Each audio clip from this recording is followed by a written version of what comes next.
Hello everyone, I'm the Creep's Cabin. I know you use these videos to fall asleep.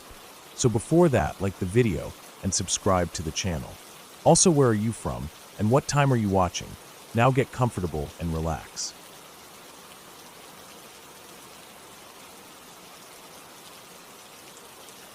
I was 7 years old the first time it happened.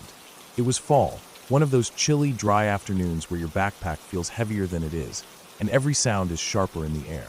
Leaves skittered along the sidewalk, and the sky was this pale, washed-out gray. I had a routine.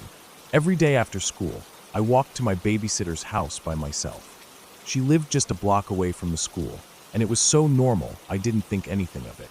Other kids were still around, either waiting for rides or heading home the other way. The yard was still noisy behind me. I turned onto the street like I always did, my backpack straps cutting a little into my shoulders, scuffed shoes scraping against the uneven sidewalk. My mind wasn't on anything. Maybe a cartoon I wanted to watch, or something dumb someone said at lunch. I wasn't in a rush. I never was. I was halfway down the block when I noticed the car. It wasn't there before, but now it was creeping along the street beside me. A pale blue sedan. Kinda old. The kind of car a grandparent might drive. I didn't really look at first. I didn't feel afraid, just aware of it. But it didn't keep driving. It slowed down more. Then the window rolled down. I remember the sound of it, mechanical and slow. That low hum of glass sliding into a door. I still wasn't looking. I just kept walking. But then a voice snapped into the air, loud and sharp like it had been thrown at me. Come here. I stopped cold. Just like that. My legs wouldn't move. My breath caught in my throat, like I'd forgotten how to breathe in and out. Come here. Come here. The voice got louder, more angry or desperate. I couldn't tell which. I finally looked, and the man in the driver's seat was leaning toward the open window, face twisted like he was angry, but not at me, like at something else entirely. He was older, middle-aged maybe. Dark hair but going gray at the sides, kind of messy like he'd been running his hands through it all day. His face was narrow, and I remember thinking he looked like someone who hadn't slept much. His mouth moved in tight, fast words, but I couldn't really hear what else he was saying over the sound of blood rushing in my ears. I was frozen. My hands were clamped around the straps of my backpack, so hard my knuckles turned white. I shook my head hard, over and over. Just shook it. Then, out of nowhere, he said, "Stay away from Christina." Just that. Just those 4 words. And then he hit the gas and sped off. Not squealing tires or anything, just quick, smooth gone. I stood there for maybe a full minute, not moving. My stomach hurt. My heart wouldn't slow down.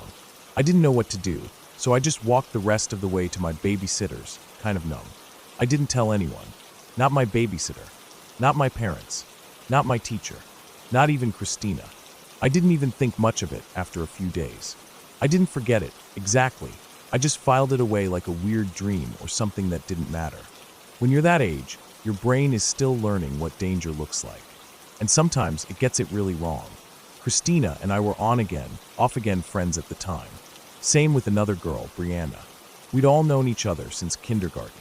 It was one of those weird triangle friendships where one week you're all best friends, and the next week 2 of you are whispering about the third behind her back. You'd sit next to each other at lunch like nothing happened. But then you'd feel the tension every time someone passed a note or invited someone else over for a sleepover. Still, it was what I was used to. I didn't know better. The years went on. We moved from one grade to the next. Sometimes I liked Christina, sometimes I didn't. Same with Brianna. We'd play together at recess, then ignore each other for days. Nothing unusual. I forgot about the man. I really did. I had other things to worry about, spelling tests, gym class, whose mom packed better snacks. Christina didn't seem that different from any other kid. She liked horses. She liked Lisa Frank stickers and gel pens. Sometimes she gave me gum. Sometimes she glared at me and refused to speak for a week. Then came 5th grade. I remember that year better than most. Something about being 10 or 11 just sharpens your memories. It was the year we all started realizing who we were in the social pecking order. Who had name brand shoes. Who brought extra dessert to trade. Who got picked first for dodgeball. It was the year you either started getting invited to birthday parties or you didn't. That winter, Brianna started being nice to me again after ignoring me most of the fall. She asked if I wanted to go get a pop with her from the machine in the back hallway. It was a weird hallway, not really part of the school layout, More like an addition they didn't finish properly. Concrete floor. Cold. Kind of echoey. The pop machine was always there, though, humming and clunking out cans when you hit the right buttons. I said sure. It felt like a peace offering. I had spare change. We went and bought sodas. She chatted with me about nothing. I remember she was smiling a little too much. I thought she was just being extra nice. We came back to class. I set my drink and lunch down on my desk and went to the coat hooks to grab something. When I came back, Christina was sitting at her desk, looking at me with this half smirk. She told me someone had messed with my stuff, hid it around the room, but she had found it and brought it back. I just kind of blinked at her. Didn't really think about it. I cracked open the soda. I took one sip. Immediately, I knew something was wrong. It hit my tongue and burned. Not the fizzy kind of burn. This was chemical. Bitter. Sharp. I spit it right back into the can, gagging. My throat and mouth felt raw. I ran for the water fountain, rinsing my mouth over and over until I could hardly stand up straight. Someone told the teacher. The nurse got involved. The principal. Eventually the cops. Turned out they had poured Lysol into my drink. Not a lot. Just enough to screw with me. Enough that if I hadn't spit it out, if I'd taken a few big gulps, I might have ended up in the hospital. Or worse. And they thought it was funny. Christina and her sister. Her older sister had come into the school building that day for something. I don't even remember what excuse they gave. They did it together. The school was small. 1 class per grade. No extra rooms to separate kids. So even after the police got involved and a restraining order was issued, I still had to sit in the same classroom with them. They got suspended. 3 days. Maybe 4. I don't remember if it was even a full week.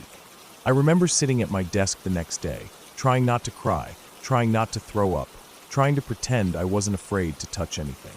I remember Brianna avoiding my eyes. I remember Christina walking in on her first day back like nothing had happened. I don't think she even looked at me. Just slid into her chair, chewing her gum, flipping open her notebook. No one really talked about it. Kids whispered, sure.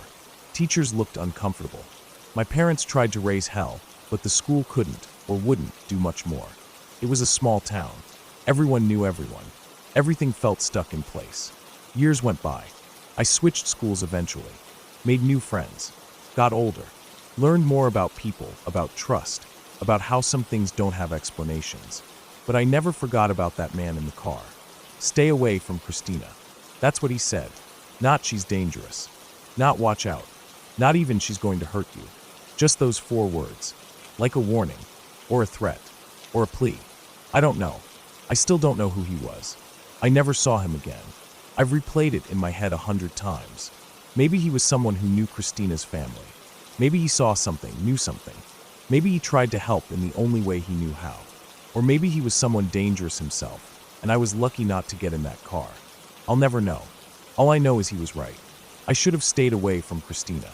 Not because I think she's evil, or because I think she was some monster in disguise, but because some people are broken in ways that don't show on the outside. Some kids grow up in homes where love gets twisted into something else. Some learn to hurt before they learn to speak kindly. And sometimes that damage spills over onto anyone nearby. I was a quiet kid. I didn't push back much. I wanted friends, even if they were the wrong ones. I didn't understand what real danger looked like. But after that, I started to.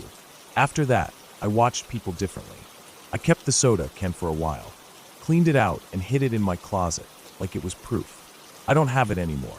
We moved, and I tossed it, or maybe my mom found it and didn't understand. But I remember the color of it. Bright red. Cherry Coke. The smell of chemicals when I first opened it. The sting in my mouth. The way my fingers trembled when I set it down.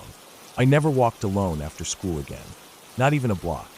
And even now, as an adult, if I see an old blue sedan crawling down a street slowly, something clenches in my stomach.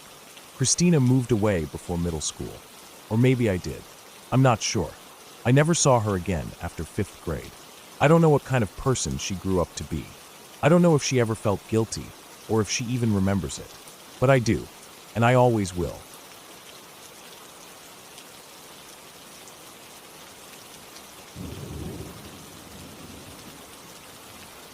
I never knew my father. That fact used to sit quietly in the background of my life like a closed door in a house I grew up in. Always there, never opened. He died when I was 4 years old, along with my stepmother and my baby brother. They were on their way to pick me up for a few months, driving down Highway 84 in West Texas, somewhere between Lubbock and Abilene. I don't remember him at all. I don't remember the man who held half my DNA, who had planned to spend the summer with me. And yet, a part of me is tied to that highway like a weed caught in the cracks of old pavement. Growing up, my mom told me what happened in bits and pieces, usually when I asked. She didn't go out of her way to bring it up, and I learned not to either. It always made her quiet. The kind of quiet where words might only make things worse. All I really knew was that there had been a crash. A semi-truck. A parked car. The baby had been crying, and they pulled over on the shoulder to check on him. The semi-driver had been driving too long. Exhausted. Probably half asleep. He drifted off the main road, going downhill at about 70 miles an hour, and slammed right into the back of their car. There was nothing left. The car caught fire. The flames took everything. No one survived but the truck driver. That's what I was told, and it settled into my mind like a blurry picture, something I could vaguely understand, but never really grasp. I didn't even cry about it growing up, not really. You can't mourn someone you don't remember. Not properly. But the story always hung in my mind like a strange fact I didn't know what to do with. It was just part of my life. A page in the book I was born into, already turned before I could read it. Years went by. I grew up, graduated high school, and ended up attending Texas Tech in Lubbock. It wasn't planned, nothing poetic about it. I got in, they gave me some money, and it was far enough from home that it felt like a fresh start. The thing was, every time I drove to and from school, especially when I was heading to DFW to see friends or go home for a holiday, I had to take Highway 84. That same road, that same stretch of highway. At first, I didn't really think about it. I mean, there's nothing especially remarkable about Highway 84. Long stretches of nothing. Flat land. Fields that look the same mile after mile. Silos, old gas stations, maybe a rusted-out pickup truck leaning into the dust beside a barbed wire fence. The land feels endless out there. The sky feels too big. You start to feel like you're shrinking the longer you drive. Most people roll up their windows, turn up the music, and just push through. But the more I made the drive, the more I started to wonder. Where exactly had it happened? That crash. That one moment that split a family apart, that stole people I never had the chance to know. Somewhere along this road, just past these fence posts, that tragedy unfolded. And no one left alive knew the exact spot. Not my mom. Not any family that was still around. It felt like something that belonged to the wind now. So one night, when I was back in Lubbock and had nothing better to do, I decided to search for it. Just to see if I could find more. Maybe there had been an article written about it. Maybe someone had remembered. It was late when I started looking. I sat in my tiny college apartment with the sound of my neighbor's TV bleeding through the wall and opened up my laptop. I didn't even know what to type at first. Eventually I put in, Highway 84 accident Texas father-stepmother baby truck fire 1990s. It took a while. Most of the results were newer crashes. There were more of them than I expected. So many people pulled off to the shoulder, just trying to make a call, or check a flat tire, or deal with a crying child. But one article finally stood out. It was from some old regional newspaper archive that someone had uploaded onto a personal website. It was grainy and old and barely formatted right. But the details matched. A young family, a semi-truck, the fire, the death. The article mentioned that the truck driver survived, and it mentioned that a local had seen it happen. The witness lived in a house not far from the highway. Apparently, he was the one who called emergency services. He heard the crash and ran out. By the time he got there, the car was already engulfed. There wasn't anything he could do. But what stuck with me most, what froze me there in my desk chair, was that in the article, he said something else. He said that over the years, he sometimes saw the young family walking along the side of the highway. Not once or twice. Repeatedly. He didn't use poetic language. He didn't call them ghosts or spirits or anything like that. He said it like someone describing deer crossing the road. He said he saw a man, a woman, and a child walking along the shoulder, always moving east, always continuing their journey, but never getting any closer to where they were headed. I must have read that line 10 times. My throat tightened up. My jaw clenched. My hand hovered over the mouse, but didn't click away. They were on their way to pick me up. They were coming to get me. They never made it. But somehow they were still walking, still trying to get there. I can't explain the way that hit me. I didn't know them. I didn't remember my father. I had never even seen my baby brother alive. But the idea that they were still out there, walking that road, going east toward a destination they'd never reach, that broke something open inside me. I sat in that chair and cried like I hadn't cried in years. Not loud, just slow and steady. It was like mourning something I didn't know I'd lost until that moment. I printed the article, folded it carefully. I kept it in my glove box for months, taking it out sometimes and reading it again when I made that drive. Eventually, I decided I needed to find the spot. The exact spot, or at least as close to it as I could. I started by asking people. At gas stations, small stores, roadside diners. I didn't expect much, but to my surprise, a few people actually remembered. It was a big crash. Fires are rare out there. People don't forget when they see black smoke rising for miles over flat land. One old guy at a gas station near Sweetwater remembered hearing about it on the local radio back then. He told me to drive about 15 miles past a certain ranch fence with a sign that read 3 Oaks and look for a break in the shoulder rail. He said it was patched up now, but for a while you could still see black scorch marks on the pavement. So that's what I did. I drove out there alone one weekend.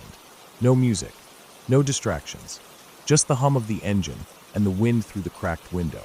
I passed the 3 Oaks sign and started counting the miles. The sky was overcast, pale. It looked like the kind of day when the sun was trying to push through but gave up. I found the place. I didn't even need to check the odometer. I just felt it. There was a slight dip in the shoulder. The grass beyond it was a little thinner. The soil looked darker. A newer guardrail had been put in, and a small drainage ditch ran beside it. There were no signs. Nothing to say what had happened. Nothing to tell the story of what was lost there. But I knew. Somehow I just knew. I parked my car and stepped out. The wind hit me hard, dry and gritty. I stood there for a long time, just breathing, just listening to the wind rush through the grass. It was quiet out there. No cars passed for a while. Just me and the land. I didn't say anything. I just stood there and thought about them. About what that day must have been like. About how scared they might have been. About what they had planned. A road trip. Picking me up. Spending time together. Maybe they had a bag packed for me in the trunk. A car seat. Maybe snacks. I'll never know. I closed my eyes and pictured them. Not how they died, but how they might have looked. A father focused on the road. A young woman turned around in her seat, calming the baby. A baby crying because something didn't feel right. And then nothing. Just silence and flame. I stayed for about an hour. Didn't take any pictures. Didn't need to. It was burned into my mind now. I said a quiet goodbye, though I wasn't even sure who I was saying it to. Them? That version of my life that never happened? Myself? I don't know. When I got back in my car and started driving, I didn't look in the rearview mirror for a long time. I just kept my eyes forward, kept driving east, toward a place they were never able to reach, toward a life that had kept going even after theirs stopped. And here's the strangest part of all. I don't believe in ghosts. I don't believe in spirits or haunted highways or signs from the beyond. But every time I drive past that spot now, I slow down. I glance to the shoulder. And sometimes, just for a second, I think I see movement. The shape of a man, a woman, a small child. Not clear, not sharp, just the suggestion of something still walking, still trying. It could be my imagination. It probably is. But whether or not they're out there doesn't change the truth. They never made it. I did. And part of me will always carry that weight. Not guilt, just a hollow kind of understanding. An empty space where people should have been. I don't go searching for answers anymore. I've read the article. I've stood on the roadside. I've felt the wind. There's nothing else to find. But I still think about them when I drive. I think about how quickly life can change. How a single moment can split a road into 2 paths. One where you go on, and one where everything stops. So I tell the people I care about that I love them. I try not to leave things unsaid. I never drive tired. And every once in a while, when I'm out on that highway, and the sun is setting just right, I look to the shoulder. Just in case they're still out there. Still walking. Still trying to get home.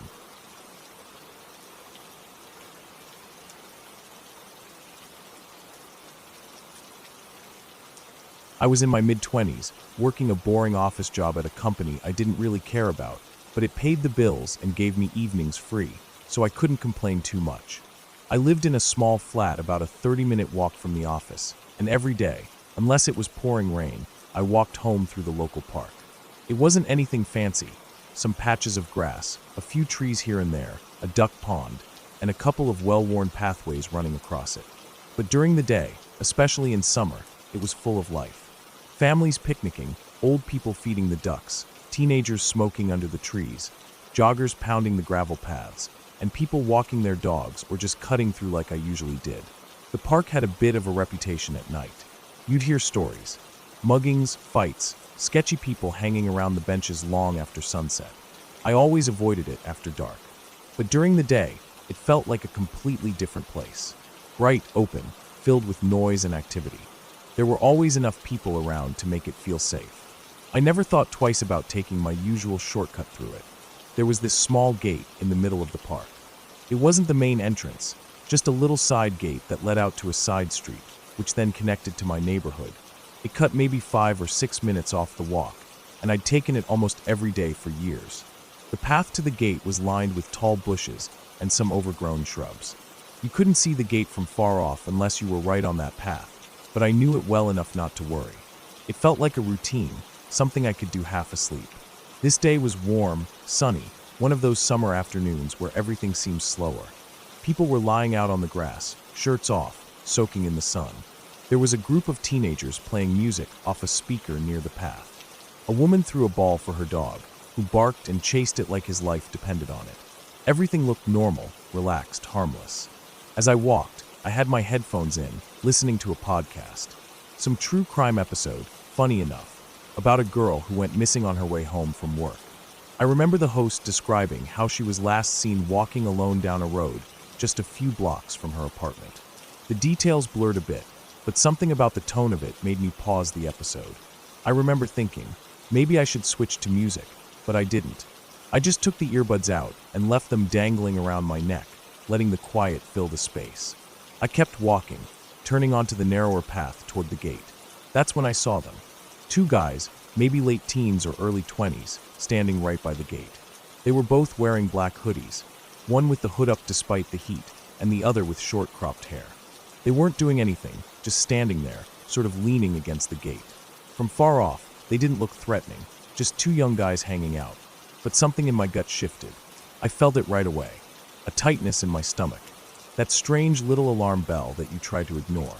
I slowed down just slightly, not enough to be obvious. My brain started making excuses. Maybe they were just waiting for someone. Maybe they were having a smoke. Maybe I was just being paranoid. You always hear about people assuming the worst, and I didn't want to be one of those people. So I kept going, telling myself to stop being ridiculous. It was daylight after all. People were nearby. I wasn't alone. I just walked past, say excuse me if they didn't move, and be on my way. But as I got closer, maybe 20 feet away, one of the guys stepped away from the gate and drifted over toward the bushes on the left side of the path. It was subtle, like he was just moving to stretch his legs or something. But he didn't come out the other side. He crouched down, disappearing from my view completely. That's when the tightness in my stomach turned to something else, fear. Cold and real. The second guy suddenly turned and looked straight at me. He was smiling, but not in a friendly way. It was that forced, fake smile that doesn't reach the eyes. He raised his hand slightly, as if to get my attention, and then he shouted, "Hey, you got the time." I didn't answer. I didn't stop walking. My feet kept moving, but something inside me started screaming. That voice that had been whispering all along was now yelling. I looked past him for the first time and noticed the car. It was parked right next to the gate, just barely off the path, nose pointed toward the street. A gray sedan, kind of dirty, with tinted windows. I hadn't even seen it until then. It had blended into the background. But now that I was looking, I saw the door on the far side was open, just a crack, and crouched beside the car, behind the doors, were more people. I counted 2, maybe more, just low enough to not be visible unless you were really close. My feet faltered. I felt my throat tighten. It was a trap. In an instant, I turned around and started walking in the opposite direction. Not running, just walking fast, like I was late for something. I didn't want to panic or draw attention to myself. My heart was pounding so loud I could hear it in my ears. The blood rushed to my head. I didn't look back. Then came the second shout. "Oi, You, what's the time? This one was louder, sharper. I didn't turn around. I just walked faster. My arms were stiff at my sides, and I could feel my legs wanting to break into a sprint. But I forced myself to stay calm, to keep walking. The path curved a little, and the bushes began to block my view of the gate. I passed by a couple with a stroller, and then a guy jogging with earbuds in. I wanted to stop and stand next to them, pretend like I was waiting for someone, or say something, but the words wouldn't come. My mouth was dry. I kept walking. I took the long way out of the park, all the way to the main road on the opposite end. It probably added 10 minutes to my walk. I didn't look behind me. I didn't want to know if they were following. But every sound, every footstep behind me, every car slowing down, made me jump. I walked fast, then faster, then finally broke into a jog once I was out of sight of the park, down a quiet side street. I must have looked crazy, sweating and panting, constantly glancing behind me. I kept telling myself that they hadn't followed, that I was safe now, that nothing happened. But my body didn't believe it. By the time I got to my street, my hands were shaking so badly I could barely get my key into the lock. I remember standing at the door, heart thudding, fumbling with the keys like I'd forgotten how to use them. When I finally got the door open, I slammed it shut and locked every bolt, double-checked every latch, then stood in the hallway trying to catch my breath. I didn't sit down right away. I just stood there, listening, half expecting someone to knock or try the door handle. But nothing happened. The street was quiet, nothing out of place. Eventually I went to the kitchen, got a glass of water, and sat on the couch, staring at the wall. My hands still trembled. My legs felt weak. I don't know how long I sat there, maybe an hour, maybe more. I replayed everything in my head over and over. Every step, every face, that voice, the crouched shapes behind the car, the look in the guy's eyes when he shouted the second time. I knew what that was. They weren't just hanging out. They weren't lost. That wasn't curiosity or friendliness. That was a setup. I don't know exactly what they had planned, but I know it wasn't good. Maybe they thought I'd come up to them, stop and check my phone, and they'd grab me. Maybe they'd pull me into the car. Maybe they'd follow me, wait until I was alone. I don't know, but I know it wasn't nothing. I never told the police. I thought about it, but what could I say? That a few guys were standing near a gate and asked me the time? That I felt something was wrong. No one had touched me. No one chased me. I didn't even have names or license plates or descriptions beyond young guys in hoodies. So I said nothing, but I never walked through that park again, not even during the day. I started taking the long route, even though it added time to my commute. It wasn't worth the shortcut anymore. That gate, once just a harmless detail in my day, now felt like a place I barely escaped from. For weeks afterward, I had nightmares. I'd see the gate in my dreams, hear that voice shouting behind me. I'd wake up covered in sweat, the sound of footsteps echoing in my ears. Every time I left work, I looked over my shoulder. I changed my routines, left at different times, took different routes. Eventually, the fear faded, slowly, like bruises under the skin. I stopped jumping at every sound. I stopped scanning crowds for familiar faces. But I never forgot the feeling in my stomach when I saw that guy crouch into the bushes. That cold certainty that something was wrong.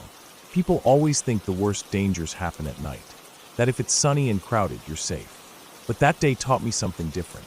You can be targeted in broad daylight, in a busy park, with people all around, and you don't need a weapon in your face to feel terror.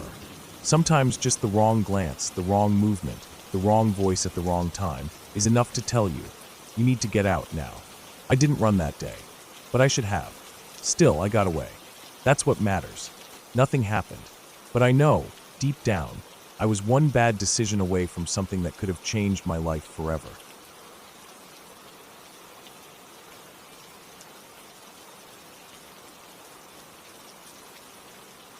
When I was a kid, we lived in an apartment building that wasn't really bad, but it wasn't great either. It was one of those places where the walls were thin, the carpet in the hallway always smelled like dust and old soup, and the elevator never worked right. We were on the 3rd floor, and our apartment faced the back alley. So every night I'd fall asleep hearing stray cats fighting or people dragging out trash late at night. It wasn't scary to me at the time, it was just normal. That was life. My mom was the kind of person who always tried to be kind to people, even when she didn't have much to give.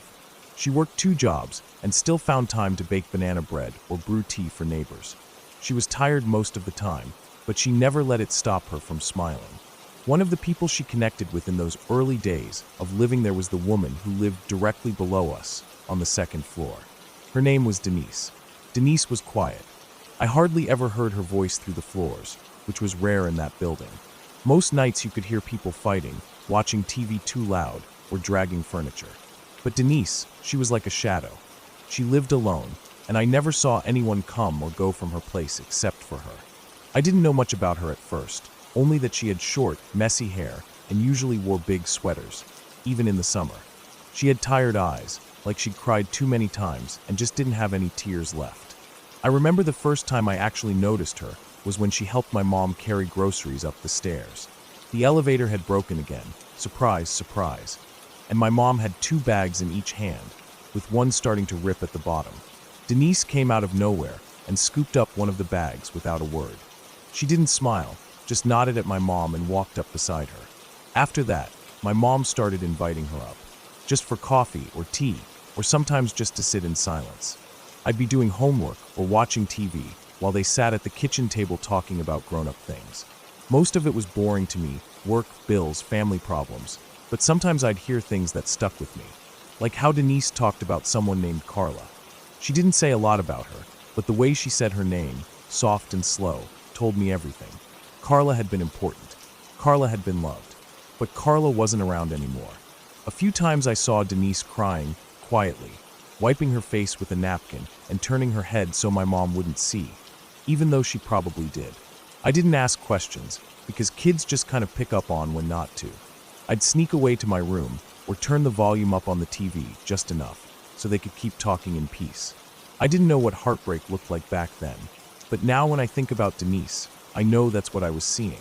Weeks went by, maybe 3. We didn't see Denise. My mom knocked on her door a couple of times, left a note once. Nothing. No answer. At first, I didn't think much of it. Grown-ups had their own lives. People get busy.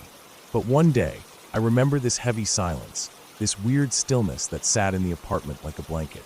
Even my mom seemed off. She stood by the kitchen window looking down at the back alley, like she was trying to see something that wasn't there. Then one morning, after breakfast, she told me we were going to check on Denise together. I asked her why now, and she said she had a bad feeling. Just that, a bad feeling. I didn't argue. We both got dressed and walked down the stairs. When we got to Denise's door, my mom knocked once, twice, then tried the knob. It was one of those slow, creaking turns you only see in movies. The door wasn't locked. It opened an inch, then 2, then fully swung open, like someone had left it like that for days. The hallway inside was dark, no lights on. There was a smell, heavy, wet, sour. Something like rotting food, but sharper. It hit me like a wall. I gagged without meaning to, and my mom held her arm out to stop me from going further. But we did go in.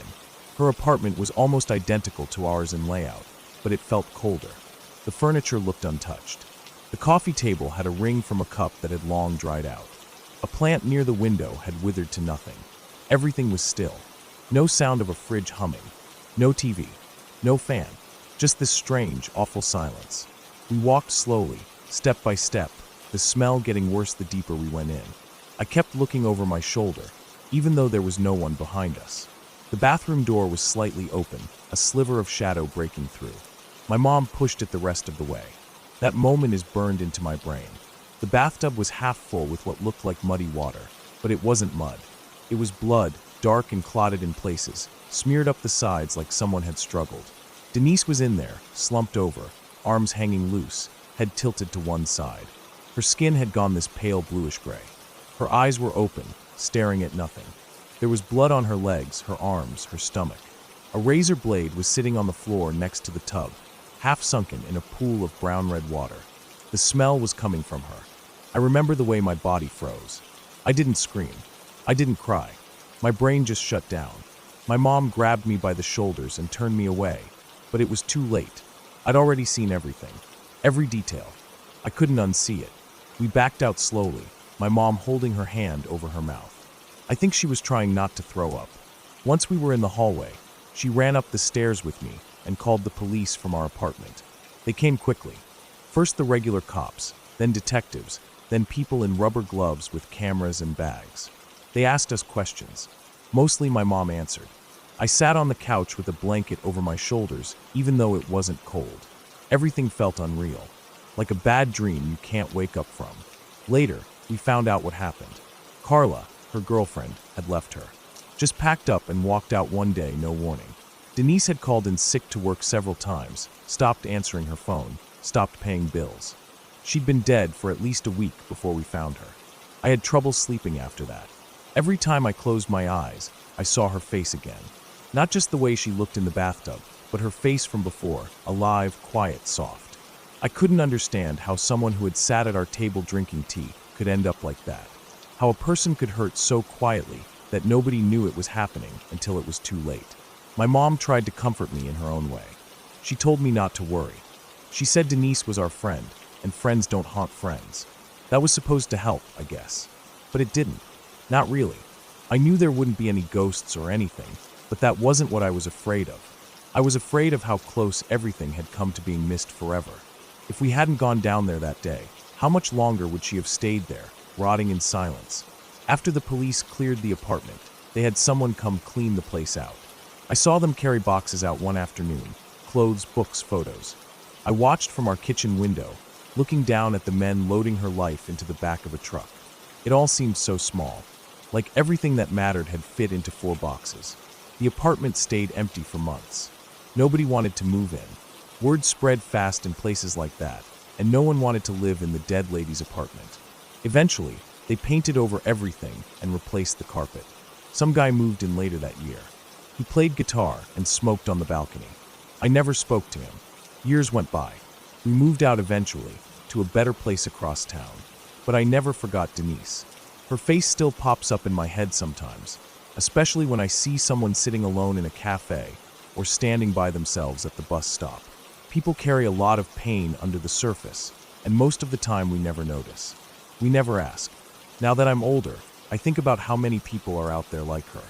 Quiet, lonely, sad in ways that don't show on the outside.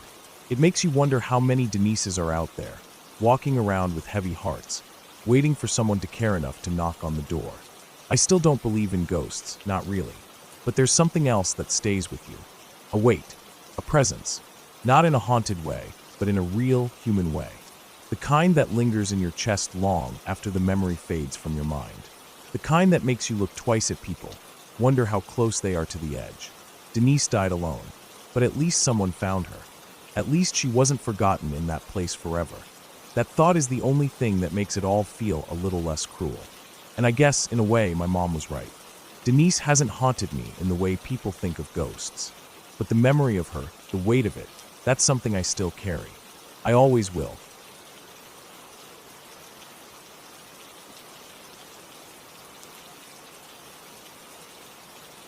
I was outside playing with my friends one afternoon.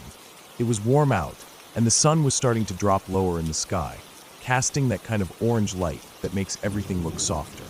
We were about 9 or 10 years old, all of us.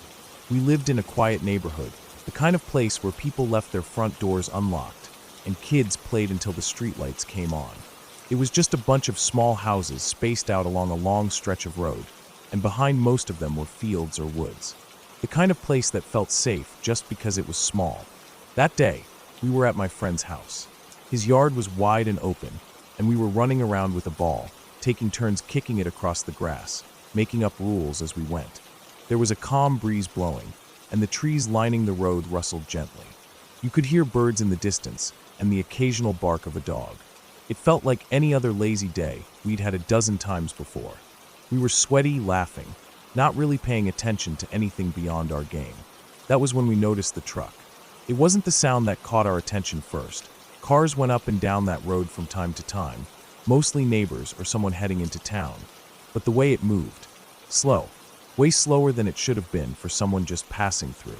It was an older truck, blue maybe, or dark green. It had those wide mirrors sticking out from the sides, and a little rust near the bottom edges of the doors. We watched it go by the first time without thinking much of it. Maybe someone lost or looking for a house. But then it came back. A few minutes passed and we saw it again, rolling past even slower this time. It didn't stop, just crawled by, the engine low and steady, like it was trying not to draw attention. But we were already watching. It passed the house again and kept going. This time we noticed the driver. He was alone. A man, probably in his 40s or 50s, with a short beard and wearing a cap. He didn't look at us directly. Not that time anyway. But there was something about the way his head stayed level, pointed toward the yard, that made us all stop playing. We stood still for a minute after he passed. One of my friends said it was weird. Another shrugged it off. Maybe he was just lost, looking for a turn. We went back to kicking the ball around, but something had shifted. I was glancing up at the road every few seconds, even when it wasn't my turn. The third time he came by, we all saw it clearly. He had something in his hand. One of those old camcorder-style recorders, the kind you held up on your shoulder or supported with both hands. It was definitely pointed at us. He wasn't even pretending to hide it now. He had slowed down even more, and his window was open. The camera was resting on the door, angled right at the yard. Right at us. That time, he did look. Right at us. Not just a glance, he stared. That's when everything in me turned cold. It's a hard thing to describe, that feeling. It wasn't panic, not yet. But it was like a knot tightening in your stomach, something in your body, knowing something was wrong before your brain had fully caught up. It was a warning. Every hair on my arm stood up. The moment he passed the house and disappeared down the road again, we ran. We dropped the ball and sprinted to the front door, not even talking to each other. We didn't have to. We all knew. Inside, we found my friend's mom and told her everything. She got serious real quick and told my friends they had to stay inside. Then she looked at me and said I should go home. I remember blinking at her, confused. I tried to explain that my mom wasn't home, that she had gone into town, and I didn't know when she'd be back. But she just said it was best if I headed home now. Maybe she thought I was exaggerating. Maybe she didn't want to deal with someone else's kid. Or maybe she thought it wasn't that serious and I'd be fine. Either way, she opened the door, told me to head out, and closed it behind me. I stood on the porch for a second, stunned. The sky was still orange, but now it looked harsh. The same breeze that felt nice earlier now made me feel exposed. I turned toward the road and started walking. It was about 1.5 miles to my house. Not that far if you're in a car, but on foot, especially at 10 years old, it felt like forever. The road wasn't completely empty, but it was quiet. Most houses were set far back from the street with long driveways and tall fences or trees blocking the view. There were no sidewalks, just a narrow strip of grass on each side, and then ditches. There were no kids out, no people watering lawns, no one walking their dogs. It was just me. I started walking fast, looking over my shoulder every few steps. I kept hearing sounds I wasn't sure were real, the crunch of tires on gravel, the hum of an engine, something rustling in the trees. I kept turning around, expecting to see that truck rolling slowly behind me, creeping up without a sound.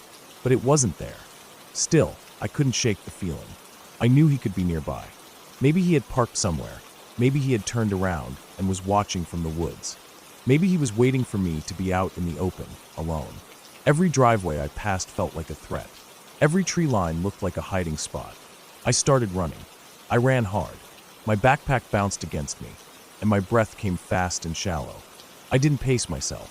I didn't look back anymore. I just ran. The wind in my ears, the pounding of my shoes on the pavement, the way my chest started to hurt, I didn't care. I just needed to get home. Every part of the road looked the same after a while. Just the long stretch of cracked pavement, the dull sound of my steps, the pounding in my head. I passed a field on one side and a tall wooden fence on the other, and for a second, I thought I saw a movement in the corner of my eye. A shape, maybe. Something darker than the shadows. I didn't stop to check. I was wheezing by the time my house came into view. My legs felt rubbery, and I was drenched in sweat, but I didn't stop. I ran straight up the driveway, yanked open the front door, and slammed it behind me. The house was quiet. The kind of quiet that didn't feel peaceful. Just still. I locked the door, then locked it again. I ran to the windows and pulled the curtains shut. Then I stood there for a while, just listening. Nothing.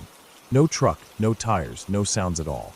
I finally moved to the kitchen and poured a glass of water, spilling half of it because my hands were shaking so bad. I sat at the kitchen table, trying to catch my breath. My heart was still racing. My mouth was dry. I kept glancing at the window, waiting to see that man's face there, or the camera lens peeking through the blinds. but it didn't happen. Eventually, my mom came home. When she saw me, sweaty and pale, and I told her what had happened, she got furious.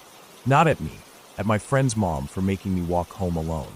She kept repeating that I should have been allowed to stay until she got back, that it was irresponsible.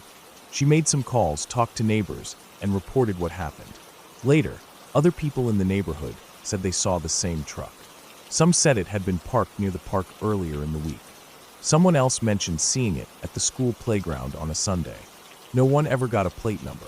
The truck never came back, at least not that anyone noticed. The man was never caught, and we never found out who he was or what he wanted. Maybe he was just filming random kids. Maybe it was worse. After that, things changed. My mom didn't let me walk home alone anymore, no matter how short the distance. My friend's parents started paying more attention, asking more questions, and watching the street when we were outside.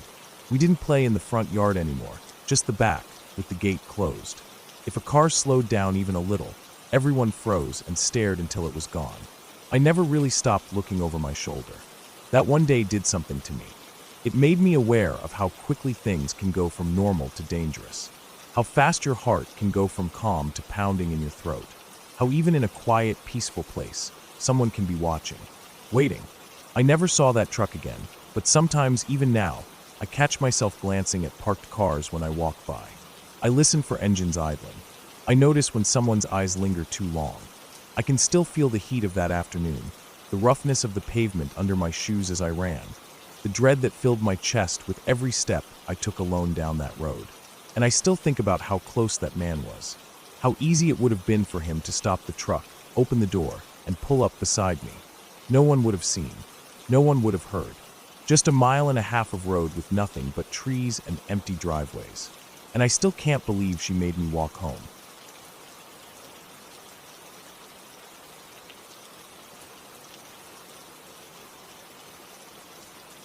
When I was around 8 years old, I had a habit of wandering a little too far from the group during recess. Not in a troublemaking way, just curious. I liked to look at things a bit closer than others did.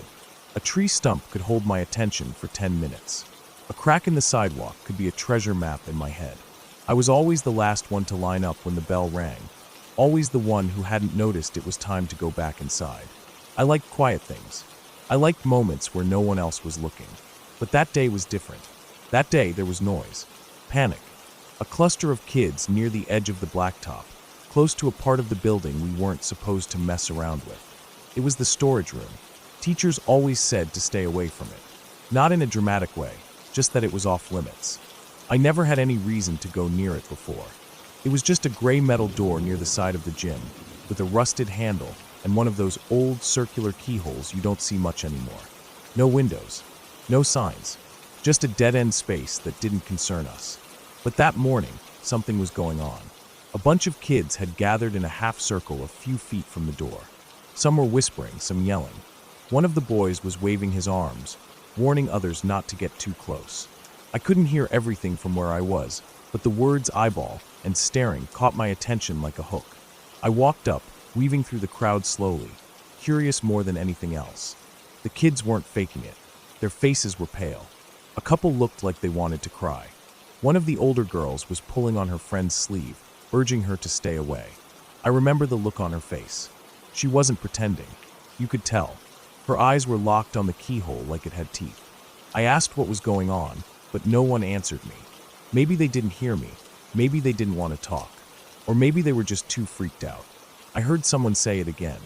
There's an eyeball in the keyhole. At first I thought they meant someone was inside. Maybe a teacher or someone playing a prank. But their reactions didn't match that kind of joke. These were kids who were genuinely afraid. They weren't laughing. They weren't daring each other to look.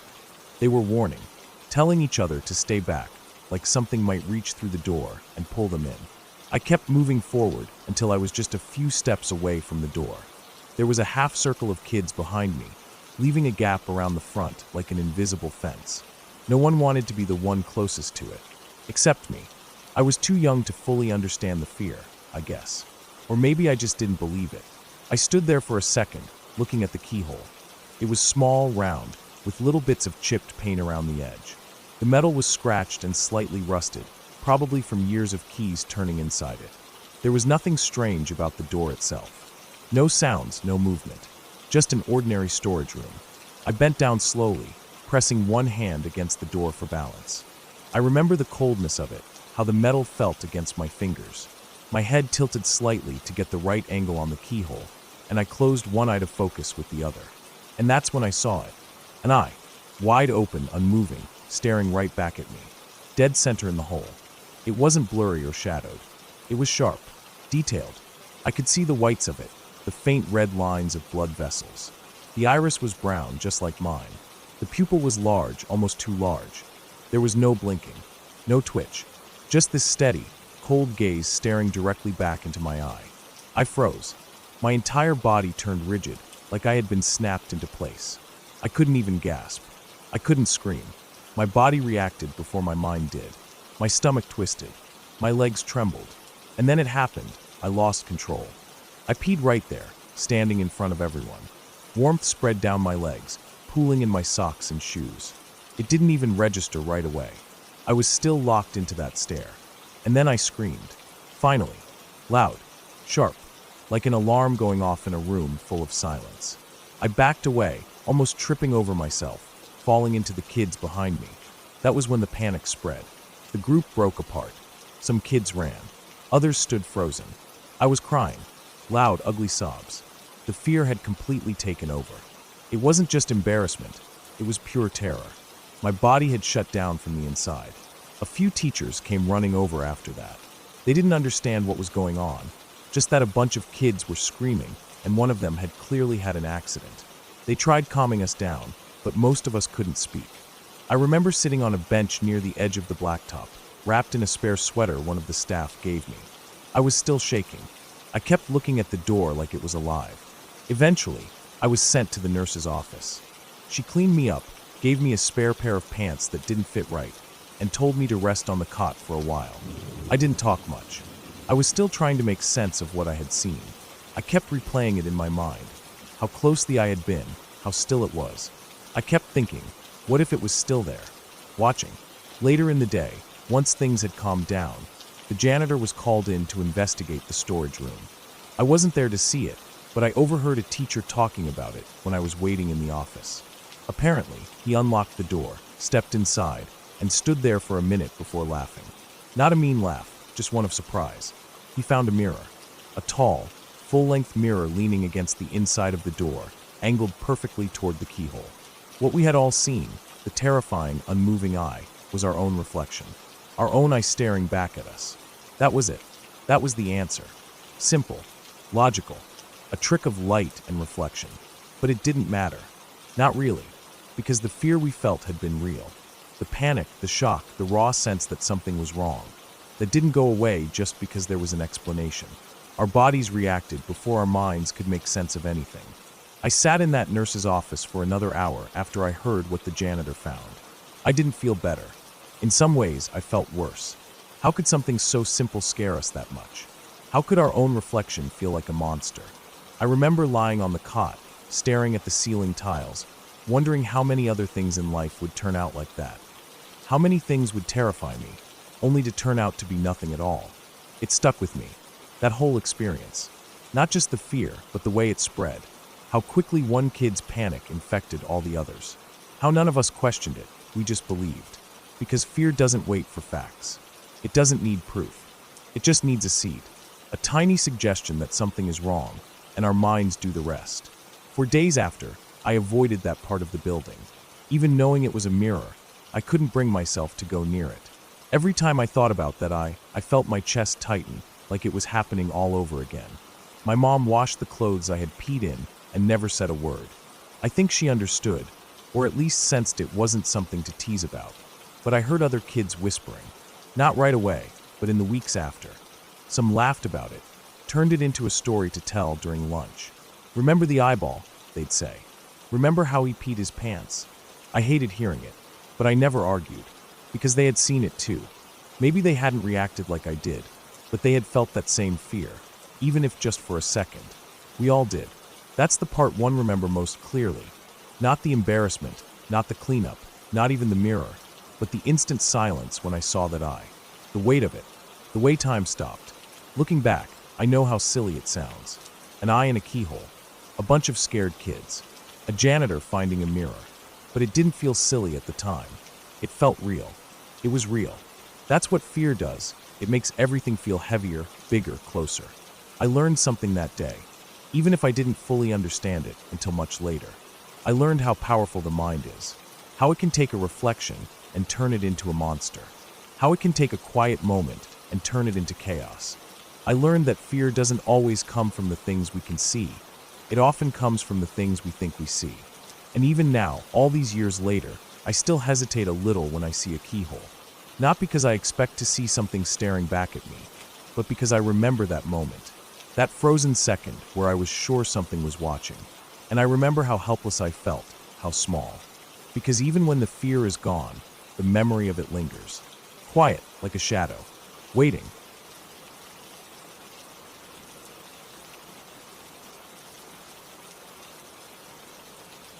Back when I was in 3rd grade, I didn't really understand what it meant when adults said something felt off. I didn't have that instinct developed yet, or maybe I did, but didn't know how to listen to it. Kids are like that. They notice things, they feel things, but they don't always know how to explain them. They go by what feels good or bad in the moment, and I guess that's what made me such an easy target. Mrs. Todd was short.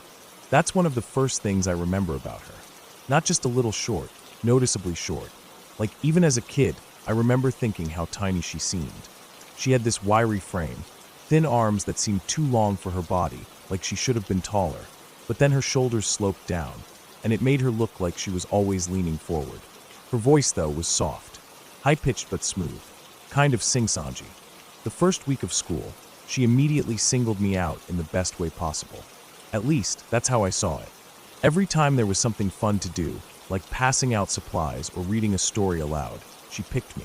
She always gave me the best markers, the clean scissors, the job of feeding the class fish. And when I did even the smallest thing right, like putting my books away neatly or finishing a worksheet, she would make a big show of complimenting me in front of everyone. And I ate it up. I didn't get that kind of attention at home. My parents weren't cruel or anything, just busy. My mom worked nights as a nurse, and my dad was a mechanic who often stayed late at the shop. I had 2 older brothers who were always off with their own friends, and no one really had time to make a 3rd grade kid feel like they were the center of the universe. But Mrs. Todd did. She called me her little star. She said it so often that other kids started teasing me for it. But I didn't care. I liked it. I felt seen, special. I remember coming home and telling my mom all about her. How great she was. How I wanted to be in her class forever. I even drew a picture of her once, with me standing next to her, both of us smiling, and gave it to her one morning before class started. She put it up on the board and said it made her heart melt. Looking back now, that moment sits in my memory like a bruise. The weird part started maybe a month into the school year. I sat at one of those old metal and wood desks with the lift-up lid, but ours had the pull-out drawer too. That morning, I came in like normal, sat down, pulled out the drawer to put in a pencil or something, and there it was, a Victoria's Secret catalog. At the time, I didn't really know what it was, just that it was full of pictures of women in underwear. That was enough to make me panic. I thought it was something dirty, something bad, and I instantly looked around like I'd been caught stealing. I was so scared I'd get in trouble. The kid sitting next to me, Evan, leaned over and saw what I was staring at. He let out this quiet laugh and said something like, "Whoa," and that made it worse. It wasn't even mine. I hadn't put it there, but I felt guilty anyway. Then Mrs. Todd came up. She must have seen us looking at something, because her voice came sharp. I remember how fast my heart started beating. She asked what I had, and I told her it was just sitting in my desk when I got there. I expected her to believe me.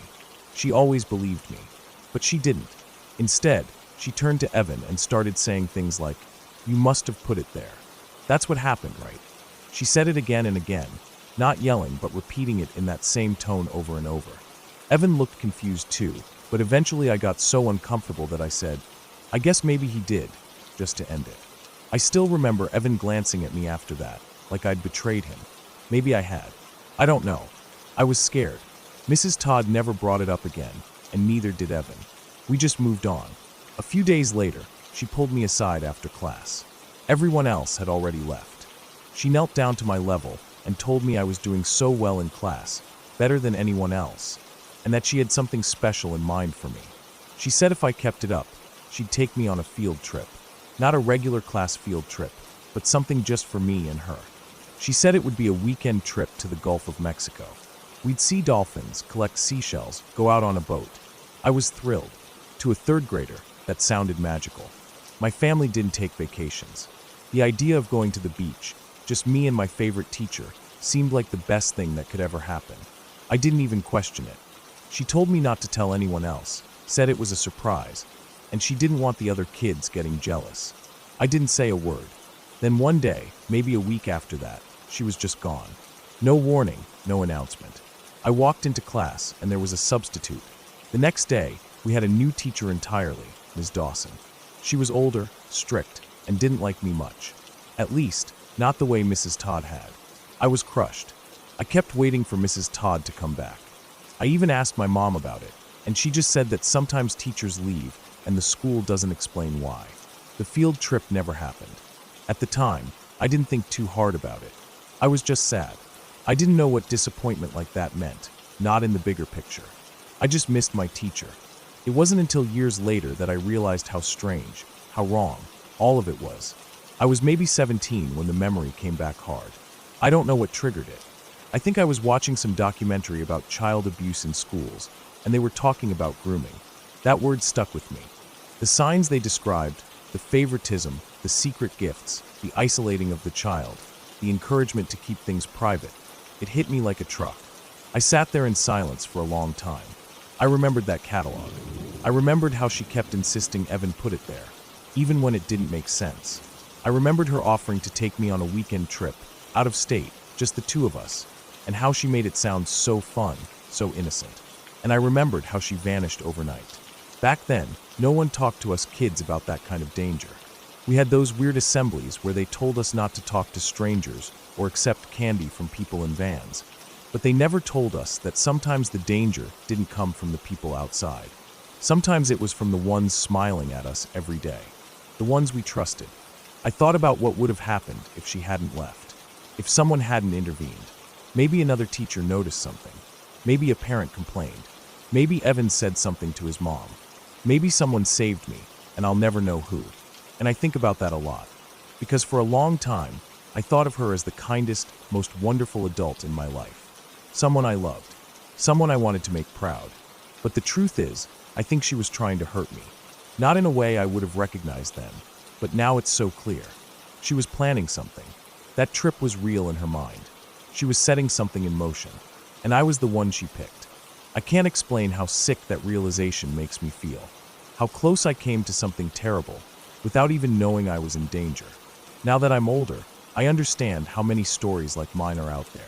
How many kids never get that lucky break, that sudden removal, that unexplained replacement? How many kids end up going on that field trip? And I hate that it still makes me feel guilty, like I should have known better, like I did something wrong. But I was a kid. She was the adult. And no matter how small she was, no matter how sweet she acted, she had all the power. That's what makes it so scary. Not that she did something, but how close she came, how well she hid it, how easy it was, and how much I loved her for it.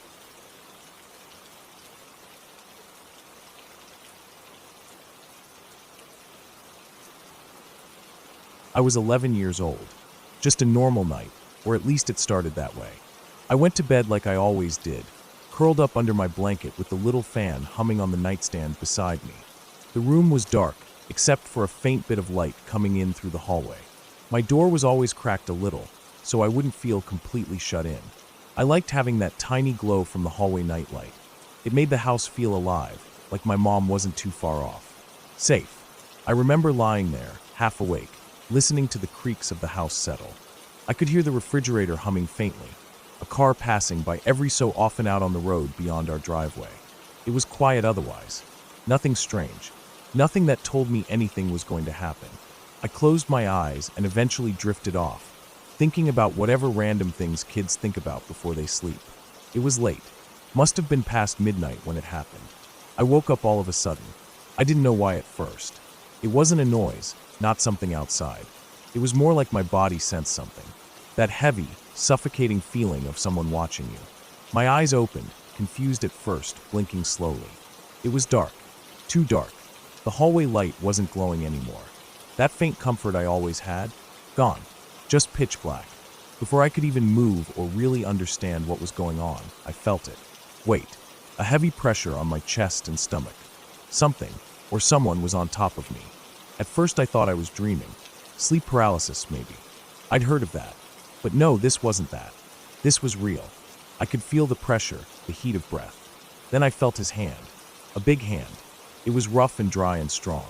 It clamped down hard over my mouth and my nose all at once, pushing down so tight I couldn't breathe. It was like suddenly being thrown underwater without warning. My chest jerked up, and I couldn't get any air in. The panic hit me all at once.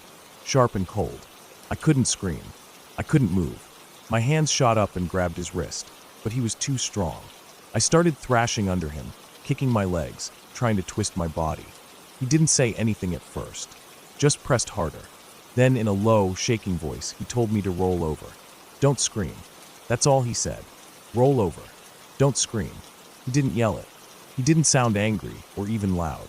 It was almost calm, but something in the way he said it made my stomach turn. I was frozen. My head was spinning, and my lungs were burning from the lack of air. My body wasn't listening to me. It was like every nerve had shut down. But I rolled. I did what he said. I rolled hard to my side, and my body hit the floor with a thud. That small moment, falling off the bed, was enough to jolt me back. Like it snapped me out of that frozen, terrified state. I gasped, pulling in a sharp breath. And that's when I tried to scream. Nothing came out. At first, my throat just opened and nothing happened. My mouth was wide, but it was like my brain hadn't caught up with the rest of me. Just air. Silent, panicked air. Then it hit me all at once. My voice came crashing out, loud and raw and broken. I screamed over and over. I screamed like I never had before in my life. Screamed so loud I thought my throat would tear open. My mom heard me. I don't even remember the exact moment she came into the room. Everything happened so fast. The man, whoever he was, had gotten off the bed and was moving toward the window. That's when she charged in. My mom is 5'3", maybe 120 pounds soaking wet, but I swear in that moment she looked like a giant. She didn't hesitate. No questions, no fear. She came in swinging. There was a blur of movement. I remember the sound of something hitting the wall, the scuffling of feet on the hardwood floor. She grabbed at him, tried to pull him back. He shoved her. She stumbled, but didn't go down. She grabbed him again, screaming, fighting. Her voice was sharp, fierce, filled with pure adrenaline. She clawed and pulled at his clothes, anything to stop him. But he was big, at least 6 feet tall, broad shoulders, strong. I remember his shape more than his face. He was wearing dark clothes, something like a hoodie and gloves. That's what still sticks with me. He was wearing gloves. Not like a burglar with tools, more like he didn't want to leave fingerprints. He didn't hit her. I don't know why. Maybe he didn't expect her to fight. Maybe he thought the noise would bring more people. Maybe he realized this wasn't going to be easy. But eventually he pulled away from her grip and dove out the window. Just like that, he was gone. Into the night. The window had been closed before I went to bed. Locked. We always locked everything. We had a single-story house, and we lived in a quiet neighborhood, so break-ins weren't really a fear. But that night, he had gotten in. We never did figure out how. The screen was removed, set neatly against the outside wall. The window latch had been pried open, not broken, just jimmied carefully so it looked untouched. Police came. They searched the house, the yard, the neighborhood. Nothing. No one had seen anything. No fingerprints. No shoe prints. No clues. Just a child's bedroom turned upside down, the curtains fluttering in the breeze, and my mom's trembling hands trying to clean up the shattered feeling in her own home. I didn't sleep the rest of the night. Neither did she. We sat together in the living room, the lights all on, the door locked and double-locked. I sat on the couch, curled up, knees to my chest, just shaking. I wasn't cold, but I couldn't stop shivering. I felt like my skin wasn't mine anymore, like I was floating somewhere outside of my own head. My mom tried to stay calm, tried to keep it together, but I could tell she was just as scared as me. Maybe more. She didn't cry, though. Not once. She just stayed right beside me, one arm wrapped around me, eyes fixed on the door like she could fight off the whole world if she had to. The cops took a statement. I told them everything I remembered. The weight, the hand, the voice. Rolling off the bed. The window. I even tried to describe his clothes, his size, his smell. He smelled like sweat and something sour, like old shoes or trash left in the sun. That detail stuck with me for weeks. They asked around the neighborhood, put out alerts. We never heard anything back. No one else had been broken into. No other kids reported anything. For all we knew, it was a one-time thing. Someone passing through. Someone who had seen an opportunity. But the damage was done. After that night, I couldn't sleep in my room. Not for months. I slept on the couch, then in my mom's room, then eventually in the hallway just outside her door. Anywhere I could still see her. Anywhere I felt like I could scream, and she'd be there before anything happened again. We got an alarm system. New locks. Motion lights. Bars on the windows. Everything you could think of. But no matter how many things we installed, nothing made me feel the way I used to. Safe. Normal. Untouched. The nightmares came. Every night at first. Then every few days. Then just when I least expected them. Always the same, waking up, unable to breathe, someone heavy on my chest, darkness so thick it swallowed me whole. Sometimes in the dream, I couldn't scream at all. Sometimes I screamed, but no one came. And I'd wake up, heart racing, drenched in sweat, staring at the ceiling wondering if he was still out there. We moved a year later. It wasn't just because of that, but I know it played a part. My mom said it would help. A new house. A new start. I think she needed it just as much as I did. She never said it, but I could see the way she looked at the windows at night. She never left them cracked open again. Not even in summer. I never saw the man again. Never heard a name. Never got closure. But sometimes I still think about him. What he was doing there. Why he picked our house. Why he didn't do worse. Why he ran. I think he thought I was alone. Maybe he didn't think anyone would hear. Maybe he thought I'd be too scared to scream. And he was almost right. Almost. But my mom was there. And she fought. And I found my voice. We weren't broken, even if we were changed. And that night, whatever he came for, he didn't get it. He left with nothing. Not even his silence. Because we took that from him, too. We screamed. And the whole world heard.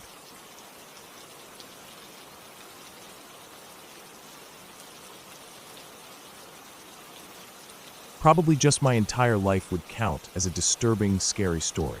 It didn't start with anything big, nothing people would point to and say, "That's abuse." It was quieter than that, slower, like a fog that crept in over the years and smothered everything. When I was little, my mom and grandma kept a close eye on me. At first, it seemed normal, overprotective, maybe, but a lot of people have moms like that. I wasn't allowed to walk to school or ride my bike to the corner store like the other kids. I couldn't go play outside by myself, even though I saw other kids running around and getting dirty. I couldn't have friends over either, and I was never allowed to go to their houses. It always had to be just us. Just family. That was the line. They told me the world was dangerous, that people were evil, that accidents happen when you think you're safe. My mom said it with a kind of desperation that made me feel like she believed it. And my grandma backed her up, always. I remember once, I asked if I could go to a sleepover at a girl's house from school. I didn't even finish the question. My mom looked at me like I had betrayed her. Her voice dropped low, and she said I should be ashamed of myself, that I didn't appreciate how much she was doing to keep me safe. That was the first time I realized I wasn't just being protected. I was being owned.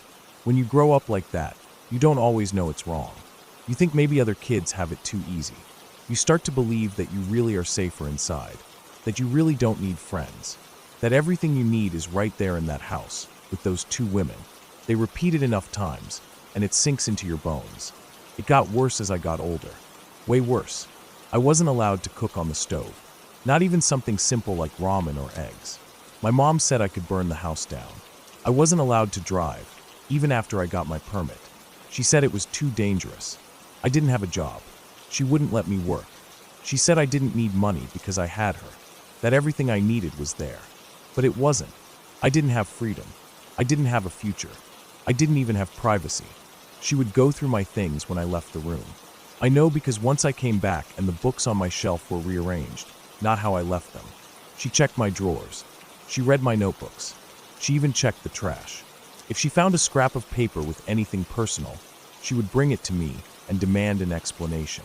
I started hiding money. Coins at first, from doing laundry. A few bucks here and there from pockets or under the couch cushions. I kept it hidden in a sock stuffed into a shoe box that I buried under my bed. I would wait until everyone was asleep and go check it sometimes, just to make sure it was still there. It became a kind of obsession, my only way out.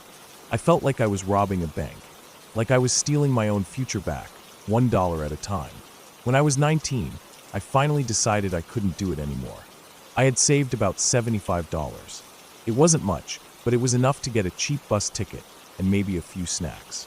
I packed a backpack, just the basics. I figured I'd figure the rest out once I was gone. I didn't make it past the front yard. She tackled me. I heard the door swing open behind me, and then she was on me like a wild animal, screaming, nails digging into my arms, her knee in my back, my face pressed into the dirt. Then I saw my grandma's slippers. She came outside and helped drag me back in. They locked the doors and took my backpack. My mom ripped it open and threw everything across the floor. She found the money and took it.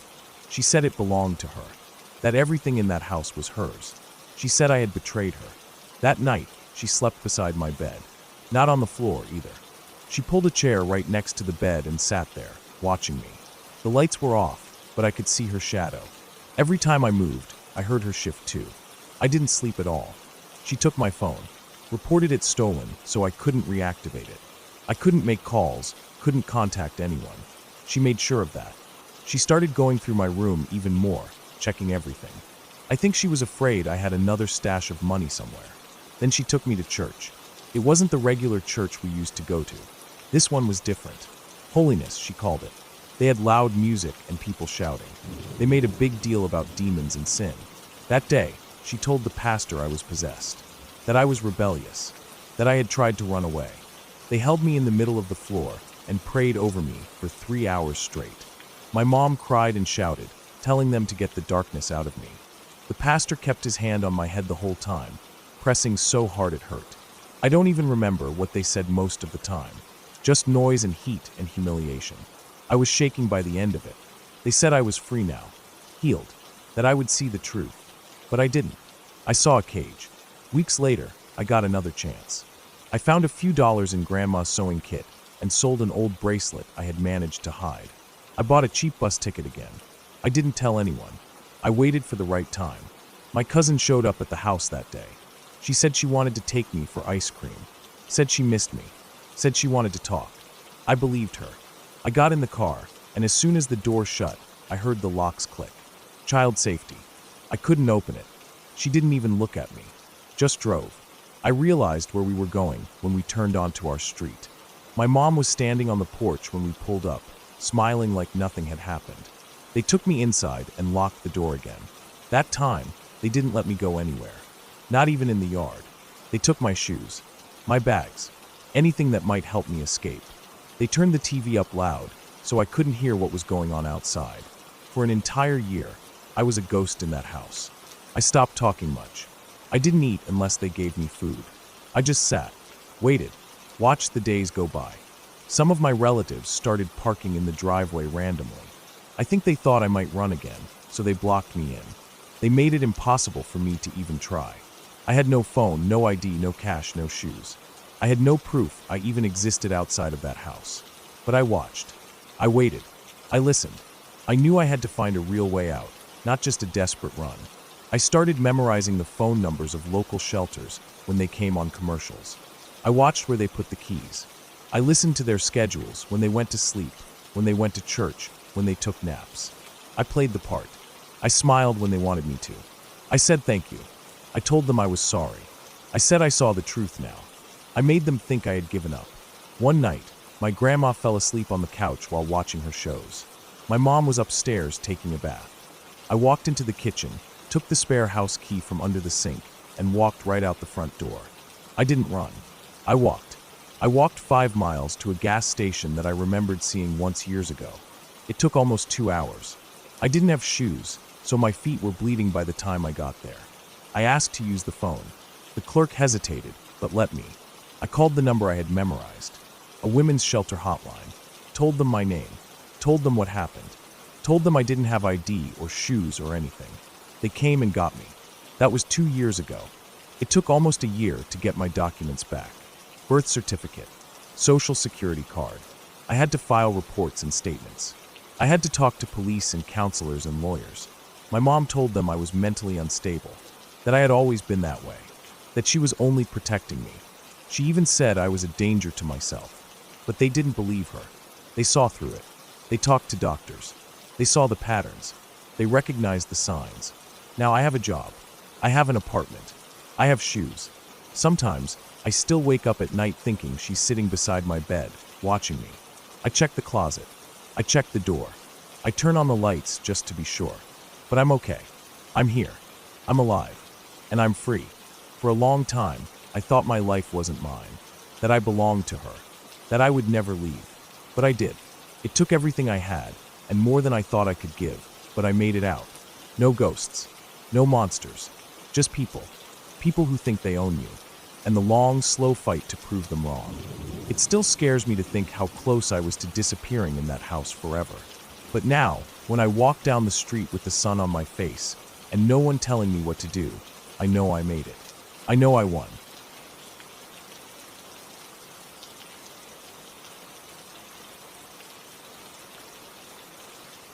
I was sitting in front of my computer, eyes half glued to the screen, clicking through tabs, trying to focus on the last bit of work I needed to finish. It was late, really late. I didn't even want to look at the clock, because I already knew it had slipped past midnight, maybe even 2 or 3 a.m. I'd been doing this for a few nights now, staying up way too late, grinding through documents and emails.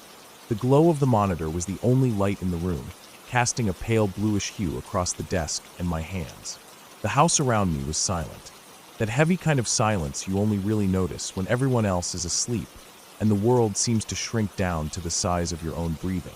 I was staying with family for a few weeks, just visiting. I came every year around this time, same house, same room, same everything. It was one of those places where the walls haven't changed in decades. The same pictures hang in the hallway, the same rug in the living room, the same slightly warped bathroom door that creaks no matter how gently you try to open it. I knew the layout of the place like the back of my hand, especially the route from my room to the bathroom. I'd done it half asleep, eyes closed, even once during a blackout when I was a teenager. The path was simple. Out the bedroom door, take a few steps forward, then a left, a few more steps, another left, then straight down the hall to the bathroom. I didn't need lights. I could feel my way by instinct. I reached a point where my eyes started to blur from the screen, and my stomach was making subtle warnings that I'd drunk too much water earlier. I needed to pee. I pulled my headphones off, placed them on the desk, stood up slowly, and cracked my back. The room was dim except for the computer light, and as soon as I opened the door, I was swallowed in almost complete darkness. No night lights, no street lights sneaking through the windows, just a thick blanket of black. I stepped out into the hallway, careful to close the door quietly behind me. The sound of the latch clicking felt loud in the silence, so I took my time, easing it shut with the tips of my fingers. Then I started walking. I didn't reach for a light. I never do. I didn't want to risk waking anyone. Plus, I didn't need it. I walked forward a few steps, then turned left. The air in the hallway was cool and still, and the carpet under my bare feet felt just familiar enough to reassure me that I was on track. I made the second left without thinking, my shoulder grazing the wall just a little. The light in the bathroom spilled out as I clicked it on, the sudden brightness making me squint.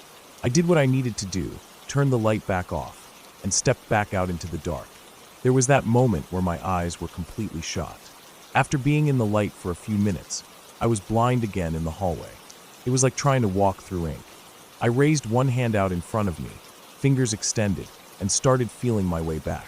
Straight down the hall. I knew the path. I'd done this 100 times. 1,000 probably. I walked slow, heel to toe, keeping one hand trailing lightly along the wall. I reached the end of the hall and turned what I thought was a right. A few more steps, then another right. That's when I saw something move. It wasn't just a flicker in the corner of my eye. It was a full shift, like a figure. A shadow. Something darker than the dark around it. It didn't move fast, either. It kind of floated, like it was stepping out toward me. My breath hitched in my throat. I stopped moving, standing dead still in the hallway, heart thumping. Everything went quiet again. I stood there for a long second. Then I told myself I was just tired, that it was probably nothing, that it could have been the light from my computer reflecting off the doorframe, or something stupid like that. But I couldn't shake the feeling that it was there, right there, something between me and my room. I took another step forward, this time more carefully. My hand found the edge of what I thought was the door frame, and I reached for the doorknob. That's when it happened again. The shadow moved. It came toward me, bigger this time. Closer. More distinct. I still couldn't focus on it exactly. My eyes weren't adjusting fast enough, but it was right there, inches away from me. It wasn't just something I saw. I felt it. I felt pressure in the air, this weird static-like sensation that made the hairs on my arms stand up. My stomach turned. My hand froze halfway toward the doorknob. I stood still again, barely breathing, listening for anything at all. A creak, a breath, a whisper of clothes moving. But there was nothing. The silence was just as complete as before. I started to question myself. Maybe it was a trick of the dark, or maybe my mind playing games because I was exhausted and alone in a quiet house. But it didn't feel like that. It felt real, tangible, like it had weight to it. I didn't want to call out. I didn't want to make noise and wake anyone up, especially not over something I couldn't even see clearly. So I took another slow step forward, this time fully reaching out to grab the doorknob. And that shadow moved again, right up to my face. I flinched back, stumbling slightly, reaching out with both hands like I was about to be grabbed or hit. I couldn't breathe. My chest locked up with fear, every childhood nightmare I'd ever had flooding back all at once. I thought about how I used to dream that my dad was coming after me with a knife. How those dreams felt just like this, silent, dark, slow, and terrifying. I hadn't had those dreams in years, but suddenly the memory of them felt fresh and too close. I stood there shaking. My hands were sweaty. My knees felt weak. It didn't make sense. I had just walked this path. I knew this hallway. Still, the shadow didn't move again. It just hovered there, in the dark. I leaned forward slightly, squinting, trying to make out details, trying to understand what the hell I was looking at. That's when my nose bumped into something cold and flat. Glass. It startled me more than it should have. I jerked back instinctively, completely confused for a second. Then I reached out with my hand and felt the surface. Smooth. Vertical. I moved my hand to the side and felt the edge of a frame. It hit me all at once. I wasn't at my bedroom door. I never made the second right turn. Instead, I had walked straight past it, like an idiot, disoriented in the dark, and ended up standing directly in front of the mirror that hangs next to my door on the adjacent wall. It was at a 90-degree angle, so when I turned and thought I was seeing something move toward me out of the door, I was actually just seeing my own reflection in the glass. The faint shape, the movement, the size, everything was just me, cast faintly in the hallway's ambient light. My own body, half illuminated by the glow of the computer screen leaking through the crack in my door, had been mistaken for something else. Something terrifying. Something other. I leaned my forehead against the mirror and exhaled. I didn't realize how hard I'd been holding my breath. My heart was still racing, and I felt this weird mixture of embarrassment and relief sweep over me. I wanted to laugh, but I didn't. I just stood there for a second, letting my nerves settle, wiping the sweat off my hands on the front of my shirt. Eventually, I took the real right turn, found my actual bedroom door, opened it, and slipped back inside. The monitor light welcomed me, familiar and comforting. I sat back down in my chair and stared at the screen for a long moment, trying to collect myself. I didn't even feel tired anymore. I didn't feel like working either. I ended up just sitting there for a while, eyes drifting across the screen, brain still halfway in that dark hallway, still replaying the moment when the shadow came at me. It had felt so real. It reminded me how much your mind can turn nothing into something when you're alone in the dark. It reminded me how being in a familiar place doesn't always mean you're safe from fear. Sometimes, even in your comfort zone, even in a house you've known your whole life, your brain can betray you. I didn't leave the room again until the sun came up.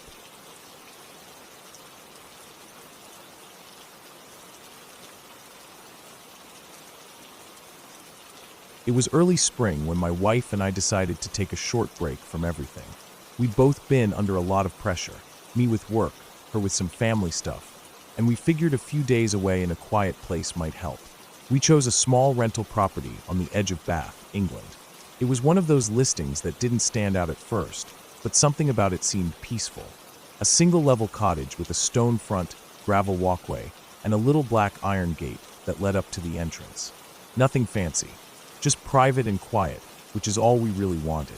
The place was cozy, smaller than the photos made it look, but that's to be expected. There was a living room with 2 old but clean couches, a small kitchen with a round wooden table tucked against the wall, and a single hallway that led to the bedroom and bath. It had a cold feel, the kind you get in old stone buildings, but the radiators worked well enough, and we spent the first day relaxing. We walked around Bath during the day, visited the Roman baths, stopped for coffee at a little shop tucked behind a church, and came back just before sundown. We had groceries and wine. We ate pasta and played cards until we were too tired to keep going.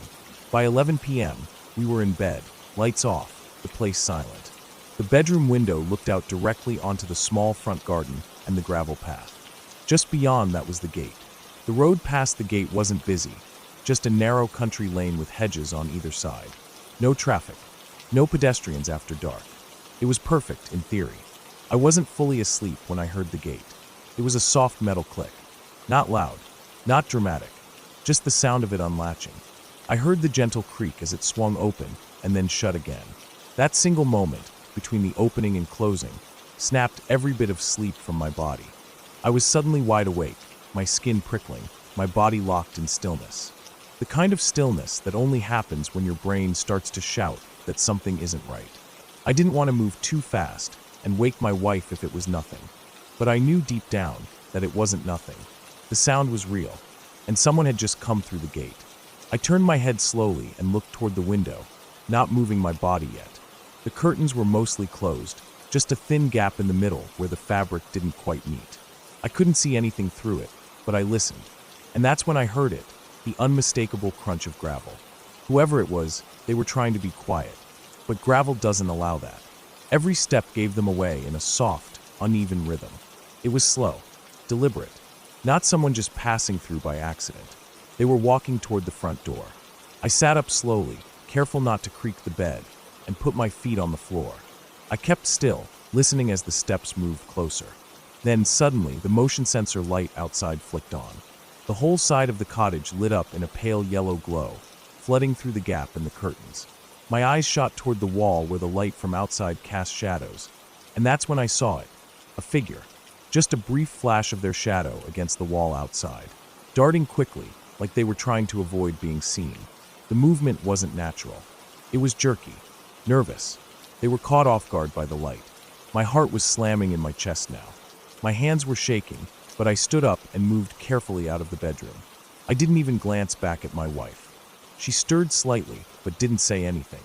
I moved quickly and quietly through the small hallway and into the kitchen. The entire front of the cottage was still lit from the outside. I grabbed the largest knife from the wooden block on the counter. It felt ridiculous at first, holding a kitchen knife like I was in some kind of thriller movie. But the fear was real, and the adrenaline was stronger than the self-consciousness. I moved toward the front door, careful not to let the floorboards creak too loud under my weight. I pressed my back against the wall beside the doorframe, knife gripped in my right hand, and listened. Nothing, just silence. No footsteps, no gravel crunching, no sound of movement. The motion light was still on.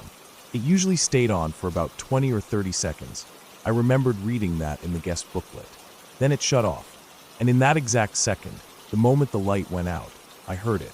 Running. Fast, uneven steps sprinting back down the gravel walkway.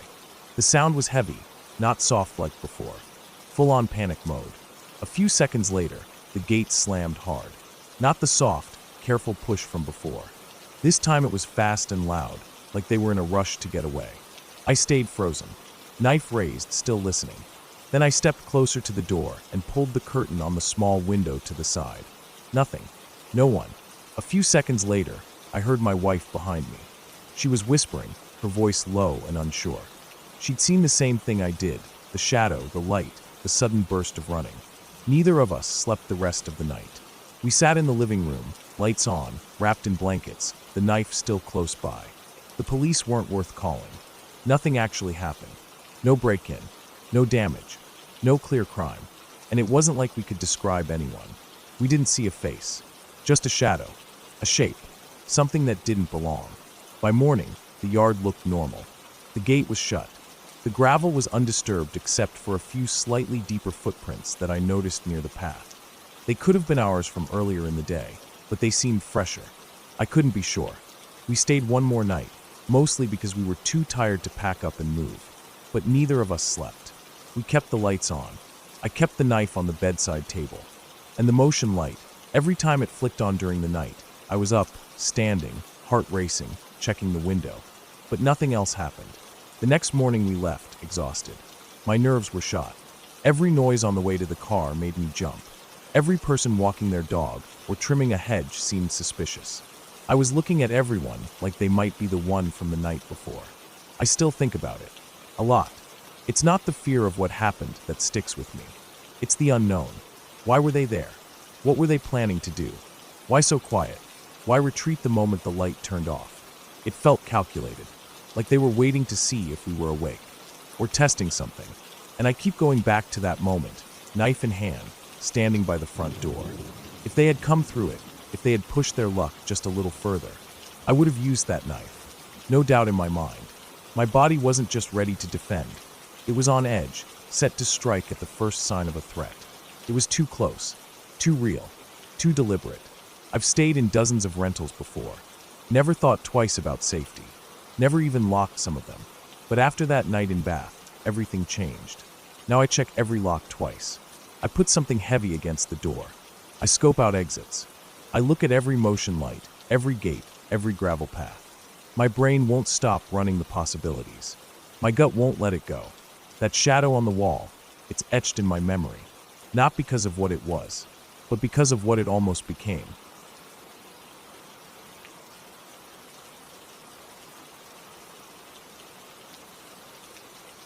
It started with a road trip I hadn't planned to take. My cousin had called me 3 days earlier and asked if I could help him move some things from an old cabin his family owned in the mountains. He said he couldn't get any of his friends to help, and it'd only take a day or two max. I didn't want to go. I had work, stuff to do at home, errands piling up. But he was the kind of guy who'd help me without question if I asked, so I gave in. I packed a duffel bag, filled up my gas tank, and headed out at dawn on a Thursday. The drive was long. The first few hours were nothing special, highways, gas stations, the usual. But after I turned off the main road and started climbing into the mountains, the scenery changed.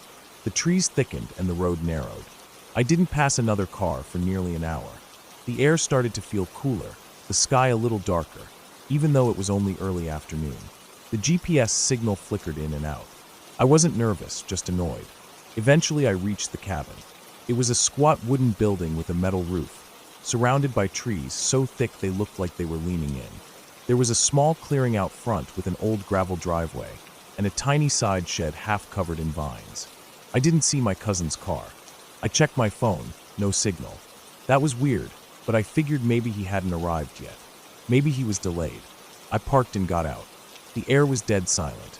No birds, no wind, nothing. Just the sound of my own boots crunching the gravel. I walked up to the front door. It wasn't locked, so I pushed it open and called out his name. Nothing. The inside looked like it hadn't been used in a while. Dust on everything. A few old chairs, a rolled-up rug, a wood stove. Boxes stacked near the back wall. Some of them were labeled, others weren't. I figured I'd wait for him, so I dropped my bag by the door and sat in one of the chairs. Hours passed. I read a book I brought. Ate a snack. Still no sign of him. By evening, I started feeling uneasy. Not scared exactly, just not right. I walked outside to get some air. The sun was already sinking behind the trees, painting everything in this weird gold light.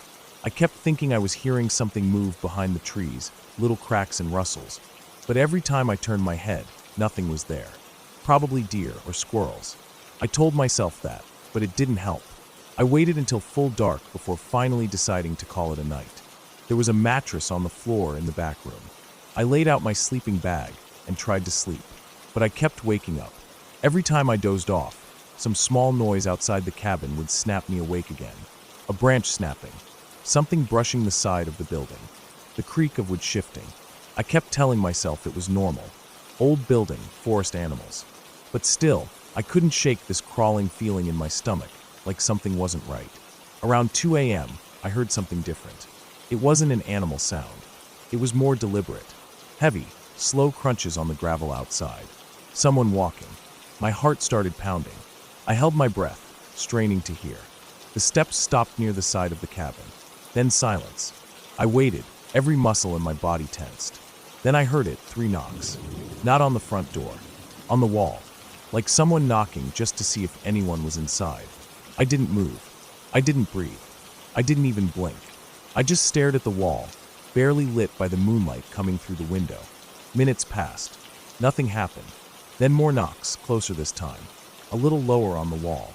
I wanted to move, to get up, to grab my flashlight or the pocket knife in my bag, but I was frozen. Then the sound stopped again. I stayed like that until dawn. When it was finally light enough, I got up and walked the perimeter of the cabin. I didn't see anything. No footprints. No damage. Nothing. It had rained a bit in the night, so if someone had been walking, there should have been some sign, but the gravel looked undisturbed. I tried telling myself it was a dream. Maybe I'd been half asleep. Maybe it was a raccoon. But I didn't believe that. I was about to leave. I didn't care if my cousin showed up or not. I was done. But when I got to my car, it wouldn't start. The engine clicked but wouldn't turn over. I tried again and again, but nothing. I popped the hood, thinking maybe I could fix it, but I don't know enough about cars.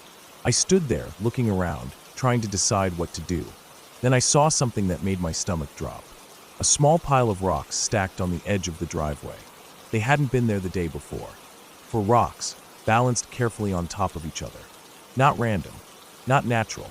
Someone had made that. I didn't know what it meant, but I didn't like it. I went back inside and started packing my stuff.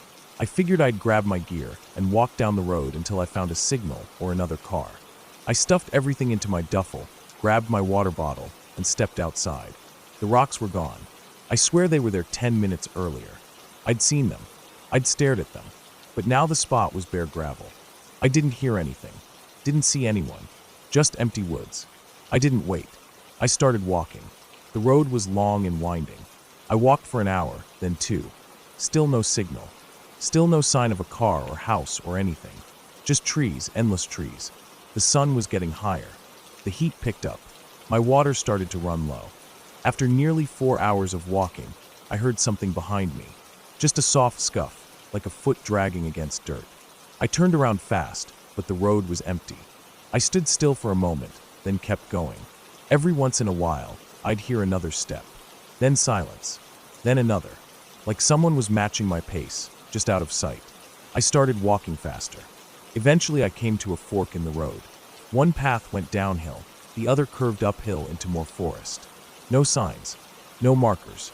I didn't remember this from the drive-in, but I hadn't been paying close attention. I chose the downhill path, thinking it might lead to a town or a main road. I walked for another hour. Then I realized something that made my blood run cold. I passed the same spot I'd seen earlier. The same fallen log on the left side of the road. The same tree with a hollow knot in its trunk. I remembered stepping over a puddle that had a strange shape like a footprint. I was walking in a circle. That wasn't possible. I hadn't turned around. I'd walked in a straight line. There were no turns, no loops.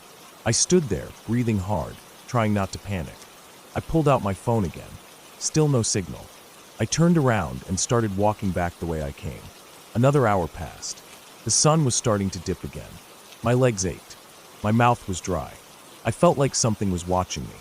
I kept hearing things, a cough, a breath, a soft whistle, but never saw anything. I kept glancing over my shoulder, convinced I'd see someone just standing there, half hidden by the trees. But there was never anyone. Eventually, I saw a structure up ahead.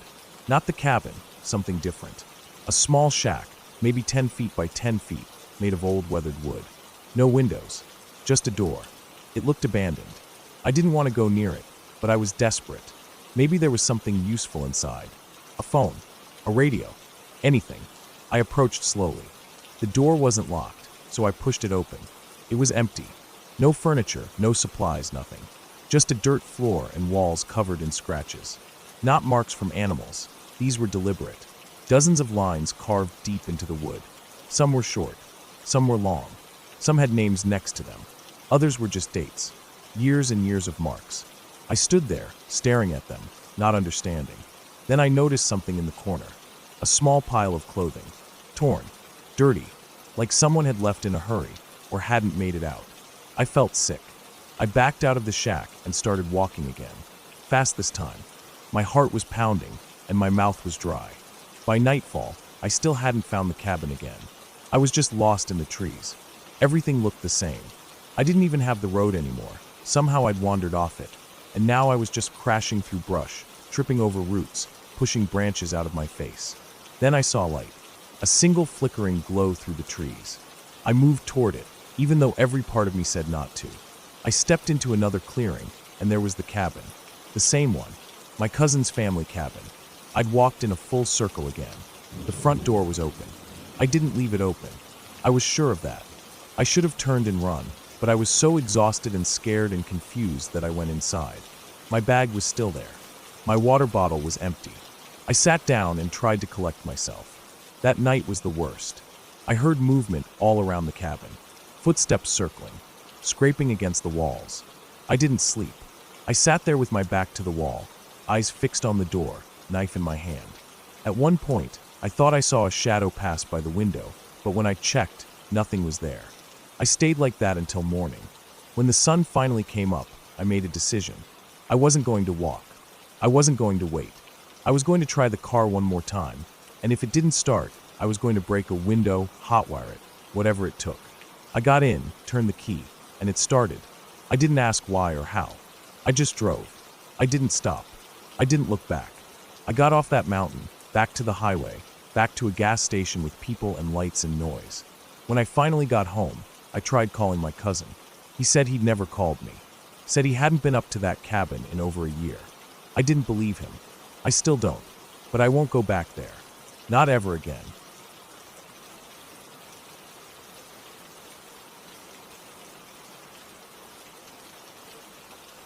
The dirt road to the cabin was barely wide enough for my car. Dry leaves crunched under the tires, and the branches overhead blocked most of the sunlight. I'd taken the day off to get away from the noise of the city, hoping the silence of the woods would help clear my head. Work had been a nightmare for weeks, and I hadn't really slept in days. I borrowed the cabin from a friend. He told me it was bare bones, no Wi-Fi, no TV, and spotty cell reception at best. That was exactly what I wanted. Just me, a few books, and some peace. I had enough canned food, bottled water, and batteries to last a week. The plan was to hike during the day, maybe fish a little, and sleep early every night. When I got there, the place was even more isolated than I expected. No other houses in sight. Just trees, hills, and the narrow path that led me there. The cabin was small and wooden, with a tin roof and a front porch that creaked when I stepped on it. Inside, it was one room with a small bathroom, a twin bed, a kitchen counter, and a wood stove. Simple but clean. I dropped my bag, opened a window to let the air in, and sat on the edge of the bed for a while. That first night was quiet. Too quiet, almost. No car horns, no sirens, no hum of traffic through a window. Just the occasional chirp of crickets or the distant hoot of an owl. I read until my eyes felt heavy, then turned off my flashlight and lay in the dark. The mattress was thin, but I didn't care. I finally felt alone, in a good way. But I didn't sleep well. Around 2 or 3 in the morning, I woke up in a sweat. Not from a nightmare. I didn't remember dreaming at all, but just this weird feeling like something wasn't right. The air in the room felt thick. Not hot, just heavy, like the pressure had dropped. I turned on my flashlight and scanned the room. Everything was as I left it. The door was still locked. The window was open, but the screen was intact. Nothing moved. I stayed awake for maybe an hour, then fell back asleep. The next morning, I went for a hike. I followed a marked trail for a while, but then got curious and started exploring some unmarked paths. Nothing too far. I was careful to keep track of where I was, but I liked the feeling of wandering where no one else had walked in a while. I saw deer tracks in the mud, some squirrels, a fox.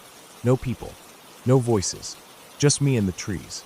I was out for about 5 hours before heading back to the cabin. My legs were sore and my shirt was damp with sweat. I made some ramen on the portable stove, ate on the porch, then spent the evening reading again. When the sun went down, the air cooled fast. I closed the window and crawled into bed early. That night, I heard something. It started with soft crunching outside the cabin, like footsteps but slow. I froze under the blanket, listening. There were no other cabins nearby. No cars. No reason anyone else would be out here. I told myself it was an animal. A deer. A raccoon. Maybe even a bear. But it didn't sound like a 4-legged animal. It sounded like a person, walking around slowly, careful not to make too much noise. I sat up and reached for the flashlight. I didn't turn it on right away, just held it in my hand, staring at the door. The cabin had no curtains, just wooden shutters on the windows. They were closed. I waited. The footsteps stopped. I stayed like that for almost an hour. Still nothing. No sounds. No movement. Eventually, I laid back down, but I didn't fall asleep for a long time. In the morning, I checked around the cabin. Nothing unusual. No footprints, though the ground was mostly dry and covered in leaves, so it'd be hard to tell anyway. I shrugged it off. I hadn't seen a single person since I got here. Probably just an animal. I went about my day, another hike, some journaling, and more reading. That night, it happened again. More footsteps. But this time, they didn't stop. I was lying in bed, trying to fall asleep, when I heard them again. Slow, deliberate steps circling the cabin. They'd stop for a minute, then pick back up. It was like whoever, or whatever, it was knew I was listening. It was trying to mess with me. This time, I got up. I turned on the flashlight, grabbed the small hatchet I'd brought for chopping firewood, and stood by the door. I didn't open it. I just waited. Eventually, the sound stopped again. But now I was wide awake. Every sound outside felt louder. The wind through the trees, the creaking of the porch, even the rustle of leaves, it all felt intentional. Like someone was trying to scare me. I didn't sleep at all that night. In the morning, I decided to hike a bit less. I stayed near the cabin, checking the area more carefully. Still nothing. No broken branches, no fresh prints, no trash left behind. I started to feel like I was losing it. Maybe the isolation was messing with me. Maybe I'd just imagined it. But I didn't want to leave. Not yet. I'd told myself I'd stay for a week, and it had only been 3 days. I was stubborn like that. That evening, I sat on the porch until it got dark. I kept the hatchet by my side and watched the woods. I wanted to see something. To prove to myself that I wasn't going crazy. Around midnight, I heard it again. This time, it was louder. Closer. It started on the side of the cabin, near the bathroom window. Slow steps, then a pause. Then more steps, toward the front. I stood up, holding the flashlight and the hatchet tight. My heart was beating so hard I felt it in my neck. Then came the sound of something brushing against the wall, like a hand dragging along the wooden siding. I snapped. I ran to the door, yanked it open, and shined the flashlight outside. The beam cut through the dark like a blade. Nothing, just trees and shadows. But then I saw it, just for a second, at the edge of the woods, maybe 30 feet out. A figure, not clear, just the outline of someone, standing still, watching. I stepped out onto the porch, aiming the flashlight at them. But as soon as the light touched where they'd been, they were gone. I didn't sleep that night either. I locked the door, shut the shutters, and stayed sitting up with my back to the wall, watching the door. The next morning, I made up my mind. I was going to leave. I packed up everything, threw it into the car, and got ready to go. I didn't care if I had to eat the remaining cost of the trip. I needed out. But as I backed down the dirt path, I realized something that made my blood run cold. There were tire tracks in the dirt. Not mine. A different set. Slightly wider. Deeper tread. Coming in from the main road and stopping not far from the cabin. Then turning around and heading back out. Someone else had driven up here. Recently. I looked around but saw nothing. The woods were still. Too still. I told myself it was just someone exploring. Maybe another cabin owner checking the area. But I hadn't seen another structure for miles. I drove out fast, heart racing the whole way. Once I hit the highway, I stopped at a gas station and tried to calm down. I bought a coffee, sat in the car with the engine running, and just tried to make sense of it. Maybe I was paranoid. Maybe it was all just wildlife and coincidence. But then I checked the back of the car. There were scratches on the trunk. Long, thin lines that hadn't been there before. Like someone had dragged a key, or a knife, along the metal. 3 deep grooves. That night, I stayed at a motel near the edge of town. Cheap place, but it had lights, locks, and other people. I double-checked all the locks, pulled the curtains tight, and tried to get some sleep. But I couldn't. Not because of noise. Not because of fear. Because at some point during the night, my phone buzzed. I picked it up from the nightstand and saw an airdrop request. From an unknown device. The name was just nearby. No picture, just the prompt to accept or decline. I clicked decline and turned off Bluetooth. I didn't think much of it. Probably someone nearby trying to send something by accident. But then I opened my camera roll the next morning. There were 3 photos I didn't take. All of them were of me. One was through the window of the cabin. I was sitting on the porch with the hatchet, looking into the trees. One was through the window of the motel room. I was lying on the bed, eyes closed, light still on. And the last one was from inside the cabin. It showed me sleeping. Blanket pulled up to my chest, flashlight next to my head. I stared at the photos for a long time. Then I threw the phone in the motel sink and smashed it with the heel of my boot until the screen cracked and the back popped off. I left the motel within 10 minutes. I didn't go home. Not right away. I drove to my brother's place 3 states away. I didn't explain everything, just told him I needed a break. That was 6 months ago. I never went back to the cabin. I never talked to my friend about it. Never asked if anyone else had stayed there before. Never checked the news or the police reports. I didn't want to know. Sometimes, I still feel like I'm being watched. Like when I'm walking back to my apartment at night. Or when I'm at the grocery store and someone's standing a little too close behind me. Or when I'm in bed and hear the floor creak, even though I live alone. I changed my phone. Changed my number. I keep the curtains closed. I lock the door 5 times before bed. But I still can't sleep right. Because somewhere out there, someone knows what I look like when I sleep. They stood close enough to hear me breathe, close enough to take a photo, and I don't know why, or if they're finished.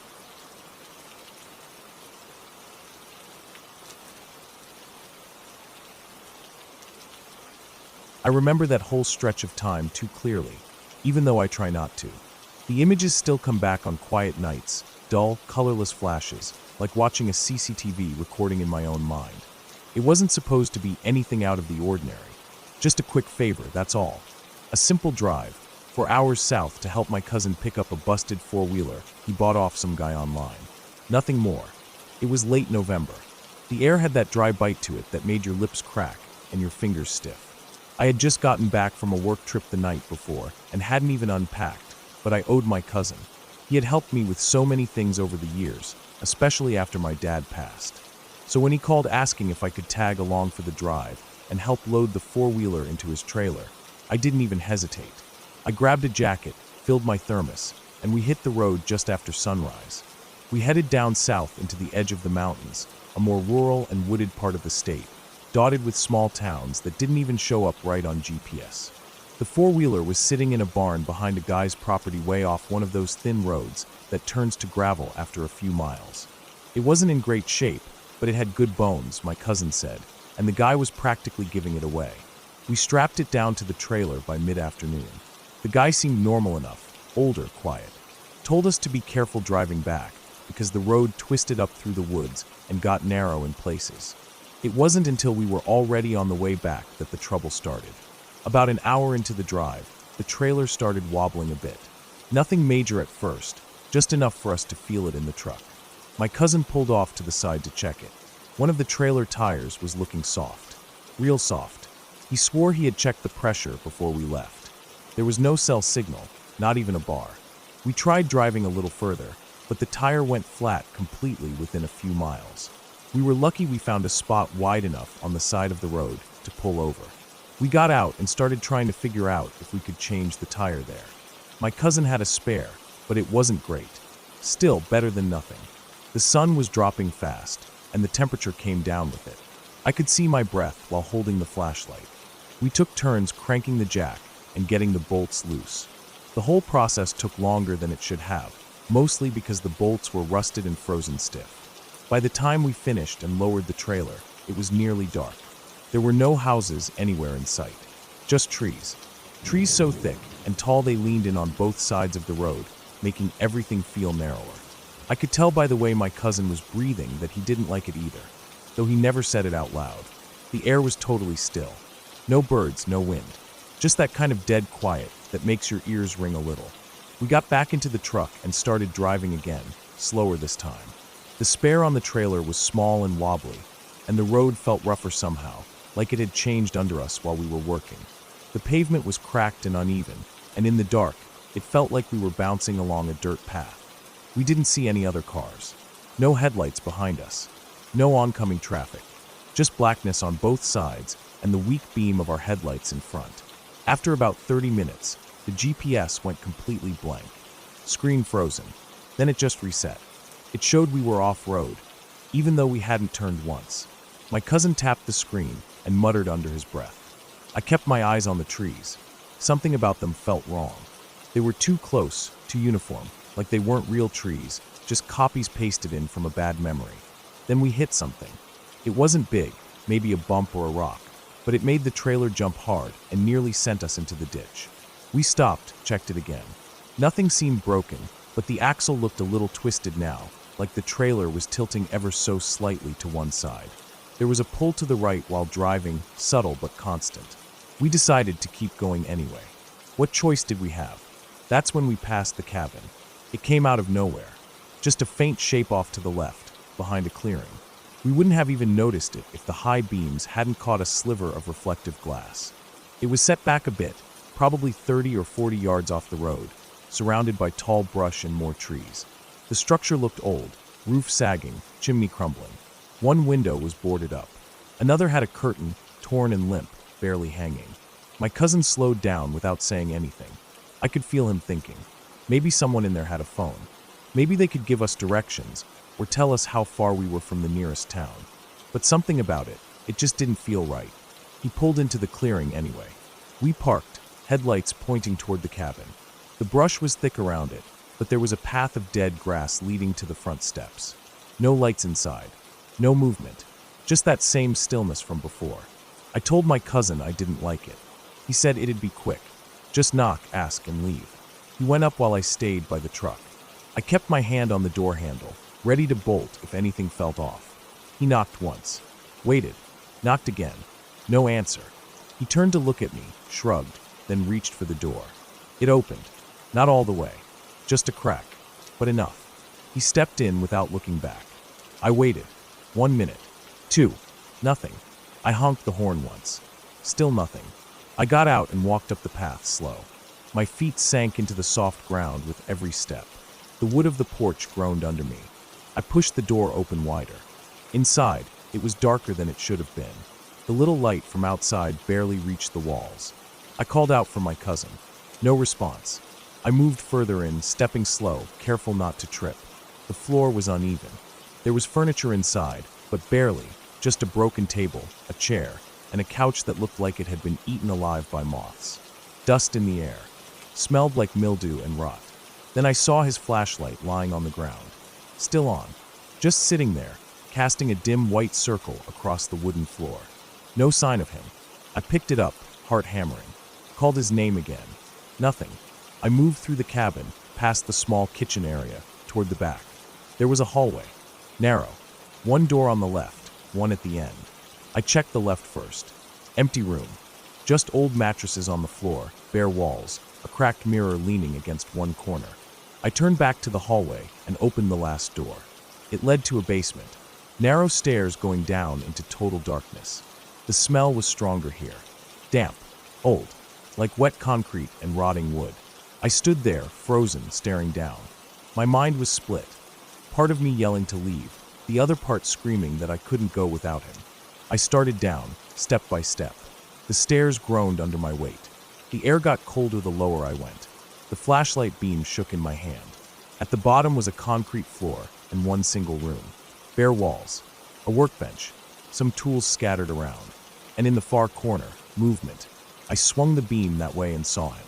My cousin. He was sitting on the ground, back against the wall, staring forward. His eyes were wide, unfocused. I rushed over, dropped to my knees, grabbed his shoulders. He was breathing, but barely. I pulled him up, got him on his feet. He didn't speak, didn't even blink. We climbed the stairs together, one step at a time. He stumbled, almost fell twice. I dragged him out of the cabin, across the clearing, back to the truck. Got him in, slammed the door, started the engine and drove. I didn't stop. Not once. Not when the road narrowed more. Not when we hit a fallen branch. Not even when I saw headlights behind us, just for a second, then gone. We drove until the trees thinned and the road widened. A gas station appeared on the horizon, like a lighthouse. I pulled in shaking, heart still pounding. Inside, the light was harsh and sterile. A radio played quietly. My cousin sat in the truck, unmoving. I called for help. EMTs came. They took him inside, checked him out. His vitals were okay. Just shocked. That's what they said. But he didn't speak. Not that night. Not the next day.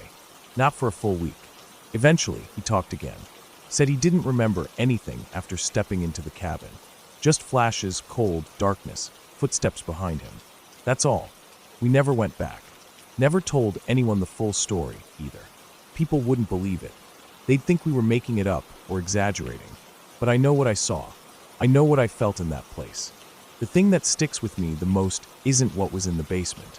It's what wasn't. There were no chains, no blood, no signs of a struggle. Nothing. Just him, sitting there in silence, like he had been waiting, like something had been watching.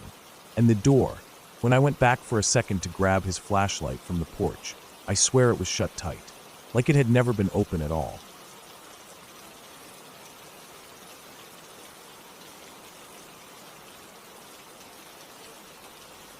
The sky was still a deep blue when I pulled my old truck into the parking lot at the base of Miller's Ridge. It wasn't a real trailhead, just a dirt pull-off about 20 minutes off the main road. I'd been here a few times over the years, but not recently. I remembered it being quiet, remote, the kind of place people forget exists. That's exactly what I wanted. I had taken a week off work after quitting my job at the garage. I didn't even tell anyone I was going. I just packed my gear, tossed it in the bed of the truck, and drove.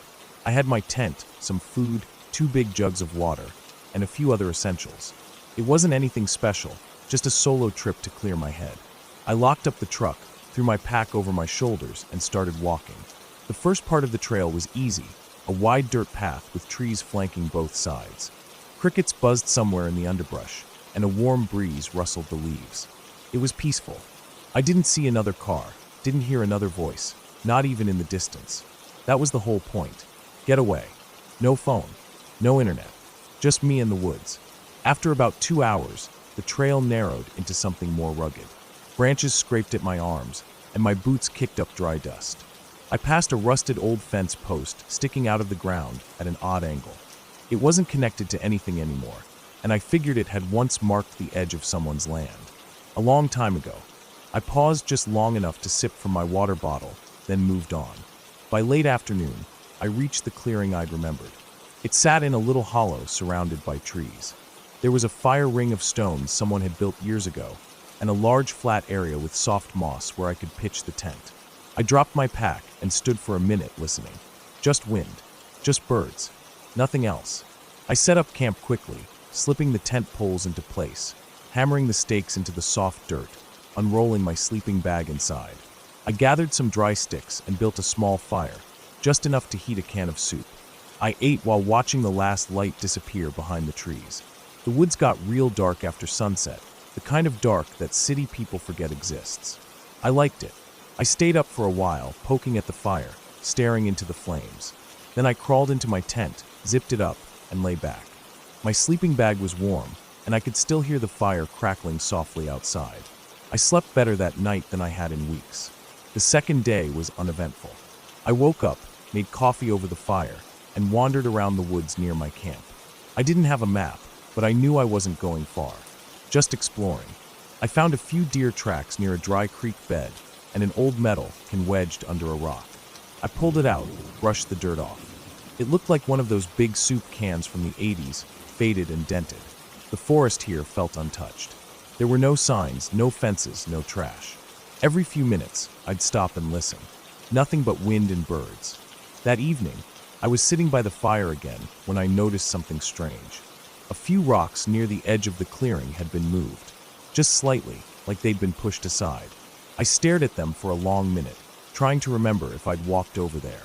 Maybe I kicked one and didn't notice, but the moss looked undisturbed. It was just odd. I chalked it up to animals.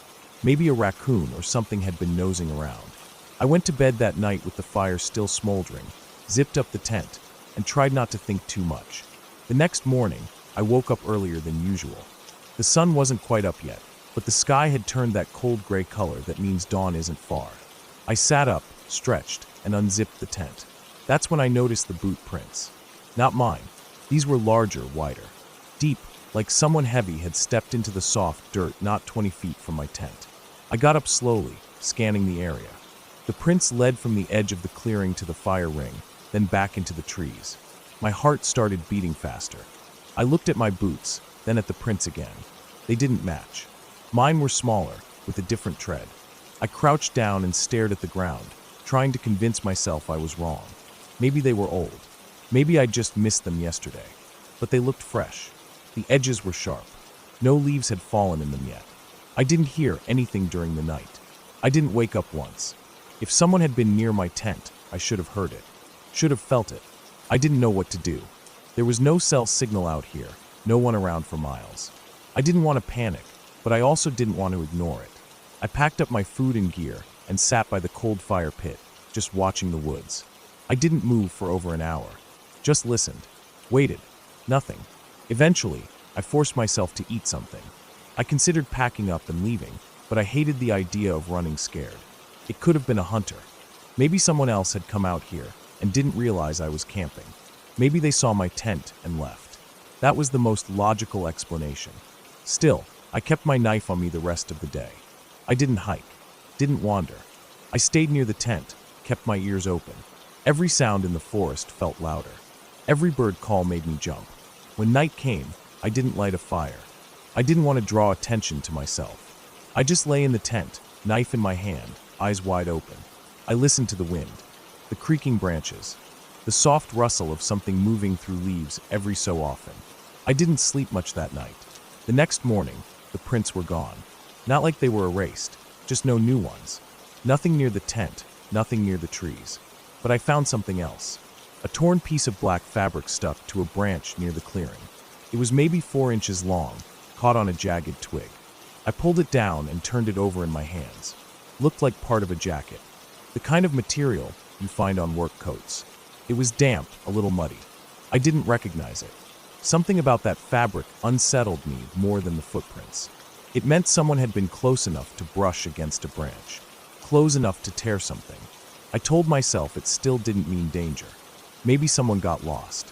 Maybe they came through after dark and didn't see me. Still, I made the decision to leave the next morning. I just needed to make it one more night. That evening, I didn't cook anything. I didn't want any smells giving away my location. I stayed in the tent as soon as the sun dipped behind the trees. The woods got colder, quieter. The wind had died completely, which made the smallest sounds feel loud. I lay still for hours, barely blinking, ears straining. Then I heard it. A crunch, like a footstep on dry leaves. Not a squirrel, not a deer. Something heavier, slower. It came from the north side of the clearing. Close. I held my breath. My heart thudded so loud I was afraid it would drown out the sounds. I waited. Another step. Then silence. I didn't move. Didn't dare even shift in the sleeping bag. The tent walls were thin. Just nylon. I felt like if I moved, it would give me away. Minutes passed. Another step. Then another. Closer. Then nothing. I lay there for what felt like hours. Eventually, I must have drifted off out of pure exhaustion. When I woke up, it was light outside. The tent was damp with dew, and everything was quiet again. Too quiet. I unzipped the tent and stepped outside, scanning the clearing. That's when I saw it. A small pile of stones near the edge of my camp. 5 of them, stacked in a neat little tower. Not natural. Not random. Someone had placed them like that. I stared at it for a long time. It wasn't threatening. Not really. But it felt deliberate. Like a message. I couldn't explain why, but my gut twisted into knots. That was it. I wasn't waiting around another night. I tore down the tent, stuffed everything into my pack, and started hiking back. I moved fast, barely stopping to drink water. The trail felt longer than I remembered. Every tree looked the same. Every sound made me whip my head around. After 2 hours, I stopped to rest. Sat on a fallen log, took a drink. That's when I noticed something in the dirt a few feet away. Another boot print. Same size as before. Facing the direction I came from. I got up and started walking faster.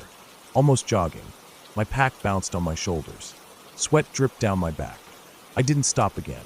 When I finally reached the parking lot, my truck was there. Untouched. No other cars. I unlocked it, tossed my gear in, and drove. I didn't look back. I didn't sleep well for weeks after that. Kept thinking about the prints, the fabric, the stacked stones. It wasn't a ghost story. There was no monster in the woods. but someone had been there, watching, walking around my tent at night, close enough to touch it. I still don't know who they were or what they wanted, but I haven't been back to Miller's Ridge since.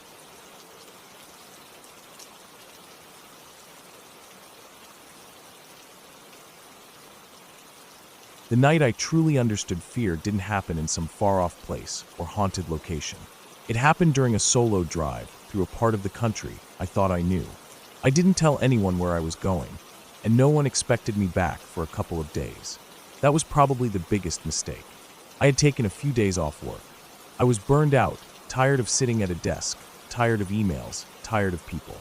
I didn't want to go to some resort or a tourist-heavy place where I'd just be swapping one kind of noise for another.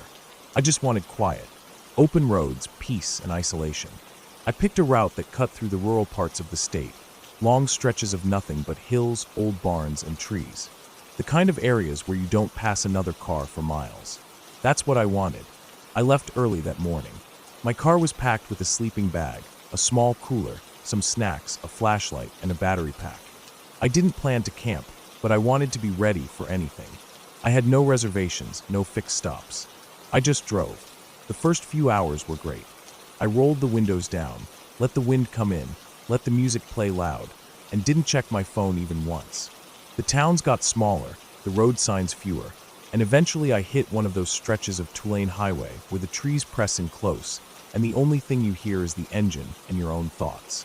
It was around 6 p.m. when I pulled off for gas. It was an old station, 2 pumps, no lights, and what looked like a closed shop beside it. There was no one around. I debated just skipping it, but my tank was under a quarter, and I didn't know how far the next town would be. Against my better judgment, I stopped. The pump worked, though it was slow. I filled up, paid with a card at the old machine, and got back in the car. The sun was getting low. I thought about finding a motel soon, but I didn't see anything on the map. I decided I'd keep going another hour or so and see what popped up. I had passed a dirt road a few miles back that I was curious about. It led into some wooded hills and looked peaceful, so I turned around and headed toward it. The road was narrow and uneven. Trees leaned over it from both sides, and after just a few minutes, I lost cell signal completely. The dirt path wound through forested terrain, getting bumpier the deeper I went.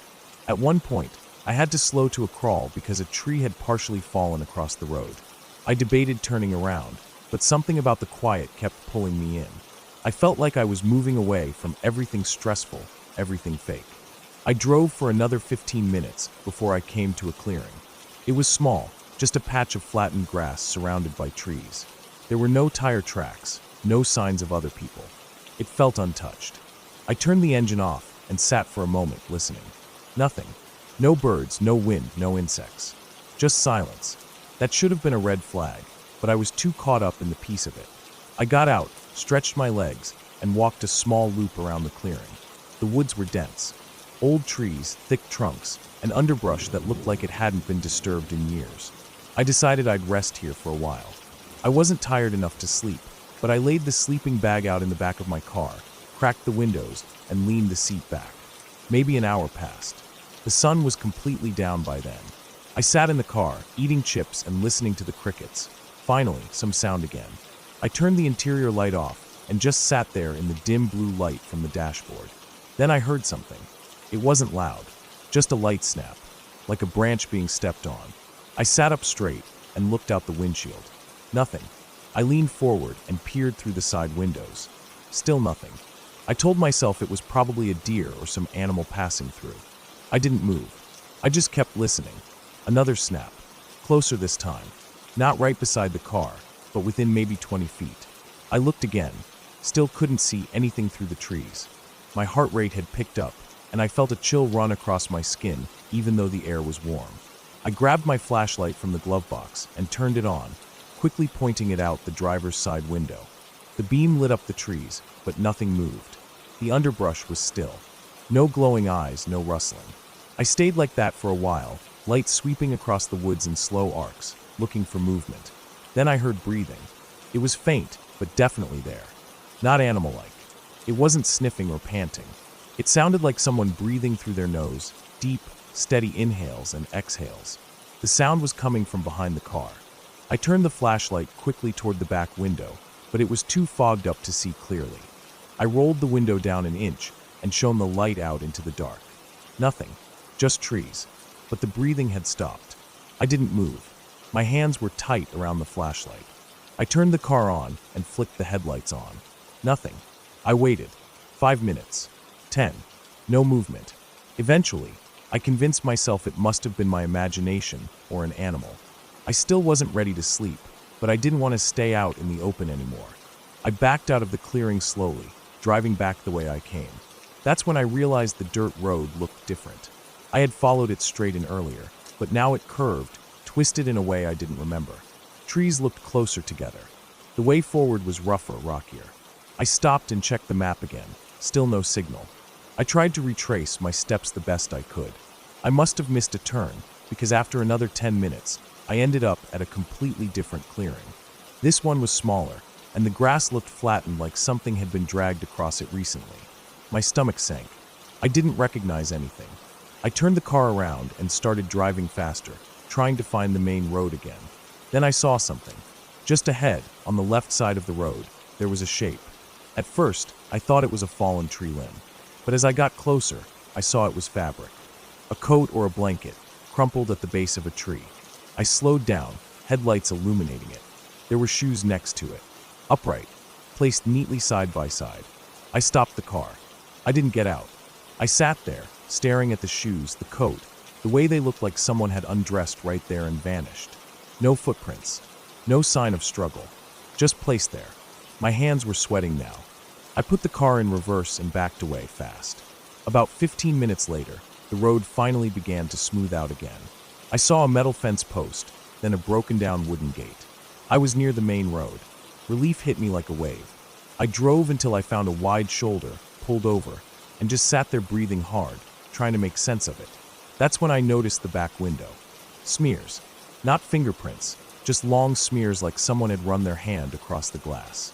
My windows had been clean when I parked. I stared at the marks. I hadn't heard the car being touched. I hadn't seen anything. But someone or something had been right up against the car. Maybe while I was inside. Maybe while I was outside checking the road. I didn't sleep that night. I kept driving until I found a 24-hour diner near a small highway town. I sat inside, drank coffee until the sun came up. The staff gave me weird looks, but they didn't ask anything. I didn't tell them. Who would believe me? The next day, I drove straight home. I didn't take back roads. I stuck to the highway, past dozens of cars, stopped only in busy areas. When I finally walked through the front door, it felt like returning from a different planet. I showered twice, slept for 12 hours. A week later, I decided to check the car one last time. I had avoided it since I got back. It felt stupid, but I needed to make sure everything was normal again. I went to the garage, opened the door, and stood in front of the back window. There was something stuck to the wiper blade. I opened the hatch slowly. It was a piece of paper, folded in half. No markings on the outside. I opened it. It was blank, except for a single word, written in shaky, uneven letters. Soon, I stood there, paper in hand, the smell of dust and oil in the air, heart thudding so hard I could barely breathe. I moved. I sold the car a few days later. I haven't been back to that part of the state. I don't even take long drives anymore. I told people it was engine problems, that I just didn't trust the car after the trip. No one questioned it. But I know what I saw. I know what I heard. I know what was out there. And I know it wasn't done. I never found out who or what left that paper. I changed all my locks. Got a security system. Moved apartments again 6 months later. Nothing ever happened after that. But I still can't sleep with the windows open. I still flinch when I hear footsteps behind me, even if they're just mine.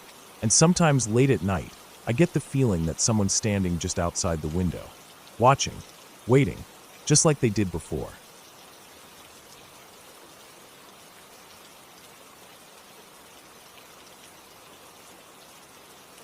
The day started out normal. I remember that clearly. It was the kind of day where everything feels so plain, you don't expect anything unusual to happen. I had the whole weekend free and decided to drive out to this old piece of land my grandfather used to own. It was about 2.5 hours from where I lived now, tucked into the edge of a wide forest that hadn't changed much in the last 50 years.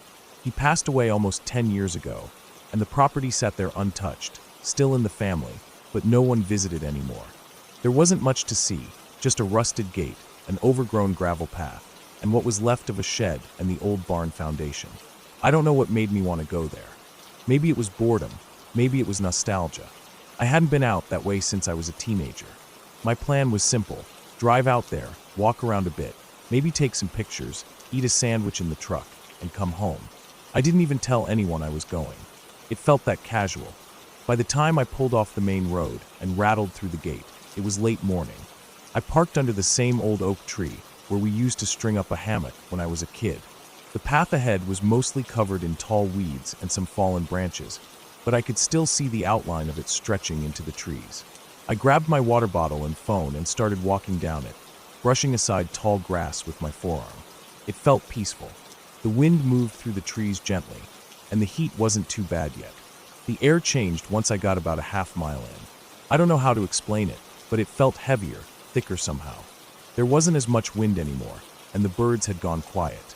I stopped and looked around for a second, trying to figure out if it was just my imagination, but everything looked normal. I kept going. I passed the old barn foundation, just a few concrete blocks and moss-covered beams now. The shed was still mostly standing, though its roof had caved in. I didn't go inside. I remembered stories of copperheads nesting in the woodpile behind it, and I didn't feel like testing my luck. I wandered past it into the trees, not really following a path anymore, just walking in the general direction of the small stream that used to run behind the property. That's where I planned to sit and have lunch, maybe skip a rock or two. I hadn't done that in years. It took me longer to find the stream than I remembered. The woods had grown thicker, and some areas had changed shape completely. I crossed a few dry creeks, climbed over some fallen logs, and finally came to the stream, or what was left of it. It was smaller than I remembered, just a trickle now, with patches of stagnant water trapped between muddy rocks. I stood there for a moment, hands on my hips, disappointed. But I sat anyway, ate my sandwich, dronk half my water. I took some photos of the mossy trees and the cracked stones by the stream. For a while, it was just quiet. I started back a little after noon. I decided to take a slightly different route back, following what looked like a deer trail through the woods. The ground was soft from the recent rain, but not soaked. I could see boot prints, probably my own from earlier, but also deeper marks, cloven, wide like a deer or maybe a wild hog. I figured it was normal. About 10 minutes in, I came across something strange. There was a fresh pile of dirt off to the side of the trail, maybe 6 feet wide and 2 feet high. At first, I thought it was just an animal digging for grubs or roots, but it was too neat. The edges were clean, almost squared off, like someone had used a shovel, but there were no shovel marks. No tools. I looked around for signs of anyone, other boot prints, maybe a bag or trash, but there was nothing. I stood there for a few minutes, staring at that mound. It wasn't shaped like a grave or anything, just a low hump of damp, freshly turned earth. The kind of thing you wouldn't notice unless you stepped right on it. But something about it felt off. I didn't dig into it or touch it. I just kept walking. I couldn't shake the feeling that something was watching me. It wasn't paranoia exactly, just a slow, creeping awareness. You know that feeling when someone stares at you too long in a store? It was like that, but stretched out. I stopped walking a couple times and turned around slowly, but nothing was there. The woods were quiet again. Too quiet. I moved faster after that. I stopped taking pictures. I didn't even finish my water. I just wanted to be back at the truck. I was less than a mile out when I started hearing the noise. It was a slow, crunching sound. Leaves and twigs breaking behind me, maybe 100 feet back. It was steady, not like an animal darting through the brush. More like a person walking, but deliberately not trying to hide. I stopped again and turned. Nothing. I crouched low, staring into the trees, trying to catch any sign of movement. Nothing moved. I waited. 10 seconds. 20. Then I heard it again, this time off to the left, maybe 50 feet away. Still slow. Still steady. I don't know why I didn't call out. Maybe I didn't want to break the silence. Maybe I didn't want a response. I started walking again, faster now, barely keeping to the trail. My boots slipped a few times in the mud, but I didn't stop to check. I just kept going. The sound followed. Always behind, always just far enough that I couldn't see the source. I started running. Branches slapped my arms and face. I tripped once, skinned my hand, kept running. My heart was pounding. My lungs burned. I burst out of the trees into the clearing near the shed and didn't stop until I reached the truck. The truck was untouched. Everything inside was the way I left it. I locked the doors the second I climbed in and started the engine. I backed out so fast, I almost hit the gate post. I didn't even bother closing the gate behind me. I didn't stop driving until I reached the main road. My hands were shaking. My shirt was soaked through with sweat. I looked in the rearview mirror over and over, half expecting to see someone step out of the trees. But there was nothing. I told myself it was just an animal. Maybe a hog. Maybe a stray dog. But the footsteps, they were too even. Too slow. No rustling, no darting, no growls. Just crunch, crunch, crunch. I didn't sleep that night. Every time I closed my eyes, I saw trees. I saw the dirt mound. I heard footsteps. The next day, I called the county office. Asked if anyone else had reported trespassers out near that part of the woods. The woman on the phone was polite, but said no. No recent calls. No hikers. No squatters. I didn't go back. I tried to forget about it. I pushed it out of my head for months. But it didn't leave me. About 6 months later, I got a call from my cousin. She had gone out there with her boyfriend to camp. I hadn't told her what happened. I never told anyone. She asked if I remembered where the old shed was, and I said yes. Why? She said they found something strange. Fresh dirt, soft and piled. No tools. No tire marks. No prints. Just a mound. She said they left early. 2 days after that, I drove out there again. I don't know why. I told myself it was to get closure, to prove to myself there was nothing to be afraid of. I brought a shovel this time. I found the same mound. A little flatter now, like time had started to level it out, but still distinct. I walked a wide circle around it for 30 minutes. No footprints. No trail cameras. No gear. No signs of recent activity. Just the mound. I stood over it and hesitated. My grip on the shovel was tight. My palms were sweating. I didn't want to dig, but I did. The top layer was soft, like it had been turned not long ago. The smell was heavy, earthy, not rotten. I dug slowly, shallow at first. The first foot revealed nothing but dirt and stones. I kept going. Around the 2-foot mark, the smell changed. It wasn't strong, but it was there. Sour. Metallic. I stopped when I hit something that wasn't dirt. It was cloth. I froze. My stomach turned. I pushed the dirt aside gently. More cloth. A jacket, maybe canvas, maybe denim. Faded. Dirty. I kept digging until I uncovered what was unmistakably a shoulder. I couldn't breathe. I backed away and dropped the shovel. My legs went numb. I didn't know what to do. Eventually, I called the sheriff. They came out, taped it off, asked me questions, took my statement. 3 days later, they confirmed what I already knew. It was a man, maybe in his 40s. No ID, no wallet, no phone, no missing person report that matched. They said he'd been dead for a while, maybe 6 months, maybe more, buried by hand. No signs of trauma, no weapons. They called it suspicious, but didn't have much to go on. I asked them if they'd found any other graves out there. They said no. I never went back. I sold my part of the land to a timber company. They cleared the whole area 6 months later. Shed, trees, everything. But I still think about it. I think about the footsteps, the silence in the woods, the way that mound looked so fresh, so precise, like it had just been made. I wonder if the person who buried that man was still out there when I walked past. I wonder if I'd stayed 5 minutes longer, what would have happened. And most of all, I wonder how many other mounds are out there, just waiting, hidden beneath leaves and time.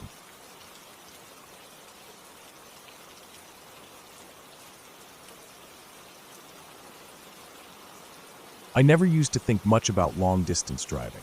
I didn't love it, but it was just one of those things I had to do. My job sometimes required it, checking on remote work sites, delivering equipment, inspecting projects, stuff like that. It was part of the deal, and I was used to spending hours alone in the cab of my pickup truck, listening to static radio or just the rumble of tires on the road. This story happened about 2 years ago, August, middle of summer.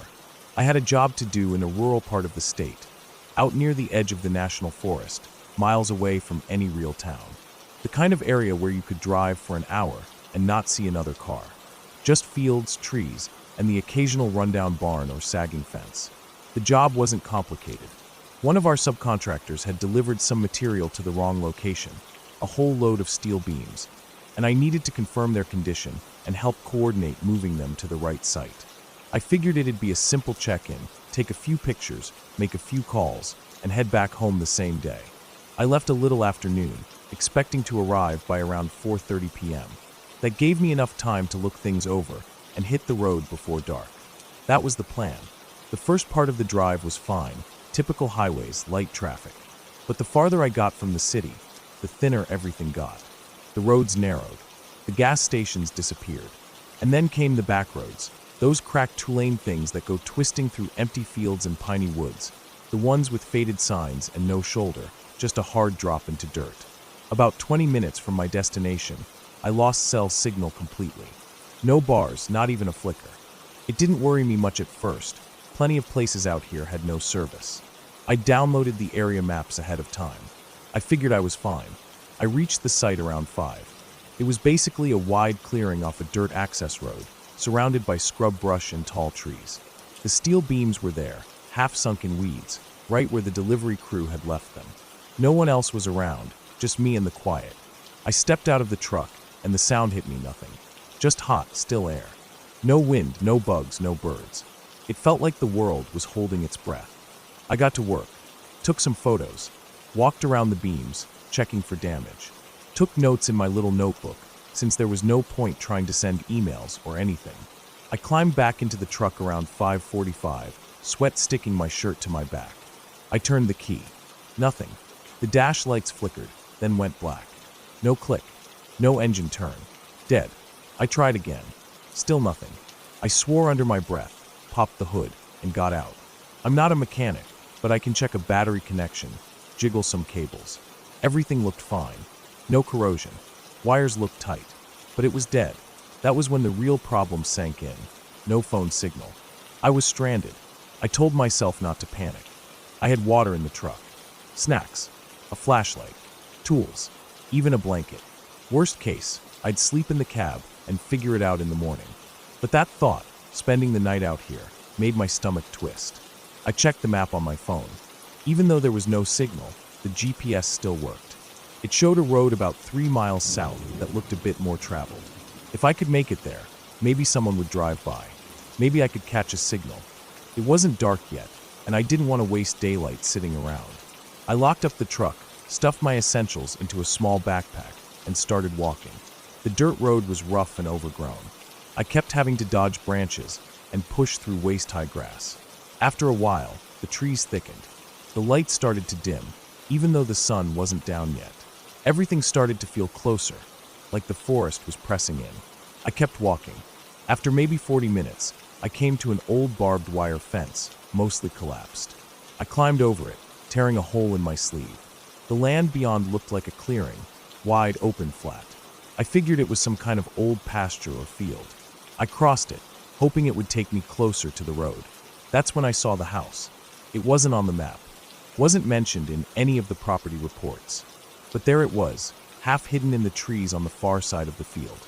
Small, plain, one story. Looked abandoned. The windows were dark, and the porch sagged like it hadn't been walked on in years. I don't know why, but I felt pulled toward it. Maybe I was hoping someone lived there. Maybe it was instinct, or maybe it was just the idea that shelter, even an old shack, was better than being alone in the woods. I walked up slowly. No signs of life. No car, no path, no mailbox. The yard was wild, the grass up to my knees. I stepped onto the porch and knocked. Nothing. I tried the door. It creaked open. Inside, the air was stale. Dust floated in the light from the doorway. The floorboards creaked under my boots. There was furniture, a table, a chair, an old couch. But everything was coated in dust and grime. The kitchen looked like no one had touched it in years. But it didn't feel destroyed, just left behind. I looked around for a landline phone. Nothing. Then I found something strange. On the table in the living room, there was a single piece of paper. Clean. No dust on it. It was lined notebook paper, like from a school notebook. And in the center, written in big blocky letters, was one word. Leave. That was it. No signature. No explanation. My stomach dropped. I backed away from the table. Suddenly the silence of the house felt louder, heavier. I turned around and walked out fast, down the porch steps, across the field. I didn't run, but I wanted to. The trees seemed thicker on the way back. I didn't take the exact same path. I was walking faster, almost jogging, scanning for that road. The sky had started turning orange. I was getting tired. The backpack felt heavier. My shirt clung to me with sweat. I wiped my face, but my hands were dirty, and now my face was too. I kept moving. Then I heard something behind me. It was faint, but it was there. A rustle. A snap. I stopped walking and held my breath. Nothing. I turned slowly. The trees behind me were still. Empty. But I couldn't shake the feeling that someone was there watching. I kept walking. Faster. The sound came again. Closer. A definite step. I stopped again. Looked back. Still nothing. I told myself it was a deer. A raccoon. Anything. But I couldn't ignore how it seemed to match my pace. When I stopped, it stopped. I kept walking. This time I didn't stop. The sun was almost gone now. The woods were filling with shadows. I pulled out my flashlight and flicked it on. The beam was weak, but enough to see the trail ahead. That's when I heard the whistle. Short, sharp, like someone calling a dog. I froze. Another whistle. Closer. My breath caught in my throat. I turned in a slow circle, flashlight scanning the woods. Nothing. But then I saw it. Far off, behind the trees, something moved. A shape. Human, maybe. Standing still. Watching. I didn't wait. I started running. The trail curved and dipped. Roots tried to trip me. Branches slapped my arms. I didn't care. I just ran. I heard footsteps behind me now. Not quiet ones. Fast. Heavy. Running. I didn't look back. I ran until my legs screamed. Until I thought I'd puke. Until I stumbled out onto gravel. It was the road. The one from the map. I staggered to a stop, chest heaving. I looked behind me. Nothing. No one came out of the woods. But I could still hear something. Breathing. Just past the tree line. I backed away from the edge of the forest, down the road. Kept backing up, never turning around, until the trees started to thin. Then, in the distance, I saw headlights. I ran toward them, waving my arms. It was a dusty old pickup. The driver, a man in his 60s, slammed on the brakes and rolled down his window, staring at me like I was crazy. I didn't explain. I just asked if he could give me a ride to the nearest town. He hesitated, then nodded. I climbed in. We drove in silence for a while. I kept looking back, half expecting to see someone chasing us. When we got to town, just a gas station and a diner, I thanked him and went inside. My phone still had no signal, but they had a landline. I called a tow service. While I waited, I told the guy behind the counter about the house. He frowned, said there wasn't any house out there. I described it, small, one-story, near the edge of a field. He just shook his head, said there used to be a place like that, decades ago. Belonged to some old man who lived alone, but it burned down in the 80s. Nothing left now but the foundation. I didn't argue. The tow truck came. We drove back to my pickup. The driver hooked it up without talking. I kept glancing at the woods. The next day, my truck started on the first try. No explanation. No dead battery. Nothing wrong. I've thought about that day a lot since then. The old house. The paper on the table. The shape in the trees. The footsteps. I don't know who or what was out there, but I believe the note. Next time, I'll leave.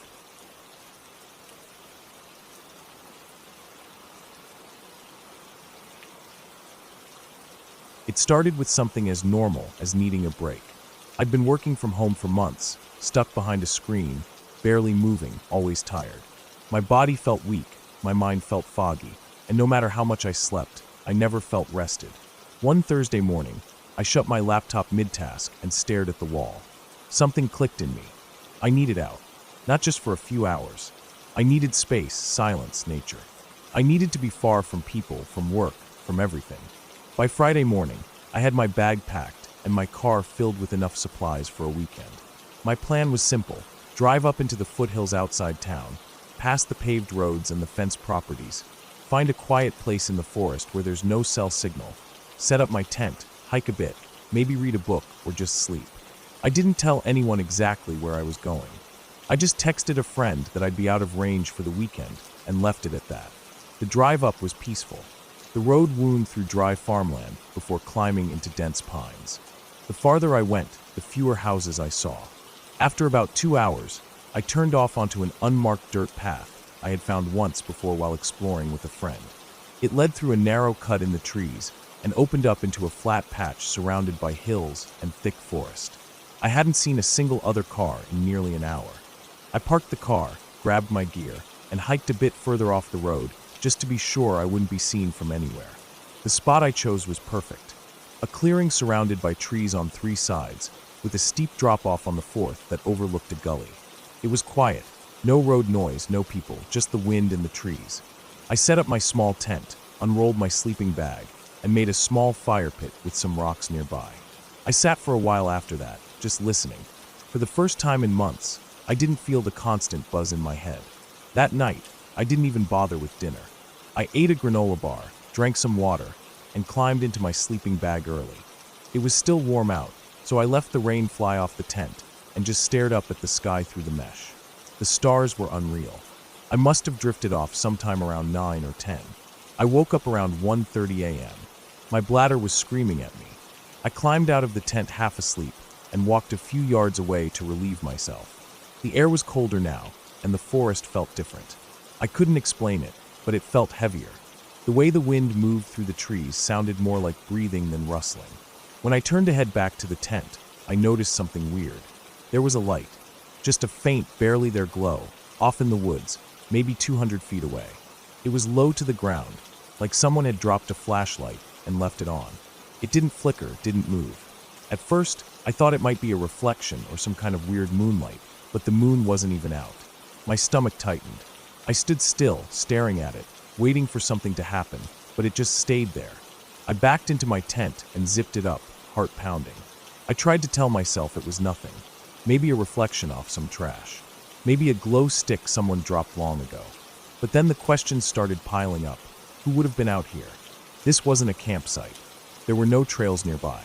I hadn't seen a car or person for hours. Eventually, I fell asleep again. When I woke up at sunrise, I unzipped the tent slowly and peeked out. The forest looked normal. Bright, green, peaceful. No sign of the light. I made some coffee on my little camp stove and ate a protein bar. I debated walking over to where the light had been, but I didn't want to mess with it. I didn't come out here to play detective. I just wanted space.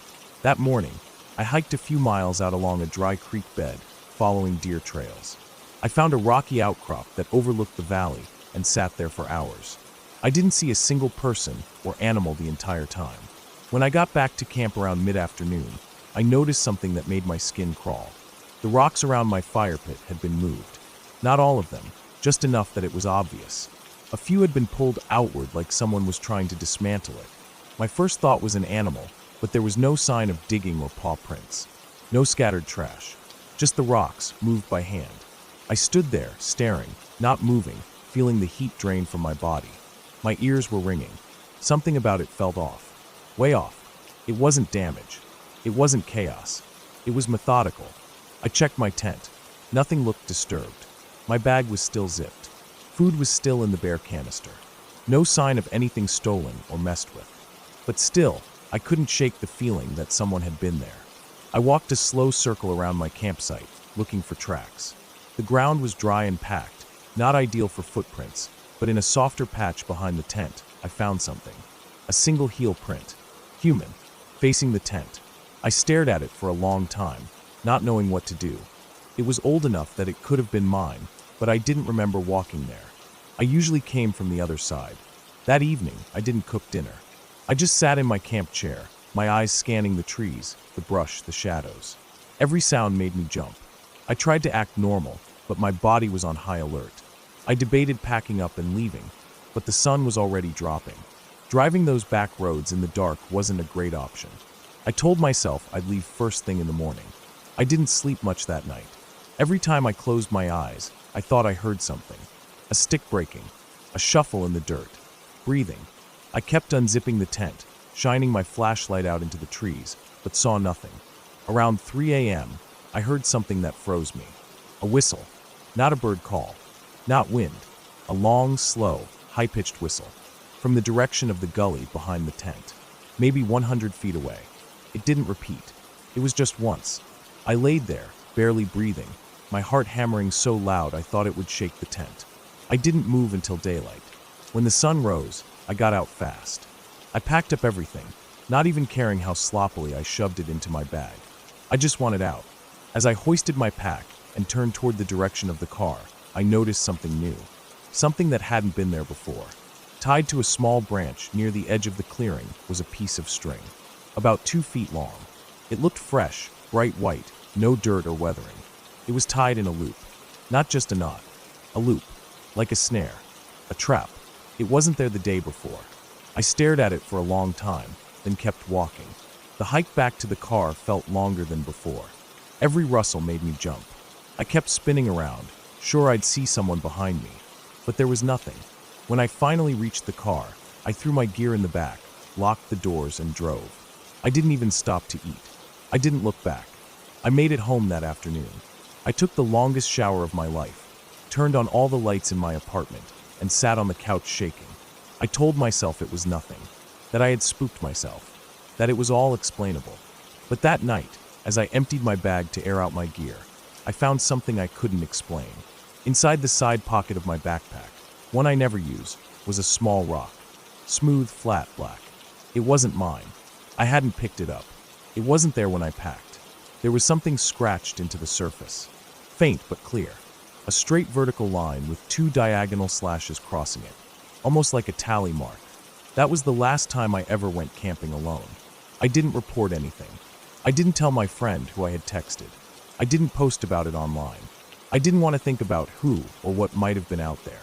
Maybe someone lives off-grid out there and doesn't like visitors. Maybe it was some twisted prank. Or maybe someone was waiting for something, or someone else. Maybe I left just in time. Since then, I always check my car twice before I drive. I make sure no one follows me home. I leave lights on even during the day. I haven't felt safe since, and I don't think I ever will again.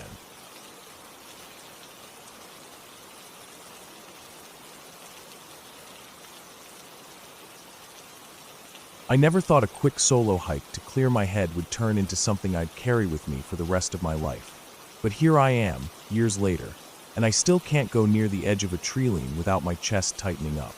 It started out as a normal day. I had been feeling burnt out from work and wanted some quiet time. I drove out early to a spot I found online, about 2 hours from home, called the Little Bear Loop. It wasn't too popular, but not completely unknown either. I figured it would give me a few hours alone without being too remote or dangerous.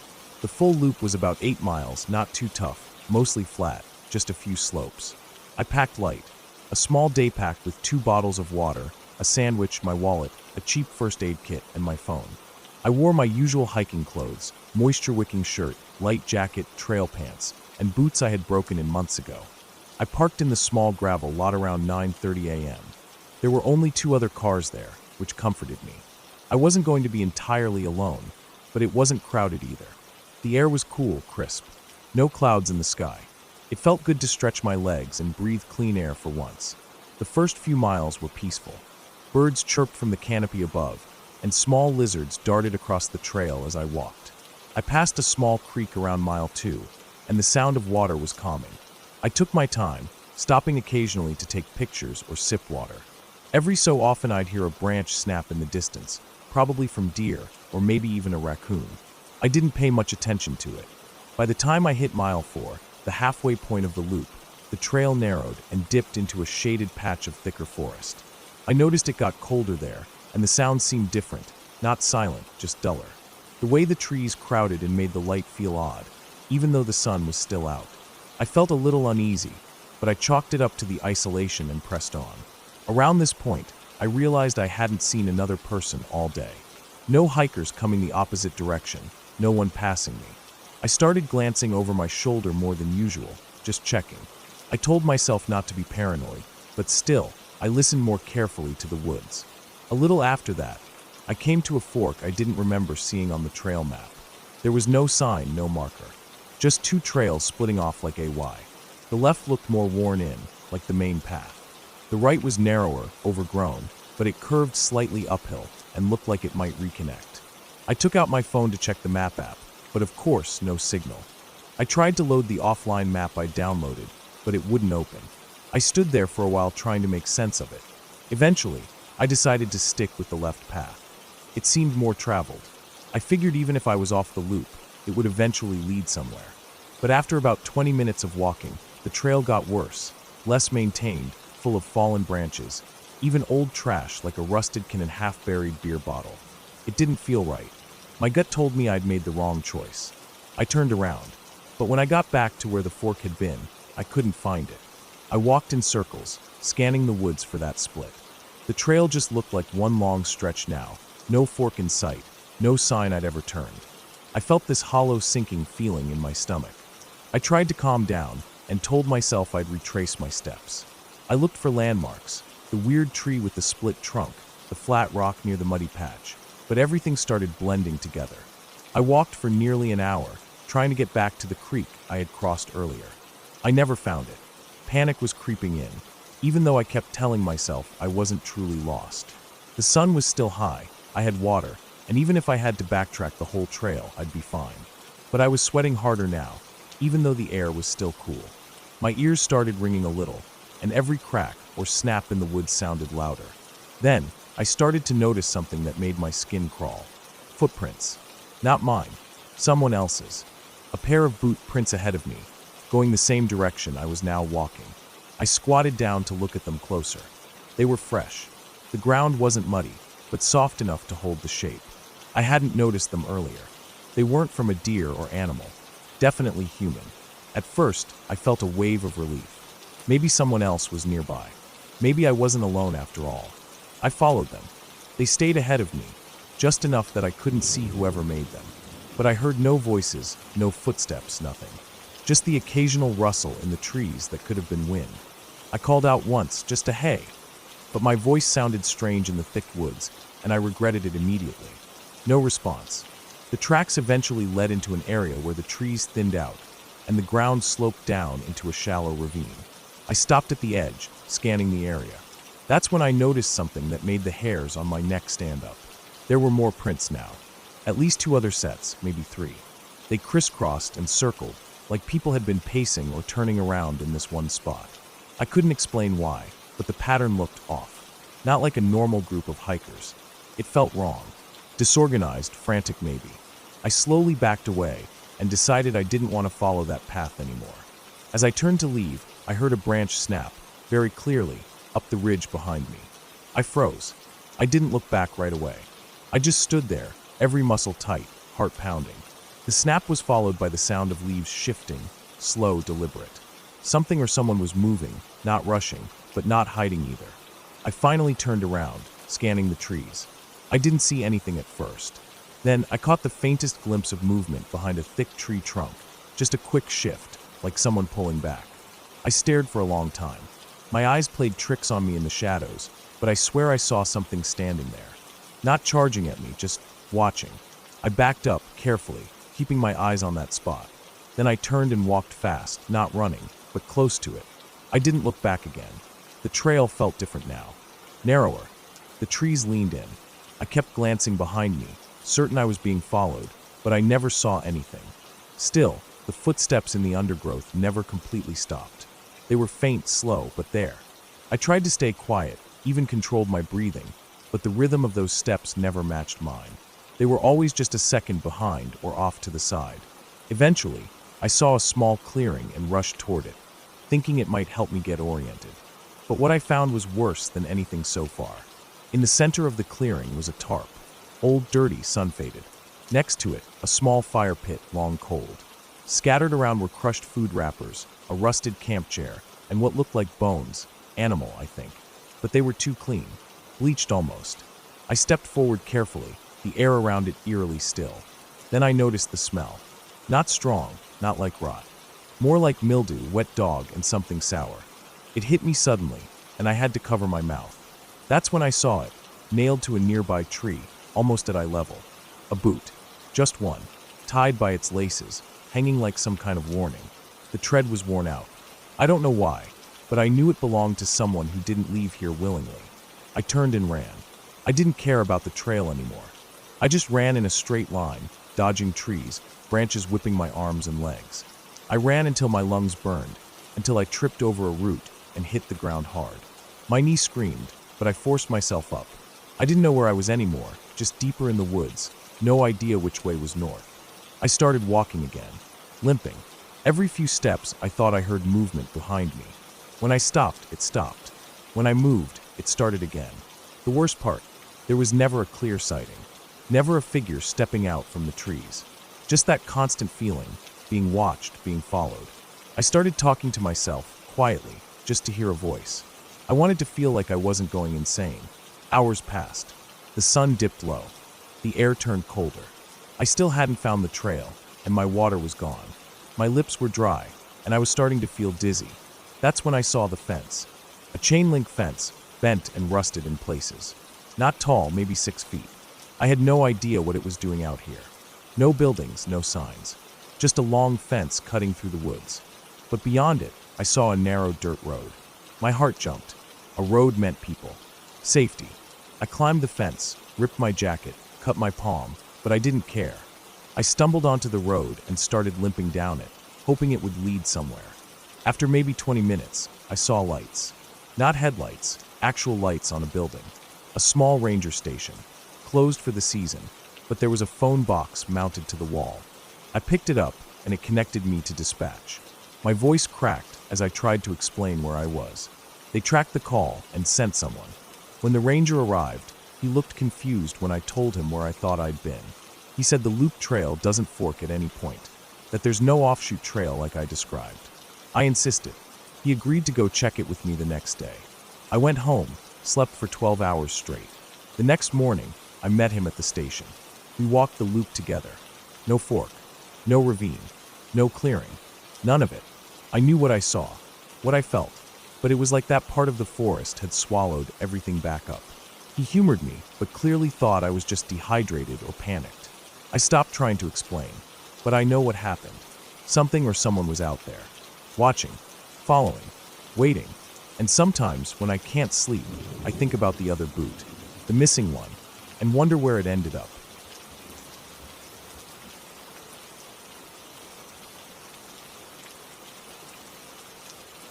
The land looked flat from the road, but once I stepped off the gravel and started hiking toward the property line, I realized it wasn't. It dipped and curved in strange ways, and none of it made sense on paper. I had bought 20 acres of land in northern Minnesota, mostly pine, some clearings. The satellite photos showed a couple of overgrown trails and what looked like the remains of an old cabin tucked in the farthest corner near the creek. That part had caught my eye. I wasn't interested in building a home out there or turning it into anything fancy. I just wanted to get away from people and maybe build a little off-grid place, just for myself. No running water, no power, nothing.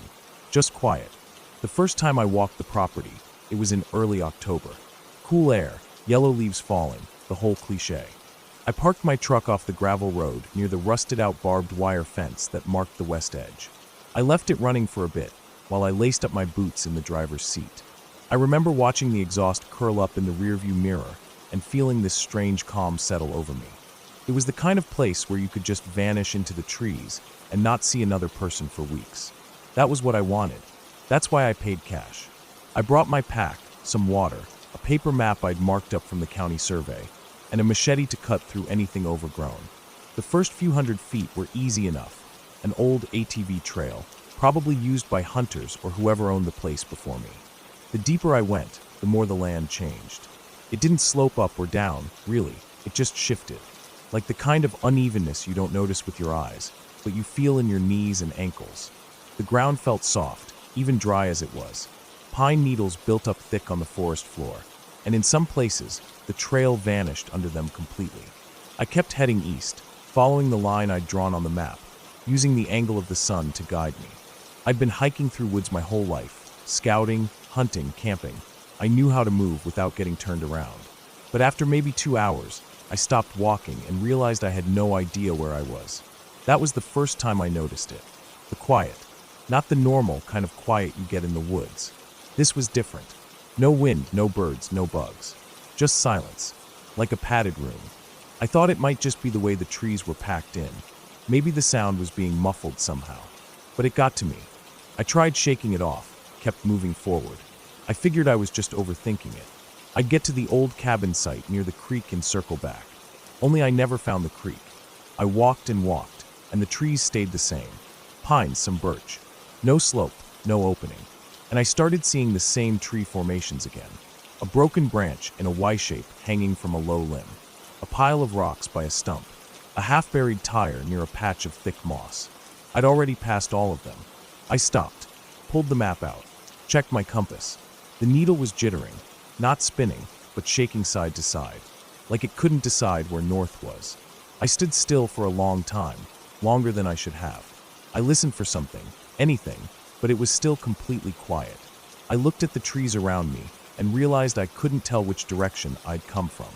I tried to calm myself. Sat down on a fallen log, drank some water, ate a protein bar. I told myself it was just nerves. I wasn't lost. I was just disoriented. All I had to do was backtrack. Use the sun again. Even if I didn't make it to the cabin site, I could still make it back to the truck. I gave myself 15 minutes to rest, then stood up and started moving west, where the sun had been behind me earlier. I told myself if I just kept walking that way, I'd hit the fence again. I walked for hours. The trees didn't change. The quiet didn't lift. I checked my watch over and over, but the sun barely moved in the sky. It didn't make sense. I should have at least heard something, wind, birds, anything, but it stayed dead quiet.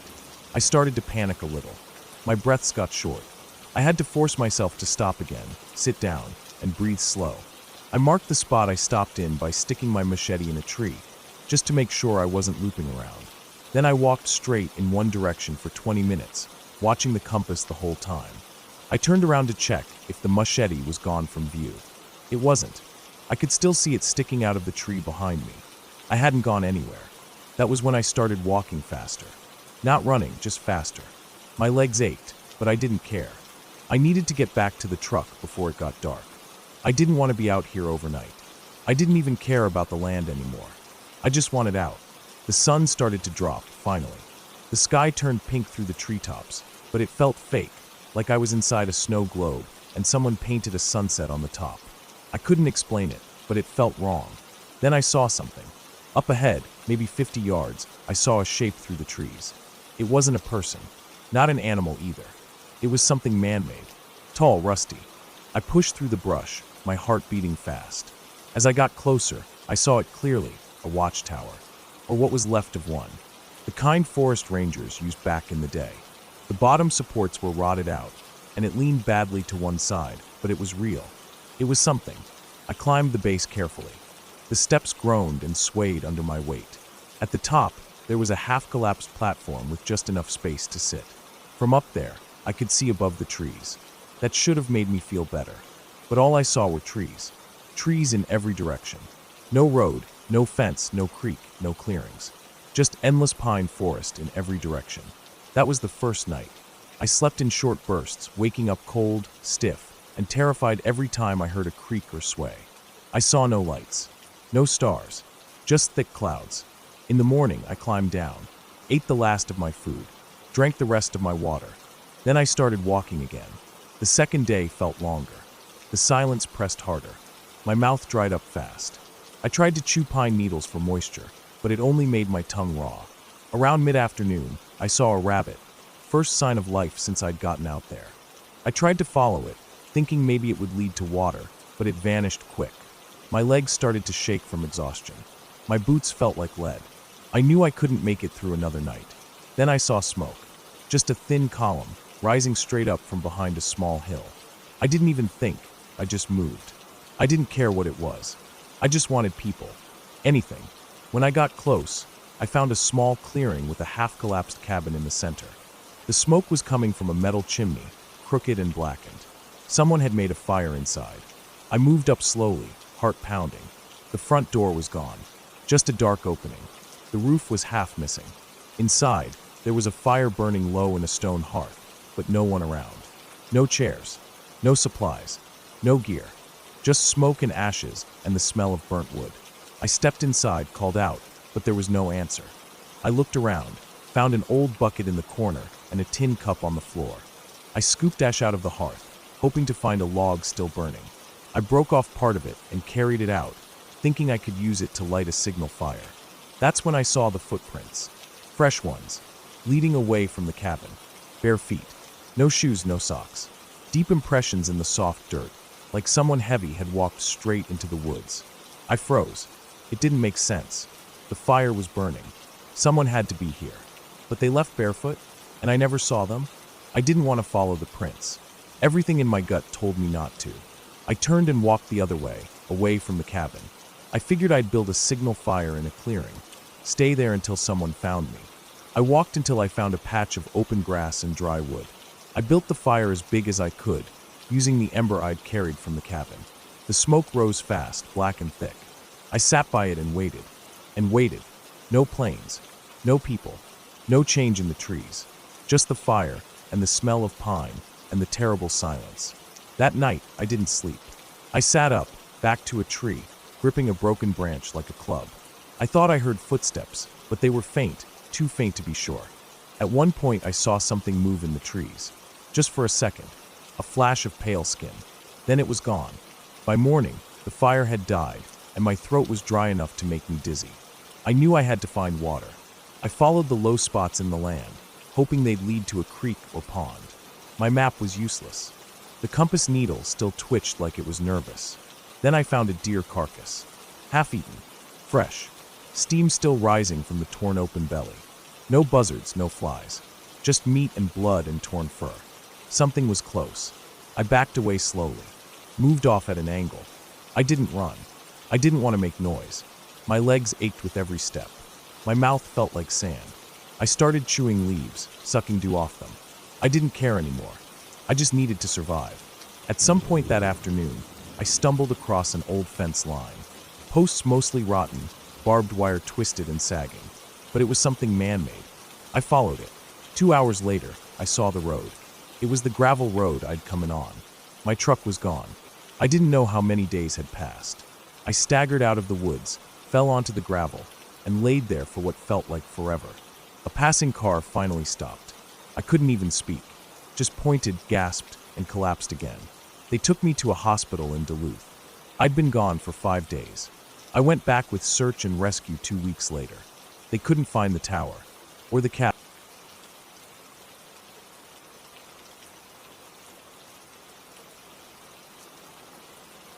The old dirt road stretched out in front of me, long and empty, swallowed up by trees on both sides. It wasn't even supposed to be a road, more like a logging path that hadn't seen traffic in years.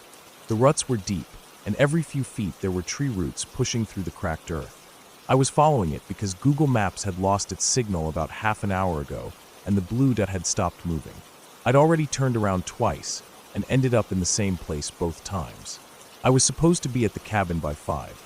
It was now past 7. Sunlight was thinning fast, and I was nowhere close to anything that looked like a cabin or even a house. I had rented this cabin for a weekend alone, just a chance to unplug, write, and get some peace. It was in the middle of nowhere, tucked deep in the woods of northern Michigan.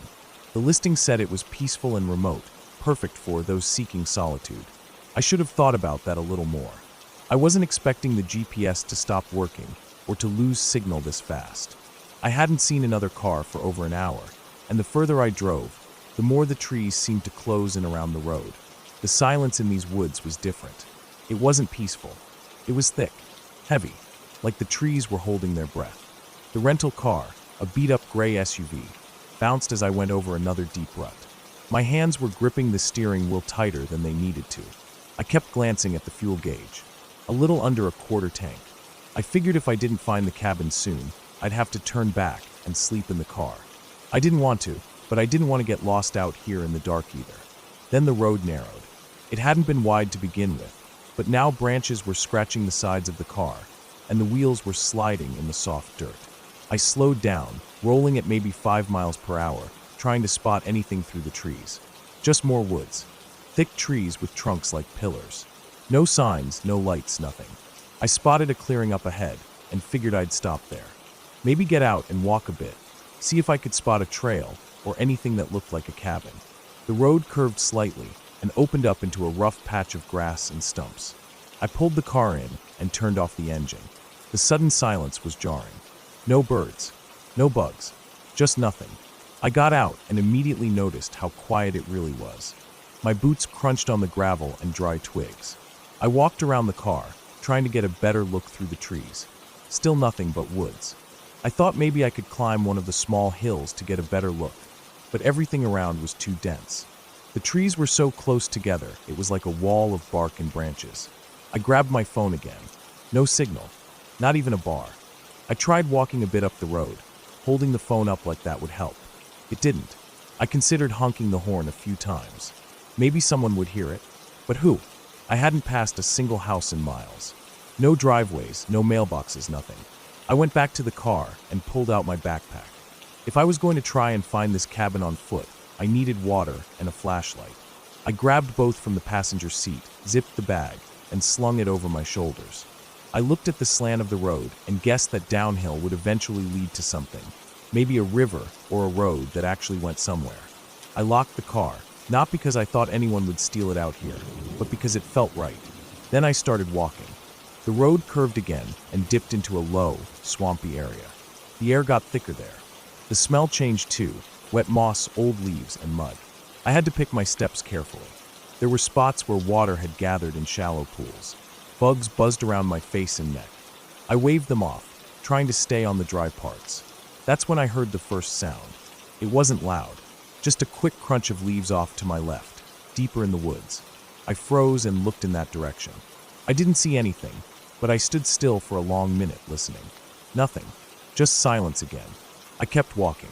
Another 5 minutes down the road, I heard it again, this time behind me. Same kind of sound, crunching leaves, like someone had stepped on a branch and tried not to. I turned around fast, scanning the trees. Again, nothing.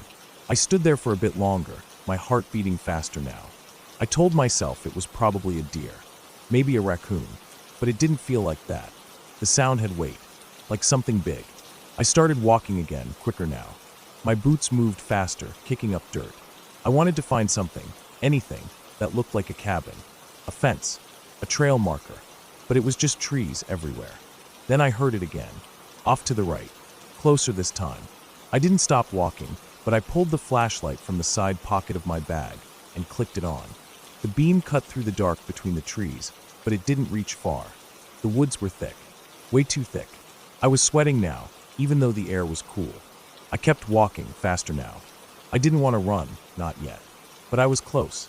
The sun was almost gone. The sky above the trees had faded to a dark gray blue.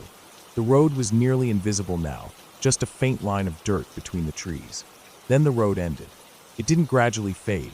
It just stopped, like someone had built this path halfway and then walked away. Trees had started growing where the road should have gone. No signs, no trail, just an abrupt wall of forest. I stopped, breathing hard, trying to make sense of it. That's when I heard it again. Behind me, clear this time. Not just a crunch. It was a footstep. And then another one. Not fast. Just one, then a pause. Then another. Steady. Measured. Human. I turned and shined the flashlight into the trees. Nothing moved, but I kept hearing it. Slow steps, just far enough back that I couldn't see what was making them. I backed up, almost stumbling. I was being followed. I didn't think. I just ran. I turned and pushed into the woods, away from the road, dodging trees, snapping branches with my legs and arms. The beam from the flashlight swung wildly with each step. I kept running until I couldn't hear the steps anymore. Then I stopped, breathing hard, my legs shaking. I turned off the flashlight and crouched low behind a fallen log. The woods around me were pitch dark now. I could barely make out the shapes of the trees against the sky. My heart was pounding. I waited, listening. Then I heard it again. Closer. Footsteps. Careful. Like someone was trying not to make noise, but the ground gave them away. The sound moved slowly through the woods, passing maybe 20 feet from where I crouched. I didn't move. I barely breathed. Whoever it was didn't use a light. That scared me more than anything. Because who walks through the woods at night without a flashlight? Unless they know the woods. Unless they've done this before. The footsteps faded again. I stayed crouched for a long time. I didn't know how long. My legs started to cramp, and the cold started sinking into my clothes.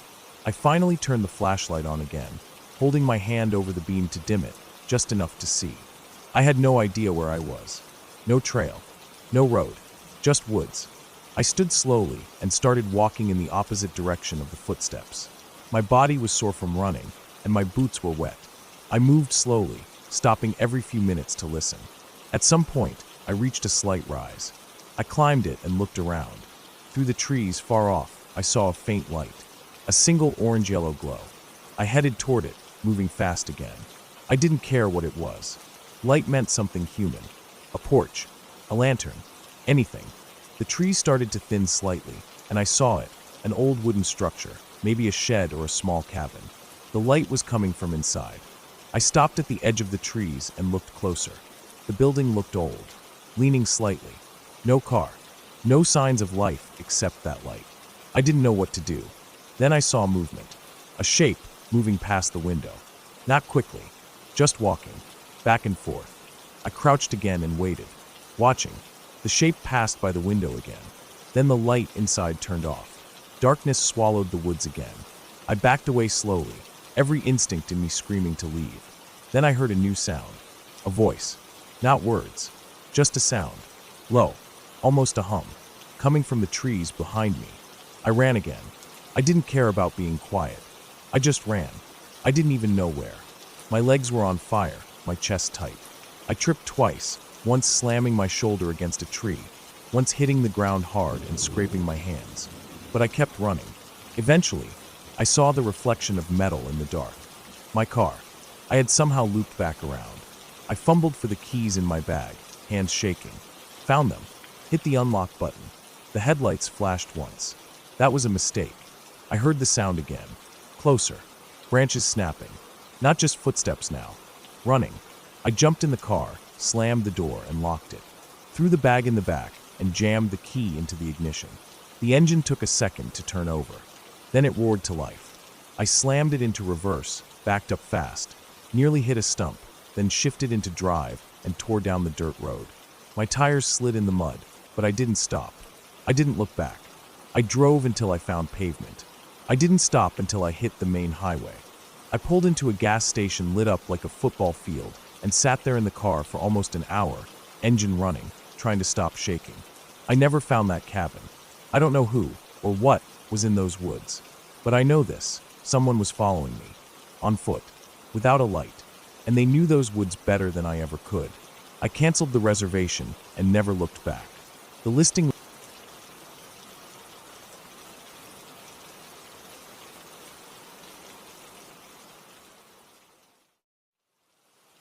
Hello everyone, I'm the Creep's Cabin. I know you use these videos to fall asleep.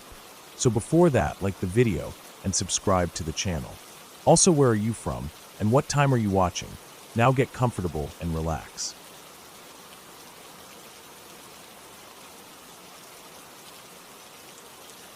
When I was around 13, one evening stands out to me more clearly than most of that year. It wasn't a special night or a holiday or anything you'd expect to remember a decade later. My mom and dad had invited over our old neighbors from the block of flats we used to live in until I was about 5 years old. At that point, I barely remembered anything from back then. We'd moved when I was still really young, and apart from a few hazy memories of gray concrete stairwells, the smell of old carpet in the corridors, and a noisy playground surrounded by metal fencing, most of it had faded into the background. They were all sitting in the living room that night, drinking tea and catching up, while I was told to head to bed. I didn't argue. I wasn't particularly close to those neighbors. They were just familiar adult faces from old photo albums and a few birthday parties I couldn't fully recall. I went up to my room, pulled the door nearly shut behind me, and lay on my bed fully clothed, just listening. The walls in our house were thin. Voices carried easily. I could hear the low hum of the adults talking, the occasional burst of laughter, the scrape of a chair against the floor, and spoons clinking against ceramic mugs. Nothing unusual. But then I heard something that made me freeze a little. The woman, I later remembered her name was Sheila, said something that stood out sharply against the rest of the normal chit-chat. She said something like, "Hey Digsy's mom, do you remember when Digsy used to say there was someone in his room? Well, there's a new family upstairs from us now, just moved in.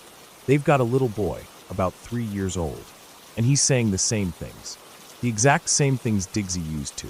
At first, I thought I misheard. The name Digsy was their nickname for me when I was little. I don't remember how it started, probably some toddler thing I did that stuck. But no one had called me that in years. Hearing it again made my ears tune in harder, and I waited, expecting someone to say more. I heard Mum give this kind of half-laugh, and then her tone dropped lower. I couldn't hear every word, but she sounded surprised, like genuinely taken off guard. I picked up some murmurs, footsteps, gone missing, and something about a record player, but that was all. Dad said something that made everyone laugh again, and the moment passed.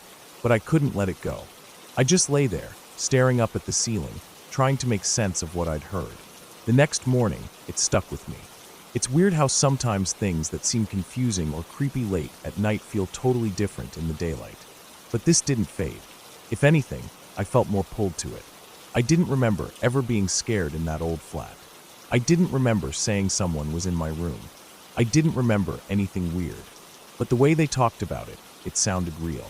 Not a joke, not some ghost story for fun. Real. I asked Mum about it later that day. She was folding laundry in her room when I brought it up. I tried to be casual, just saying I'd overheard something last night. When I told her what I heard, she stopped folding, looked at me, and said something that still sticks in my head. She said, "You don't remember?" That hit me harder than I expected, because that reaction told me right away that this wasn't something small. This was something she'd expected I'd never forget. She sat down on the bed and told me everything. She said it started gradually when we lived in the flat. I would have been around 3 or 4. I started saying things about someone being in my room. She didn't think much of it at first. Kids have vivid imaginations. I was at that age where imaginary friends, fears of the dark, and monsters in the closet weren't unusual. But it kept happening. She said I didn't act scared, just kind of bothered. Like I was annoyed. I'd complain that someone walked into my room during the night, stood near the bed, then walked out. Sometimes I said they sat on the floor or stood in the hallway. Then she said things started going missing. Small things. A spoon, a roll of tape, my socks, keys. Always little things that could be easily misplaced, but they kept turning up in strange spots, like inside the laundry basket, behind the toilet, once even in the microwave. That last one made her feel off. She said she started checking doors and windows more carefully after that. The weirdest thing, though, was the footsteps. She said that was the moment she realized it wasn't just a kid's imagination. She and Dad would both hear them. Light steps, slow ones, pacing the hallway outside the bedrooms. But every time they got up to check, nothing. No one. Once or twice they thought maybe it was the neighbor's kid upstairs, but the layout of the building meant there wasn't an apartment directly over our hallway. The building was oddly shaped, an old design where flats stacked like offset bricks. Our hallway ceiling backed onto another wall, not a floor. She said the final straw happened during the day, when she was home alone with me. I was playing with blocks in the living room, and she was listening to music on the record player. Something old and slow, one of her favorites. She was folding laundry, always folding laundry, it seems, and the record started to drag. Not scratchy or skipping, just slowing down. Like someone was holding the edge of the vinyl lightly, pressing down to stop it. She thought the player was breaking, but when she looked at it, nothing seemed off. And then it stopped. Not the song. The whole record stopped turning. Just like that. The power was fine. Nothing else shut off. And then, she told me, something came over her. Not fear, anger. She said she'd had enough. Whatever it was, whatever it wasn't, she just shouted, "Leave us the fuck alone." Loud and clear. She said the second those words left her mouth, the record spun back to life like nothing had happened. No slowing, no warping, just music playing like before. And that was it. After that day, nothing else happened. No footsteps, no missing items, nothing. And a few months later, we moved. The thing that unsettled me most wasn't the story itself. It was that I had no memory of any of it. You'd think if I had been so bothered by someone being in my room, it would have stuck. But nothing. It was like it had all been wiped clean. I remembered the building, the general feel of it, even the playground outside. But nothing from inside that flat. Not my room. Not any fear. Not even the weird stuff Mum described. It felt like a part of my early life had been cut out. As I got older, I started to think about it more. Sometimes late at night when I couldn't sleep, I'd go back over everything Mum told me. I'd picture that flat. I could barely remember the layout. I tried once to draw it from memory, and the more I tried to pin it down, the more I felt like I was just making it up. That only made it worse. There's a certain kind of unease that comes not from being scared, but from not knowing whether you should be scared. By the time I was in my 20s, I became more skeptical of stories like that. I started chalking things up to misremembered childhoods, stress, sleep deprivation, faulty wiring, and the usual explanations. But the thing I could never shake was how I found out. I didn't hear it from my parents. I didn't remember it myself. I only learned about it years later, by accident, from someone else describing something happening again. Almost the exact same thing, to a different kid, in the same building, above the same flat. I never went back to that building. Mom said it was a rough area now, not worth seeing again.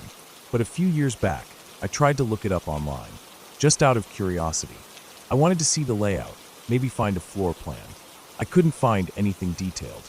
Just a photo of the outside, gray concrete walls, rows of small windows, metal doors. It looked almost abandoned, and I wondered for a while what I'd do if I went back and stood outside. Would something come back to me? Would I remember that hallway, that bedroom? Would it feel like anything? Or would it be as empty as the memories I didn't have? To this day, I've never had another experience like it. Nothing has ever felt off in that way again. I've had strange dreams, sure. Once I had sleep paralysis during university, and I saw a shadow in the corner that disappeared when I finally moved. But that's different. That has a name, an explanation. What happened in that flat doesn't. I've come to a kind of peace with it. I don't need to know exactly what happened. I believe my mom. She's not the kind of person to exaggerate.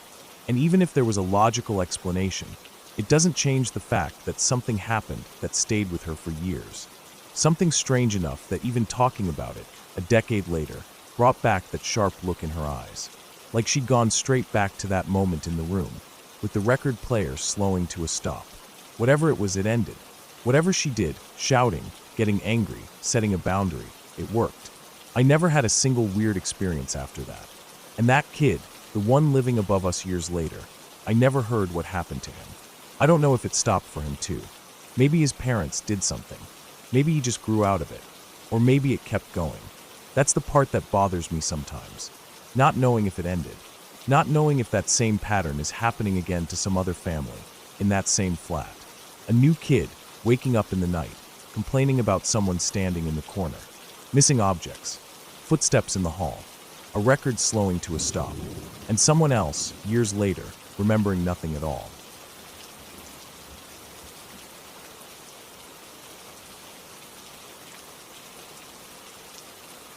When I was about 10 years old, there was this one night that stayed with me all my life, like a splinter under the skin that never works its way out. Not because anything violent or terrible happened in the obvious sense, but because something did happen that I've never been able to explain.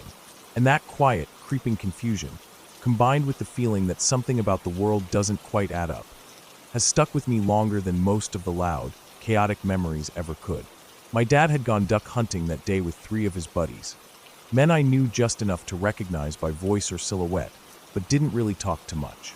They were a rough bunch, country men like my dad, the kind who wore the same old flannels year-round, smelled like tobacco and gunpowder, and told loud stories that were half lies even before the beer started.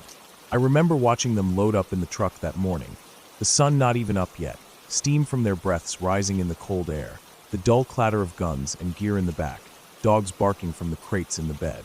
It was the kind of day where everything seemed ordinary. My mom made pancakes.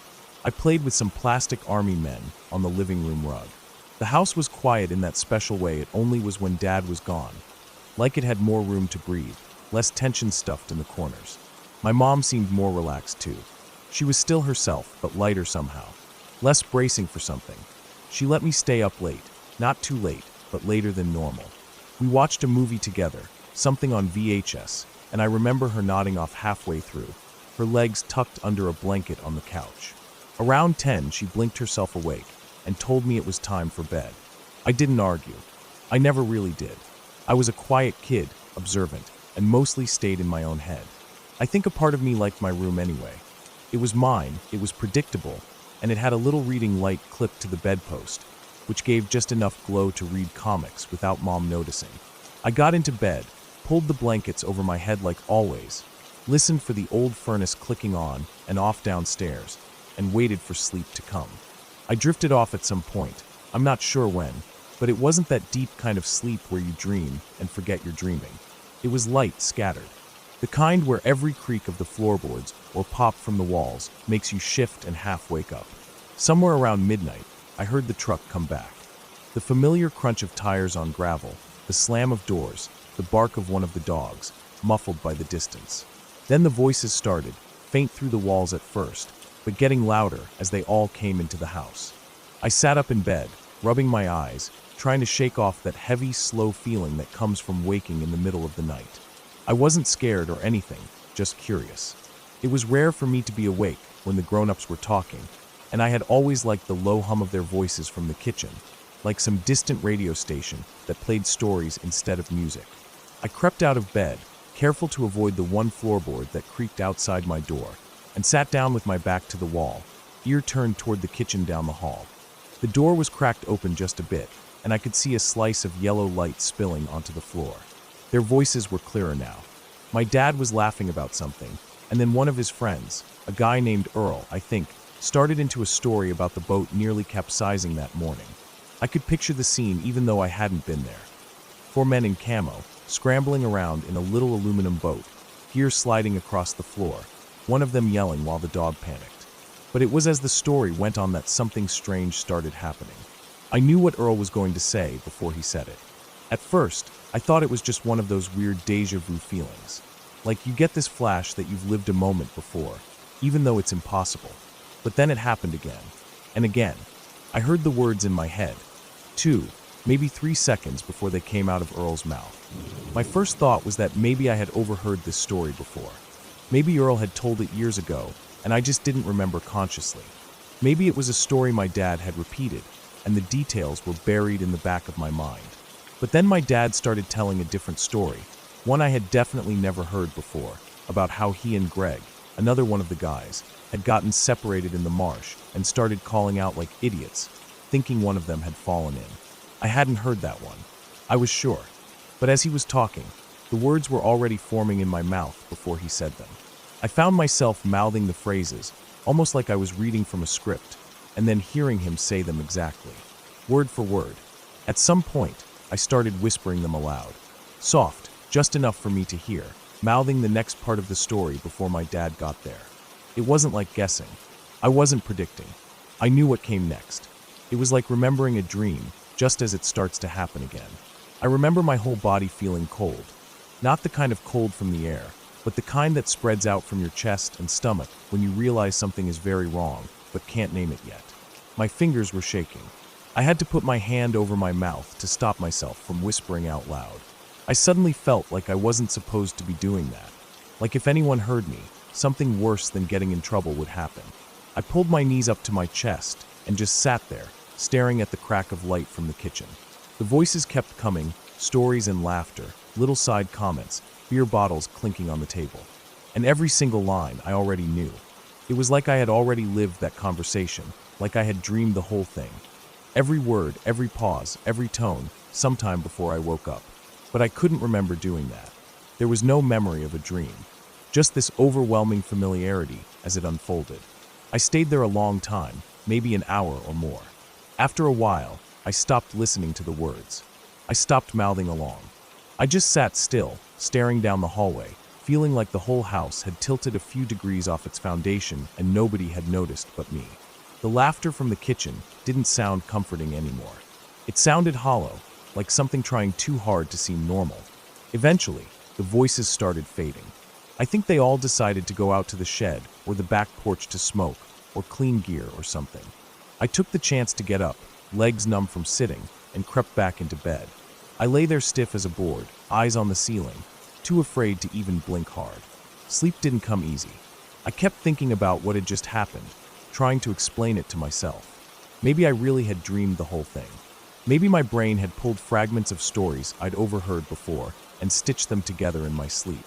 But that didn't explain how I had known exact phrases, whole sentences, that I'd never heard before. It didn't explain the timing, how I always whispered the line a few seconds before the person said it, like I was reading subtitles ahead of a dubbed movie. Even in my 10-year-old mind, I knew this wasn't normal. When I finally fell asleep, it was out of exhaustion, not comfort. The next morning, I didn't say anything. I never told my mom, never mentioned it to my dad. I went downstairs, poured cereal, and acted like nothing was wrong. But something had changed.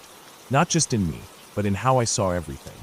From that night on, I've never fully trusted the world around me.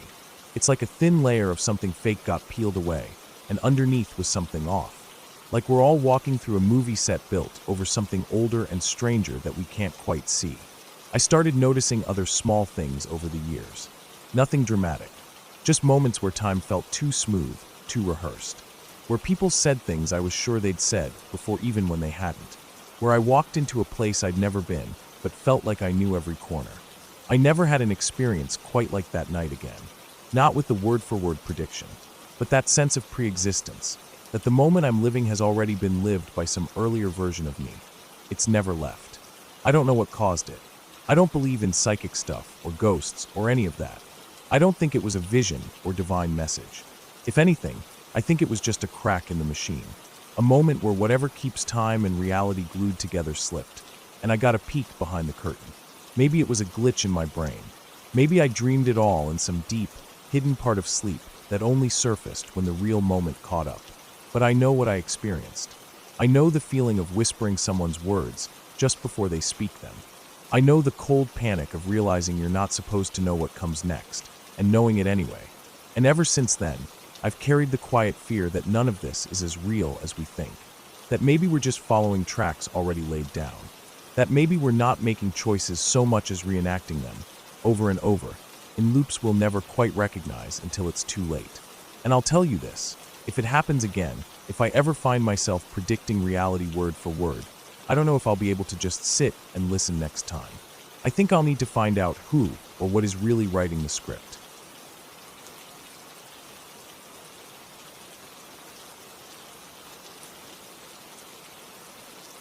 For as long as I can remember, sleep has never just been sleep for me.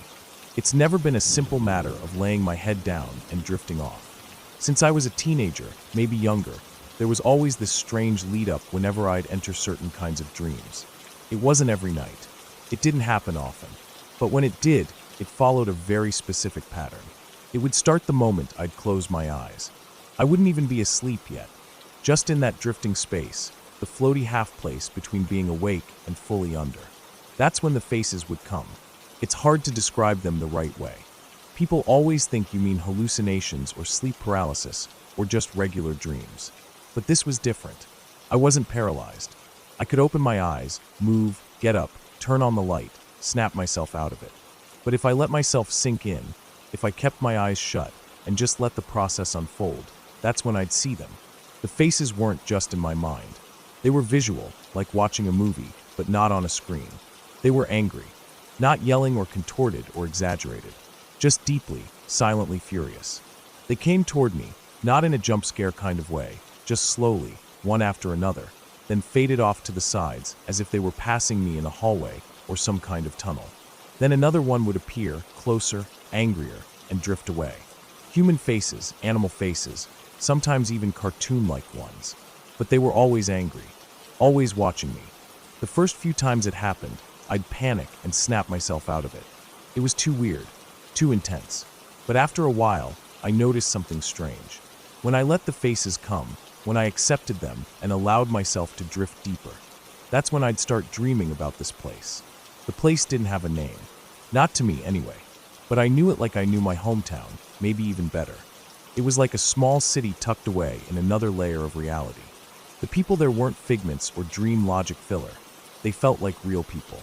People I remembered, like friends I'd grown up with. They had homes, jobs, routines. I had memories of places there, alleys, parks, shops, a train station. It felt lived in, familiar. Like it existed somewhere else entirely, and I was just visiting. Every time I returned, I felt like I had never left. Like time had passed there even when I wasn't around. I didn't tell people about it at first. Partly because I didn't want to sound insane, but mostly because I didn't want to ruin it. It felt private, sacred even. Like the more I talked about it, the more I might tear a hole in it and lose access. But curiosity got the better of me once. I told a few close friends, just a little.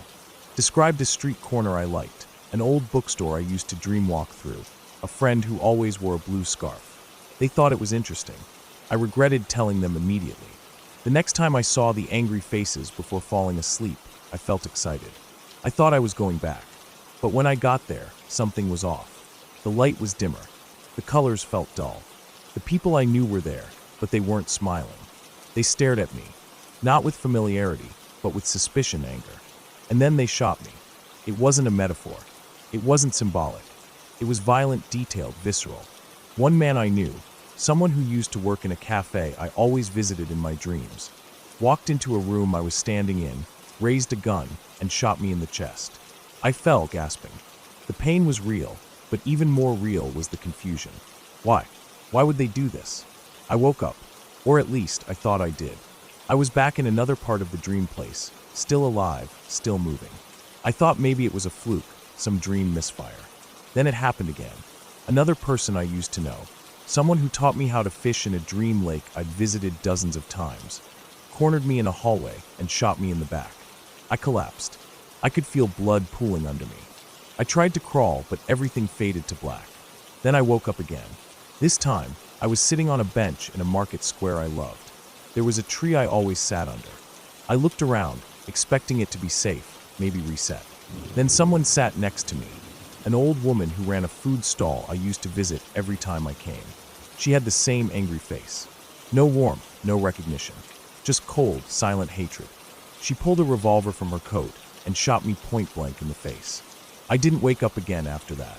When I finally returned to regular sleep, I didn't see the angry faces anymore. I didn't go back to the place. The dreams were just dreams. Weird, normal, chaotic. I missed that other world. I missed it like you miss a childhood home after it's been demolished. For years, I tried to get back. I'd lie in bed and try to recall those angry faces. I'd keep my eyes closed and try to force them to appear. But they never came. 2 years ago, I had a dream that was different. I was walking through a dusty street market. It wasn't the place, but it felt adjacent, like it was near it or connected. People were moving through the streets with baskets and animals and carts. It had that timeless feel, like it could be any century. In the middle of the square was a well, and leaning over it was a woman in a wide purple hat. I stopped when I saw her. My stomach flipped. She turned and looked right at me. It was that look, the angry face. I stood frozen. It was like seeing a ghost from a past life. Part of me was terrified, but another part of me felt something like relief. Like maybe the place hadn't forgotten me. Maybe it still existed somewhere. Maybe I could find a way back. But she didn't approach. She didn't speak. She just stared, the hatred plain in her eyes. And then I woke up. That was the last dream I had that felt connected to the place. Now I live and work in Chicago. It's a busy city. My job at the hotel downtown puts me right in the thick of things. I see people constantly, travelers, business people, wanderers, drifters. I used to drive, but I sold my car last winter and started taking the bus and train. It's cheaper and easier, but it also puts me in contact with more people than I ever used to be around. 6 months ago, something happened that changed everything. I was walking to the train after work, cutting through a busy stretch near the theater district. The crowd was thick, everyone rushing in every direction. I was scanning ahead, trying to find a gap to move through, when I saw her. The woman from the dream. The one with the purple hat. She wasn't dressed the same, no wide-brimmed hat this time, but I knew it was her. Same eyes, same face, same expression. That same simmering fury, like I'd betrayed her personally. She was standing across the street, staring straight at me. Not moving, not blinking. I froze. My legs went cold. It was broad daylight. I was awake. I checked. I looked at signs, watched people walk past, felt the city noise in my ears. I wasn't dreaming. Then she turned and walked into the crowd. I pushed through traffic and ran across the street to follow her. But by the time I got there, she was gone, like she had dissolved into the crowd. Since then, it's happened again. First once a month, then more often. I've seen others. Faces I recognize from that place. People I used to sit with, talk to, walk past. People who lived in that dream world. They're here now. In Chicago. On the subway. In the hotel lobby. Walking through the park. Not every day, not predictable. But they appear. Just long enough for me to lock eyes with them. Just long enough for them to let me know they see me. And they're always angry. Every time I try to follow them, they disappear. They slip behind a pillar, turn a corner, vanish into a crowd. I've tried to take pictures. Nothing ever comes out clearly. Blurred, distant, or just empty frames. I started keeping track. Names, descriptions, locations, times. I have a notebook full of sightings now. A dozen, maybe more. No patterns, just appearances. Like they're checking on me, watching, reminding me. At first I was terrified. I thought maybe I was going insane. Maybe all those years of lucid dreaming had finally snapped something in my brain. But the fear started to shift. Now it's something else. Now it's a kind of longing. I miss that place. I miss the feeling of being part of something separate, secret. I miss the streets, the light, the smells, the rhythm of that other life. Even if they're angry, even if they shot me, even if I'm not welcome there anymore, I still want to go back. Some part of me wonders if that's what they're waiting for. If they're appearing to see if I'm ready to return. Or maybe to warn me not to try. Maybe that's the punishment, being shut out forever. Maybe dreaming about a place too much corrupts it. Maybe I push too far. Sometimes I wonder if I'm not dreaming because I already made it back. Maybe that last time, when I didn't wake up after the third shooting, maybe something happened. Maybe I crossed some kind of line, and now that world is bleeding into this one. I don't know what it means, but I know what I've seen. I know those faces. I know them better than I know most people I've met in real life. They're here, and they remember me.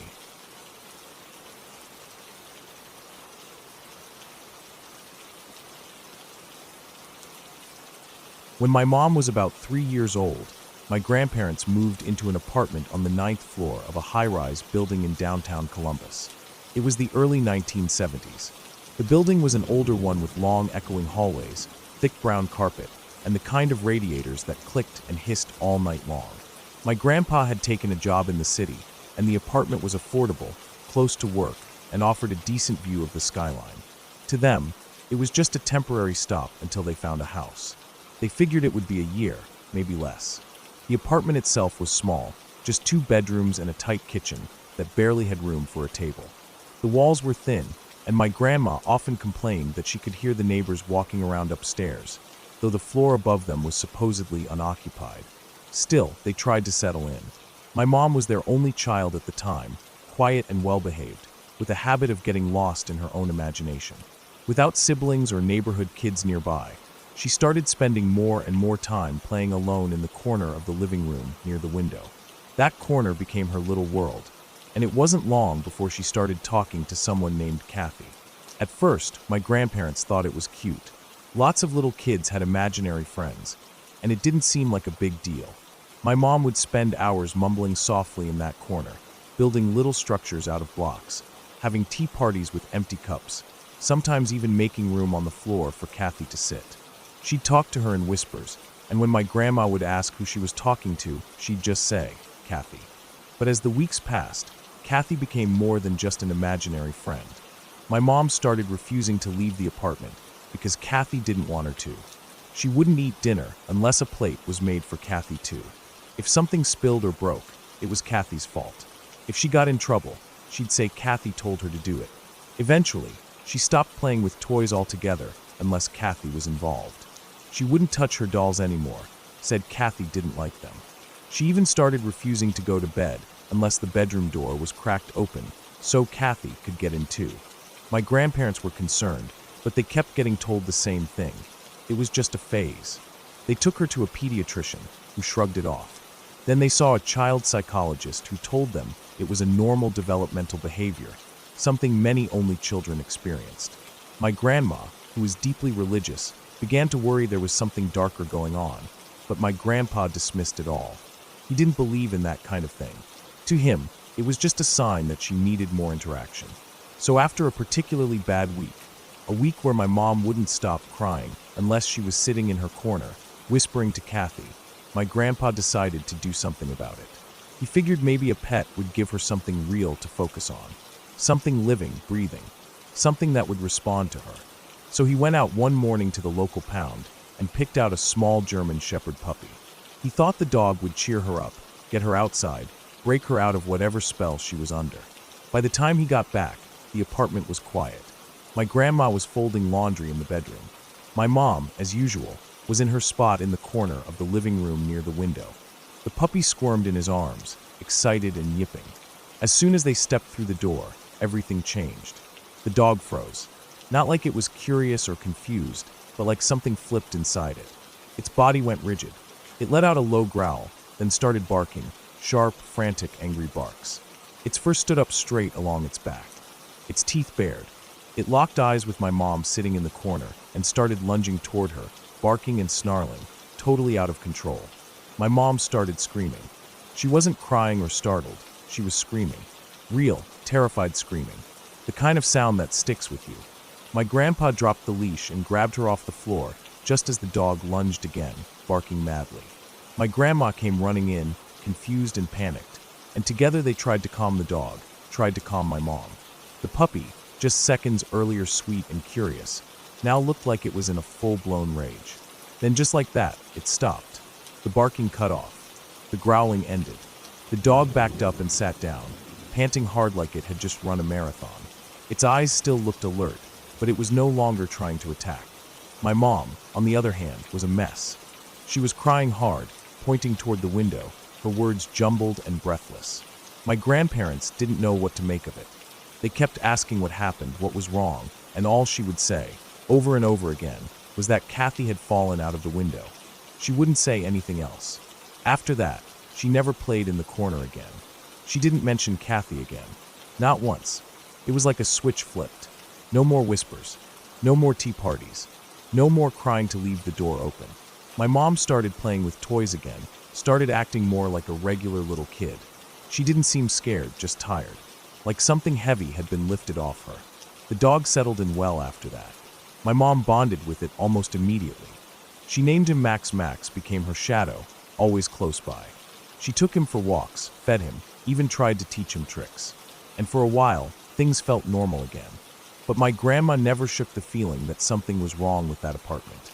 The long hallways, the way the air felt heavy at night, the clicking radiators, the sounds from the empty apartment upstairs. She started pushing my grandpa to move. He resisted at first, saying it was just nerves, just imagination. But my grandma didn't let up. She started reading the Bible out loud at night, leaving a crucifix over my mom's bed, keeping the lights on longer than necessary. She wasn't taking chances. And after a few more months, my grandpa finally gave in. The day they moved out, my grandpa ran into the landlord in the hallway. He was handing over the keys and signing some paperwork, just chatting about the neighborhood, the building, that kind of thing. For some reason, the story of Kathy came up. My grandpa said something offhand about imaginary friends and how their daughter had one named Kathy who fell out the window and never came back. The landlord froze. He looked like he didn't know what to say at first.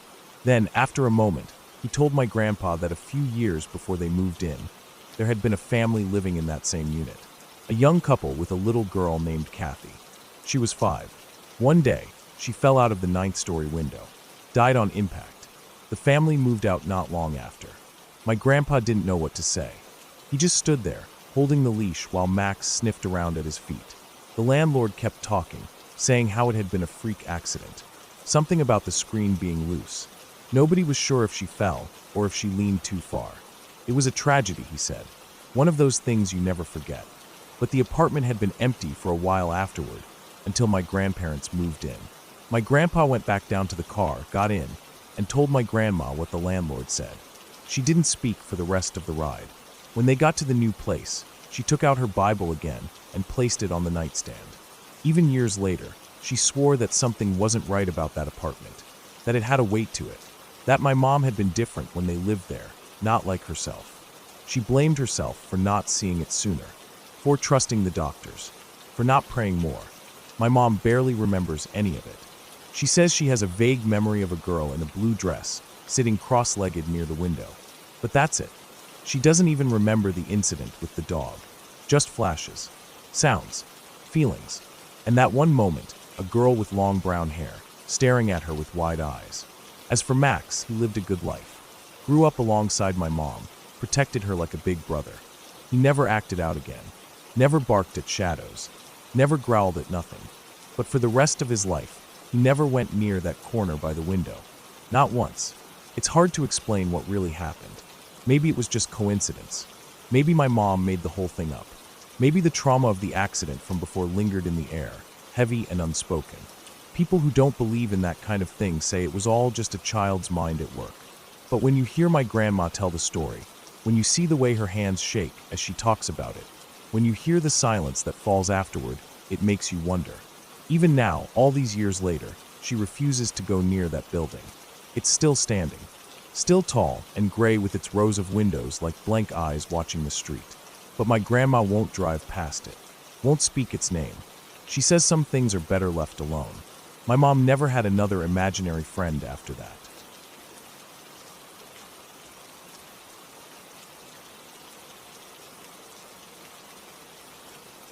When I was a kid, maybe around 9 or 10, we used to go visit my uncle's lodge during the school holidays.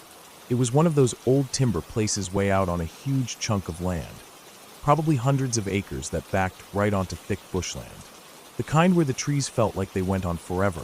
No fences, no trails, just miles of scrub and dirt and silence.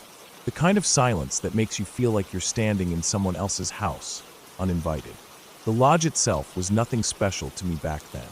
Just a big wooden place with a wide veranda and a couple of sheds scattered around. But as a kid, it felt like a castle. My brother and I would run around all day, building stuff out of scrap timber, digging holes we'd forget about and fall into later, chasing lizards, pretending to hunt for treasure.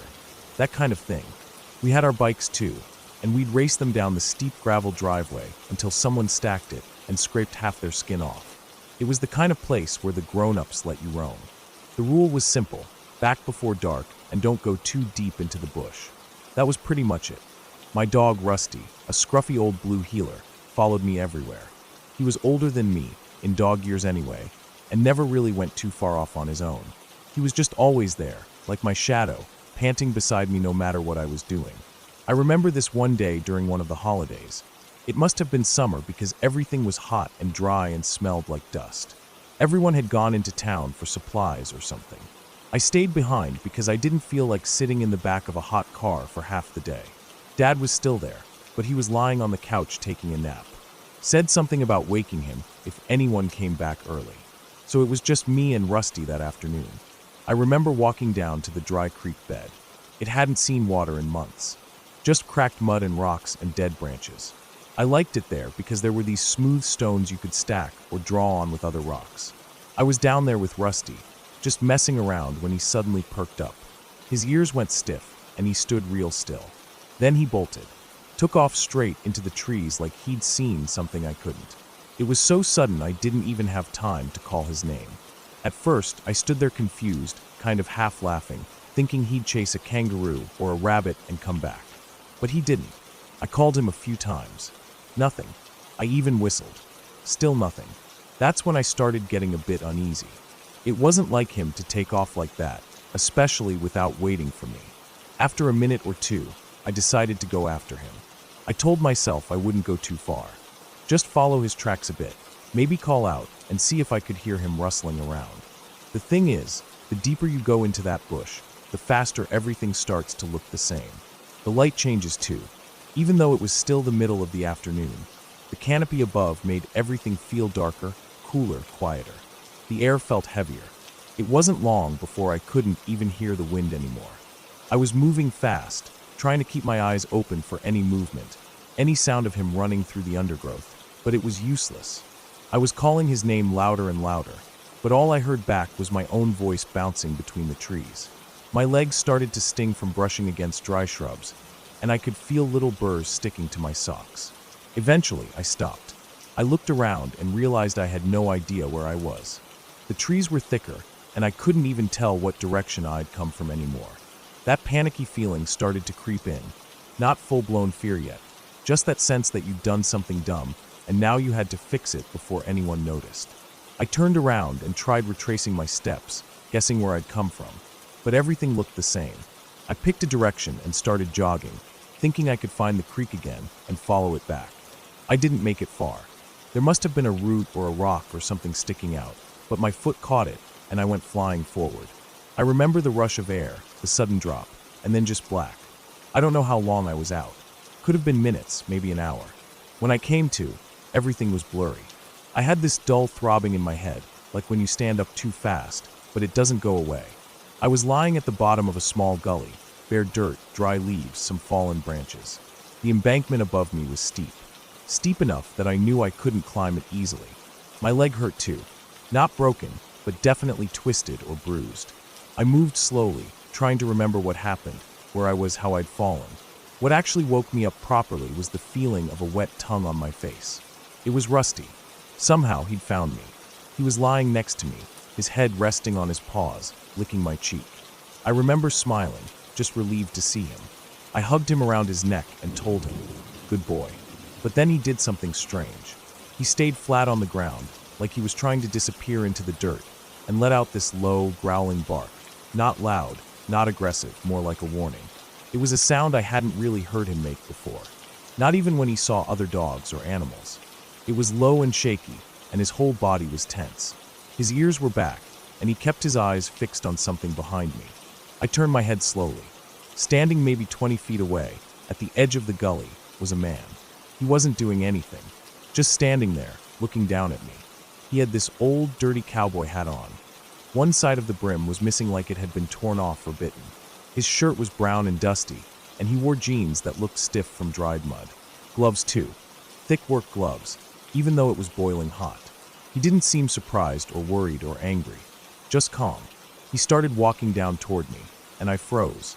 My body tensed up like Rusty's. But he didn't make any sudden moves. He just walked slowly, then stopped a few feet away. He looked at me, then held out his hand. I stood up carefully and took it. His glove felt rough and too big for his hand. He didn't say anything, not a word, just turned and started walking up the side of the gully, tugging me gently along with him. Rusty followed close, still pressed against my side the whole time.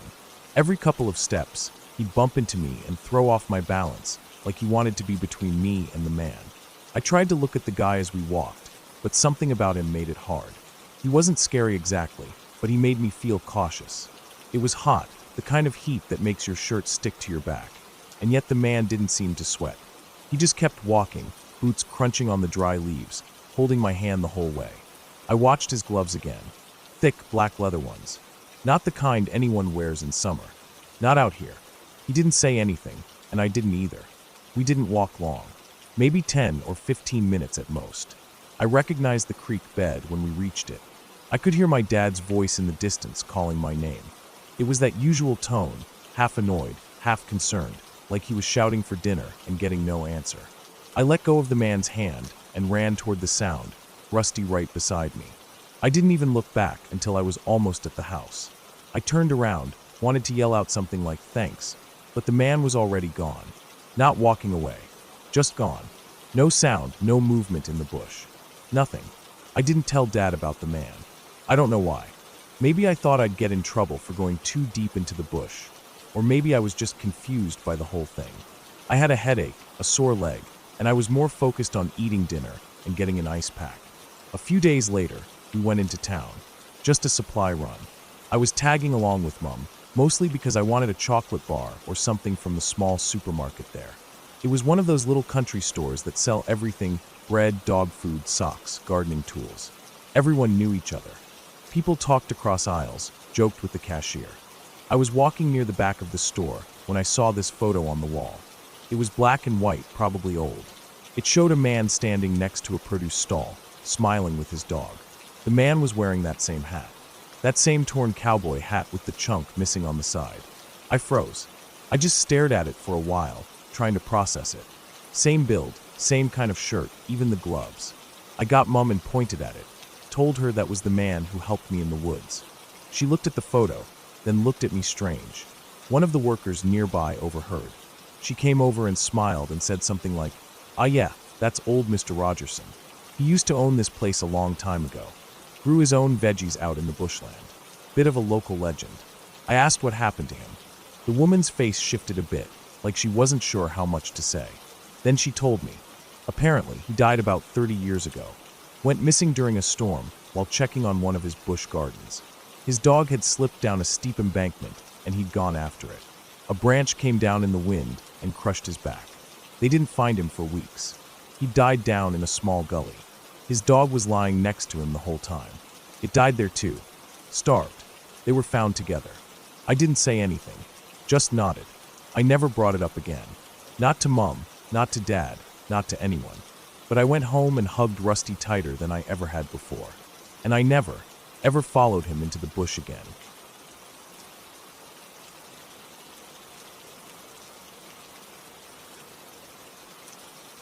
I've always been a night owl. Sleep has never come easy to me. My body just doesn't seem wired like most people's. I get tired in the middle of the day, but once night rolls in, I start feeling more awake. Maybe it's from growing up the way I did, in a house full of early risers, farmers, and morning people who were all up at the crack of dawn. I think part of me just resisted it. Whatever the reason, I've never been good at falling asleep, especially not early. So over the years, I got used to being alone at night, doing little things to pass the time, reading whatever book I had nearby, wandering aimlessly on the internet, sometimes even just walking laps around the living room to wear myself out. And when the moon was bright enough, I'd go for a walk outside. Growing up on a farm in rural East Texas meant space wasn't an issue. Our place had wide pastures, an old barn, and a few sheds scattered about. It wasn't some massive cattle operation, just a small farm with some livestock, chickens, and enough land around to feel like the world dropped away when the sun set. On clear nights, it could be peaceful in a way that was hard to explain. Crickets chirping in the grass, the sound of cattle shifting in the distance, maybe a coyote calling from somewhere across the hills. That night started like most of my others. It was a little after midnight. I'd been lying in bed for nearly an hour, staring at the ceiling, shifting my legs, flipping the pillow. Sleep just wouldn't come. I got up, pulled on a pair of jeans, threw on a hoodie, and slid on my old worn-out sneakers. I figured a walk out by the pasture might help me calm down. Maybe the cool air would do the trick. Maybe I'd walk long enough to get tired enough to sleep. I didn't bother with a flashlight. The moon was almost full, and everything was lit up just enough to make my way around. As I opened the front door and stepped out onto the porch, I felt that usual stillness. You can always tell when something's off out here because the natural noise of the land disappears. But that night, everything seemed normal, until I noticed a shape near the barn. It wasn't moving fast, just slowly walking from one side to the other. At first I thought it might have been my dad checking something out, but that didn't make much sense. He was a light sleeper, sure, but he wouldn't be out wandering the barn without saying something. I squinted into the dim light, letting my eyes adjust. That's when I noticed the man was carrying something. I couldn't make it out at first. Looked like maybe a toolbox or a small case, but something about the way he moved didn't sit right. He didn't walk like someone who belonged here. The creak of the porch door must have alerted him, because he stopped. I froze. The man turned toward me. The distance from the porch to the barn was only about 25 yards, but in that moment it felt like nothing. Close enough that I could just barely make out what he was holding. Not a toolbox. A gun. A long one, maybe a rifle or a shotgun. My chest clenched so tight it felt like my ribs were trying to hold back my heartbeat. I stepped back inside, shut the door softly, then threw the deadbolt in place. It had been unlocked. Out here, that wasn't unusual. But suddenly, it felt like a massive mistake. I backed away from the door, trying to breathe, trying to think. My legs carried me down the hallway before I even fully processed what I was doing. I pushed into my parents' room and woke my dad. My voice was shaking as I told him what I saw. He sat up fast, reached into his closet, and pulled out his old pump-action shotgun. My mom grabbed the phone and started dialing the sheriff. The nearest town was 15, maybe 20 minutes away, so we knew it'd be a while before anyone got out to us. My dad looked at me, gave a small nod, and we stepped outside. The air felt different now, colder, stiller, heavier. The kind of quiet that made your ears ring because nothing natural was moving. Not a cow, not a goat, not even Velcro, our old barn cat. We walked slowly at first, but then picked up the pace, crossing the yard toward the barn where I'd seen the man. We had a few cattle, a handful of goats, a cranky donkey that didn't like anyone, 6 or 7 chickens, and that raggedy old cat who seemed immortal. But none of them were there. The barn was empty. Normally, even if they were spooked, you'd expect to hear them breathing, shifting, moving in the darkness, but it was like they had vanished. That was almost more unsettling than the man himself. We moved carefully through the barn, checking the stalls, the feed room, the little side shed we used for tools. Someone had definitely tried to force that shed door open. The wood around the handle was splintered, like someone had shoved a crowbar into it and leaned their full weight. But they hadn't gotten in. That was the only obvious sign anything had happened. We did a wider sweep of the area, checking the perimeter of the barn, looking into the shadows and listening hard. But there was nothing. Not a single sound. Eventually we stopped. There wasn't much we could do until the cops showed up, so we ended up waiting in the barn. Dad kept an old fridge in there, locked up with a padlock because it held beers, sodas, and the kind of snacks he didn't want the rest of us raiding. He cracked it open and handed me a beer. I took it even though I didn't feel much like drinking. We leaned against the chicken coop and sat there, saying nothing, just watching the yard. When the cops arrived, we told them everything. They searched the area again, found some footprints leading in from the back fence, probably where the guy had come in, and the cracked wood on the shed. But nothing else. No sign of the man. No real damage. No reason to stay around. They said he must have taken off when we spooked him. That was it. They left. We sat there a little longer, leaning on the chicken coop again, finishing our beers. Then we went back inside and tried to sleep. It was late. The adrenaline had burned off, and I was exhausted. And by then, it felt like whatever danger had been there was gone. We were wrong. When the sun came up and the day started properly, I got up and wandered out back. I was tired but wired, and I just wanted to do something normal. I figured I'd check the coop and collect eggs like I usually did. But when I reached for the latch and opened the door, I froze. Inside the coop, every single chicken was dead. All of them. Neck twisted, feathers everywhere, blood smeared across the floor in dark brown clumps. It was quiet. Too quiet. Not even the flies had found them yet. My stomach dropped. It didn't take much to piece together what had happened. While Dad and I had been standing outside the coop, leaning against it, drinking our beers and thinking the worst was over, that man had been inside the entire time. Just a few inches of plywood and mesh separating us. Inside, killing our chickens one by one, probably listening to us, maybe watching through the slats. We'd been so close. We thought we were safe. We thought he was gone. And it wasn't just the fact that he was in there that bothered me. It was what it meant. He hadn't just panicked and run off. He'd hidden, waited, and the only reason he'd killed the chickens was probably to keep them quiet. If even one had made noise, we might have checked inside. The coop was big enough to hide in, old wood, hay stacked in the corner, feeders and water trays creating shadows. Easy enough for a man to crouch and go unnoticed, especially in the dark. We called the sheriff again. They came back out, took photos, asked more questions, looked angrier this time. They walked the property again, looking for more footprints, more evidence. They found some disturbed ground along the back fence, like maybe he'd climbed over it and landed hard. But nothing else. No prints past that point, like he'd disappeared into the woods. That day was a long one. Mom was shaken. Dad barely spoke. I couldn't stop thinking about how close he'd been. Every time I looked at the coop, I remembered standing against it, sipping beer, thinking we were in control. The image of those chickens, their bodies stacked and limp, stuck with me. We replaced the lock on the coop, added motion lights around the barn, and started keeping the doors locked at night. It took weeks for things to feel normal again. The animals slowly calmed down. We got new chickens, but I never walked the pasture at night again, even when the moon was bright. I still can't sleep easily. I still stay up late. But now, when I walk around the house at night, I check the locks. I check the windows. I look out toward the barn and make sure nothing's moving, because I know what quiet can hide, and I know how close danger can come without making a sound.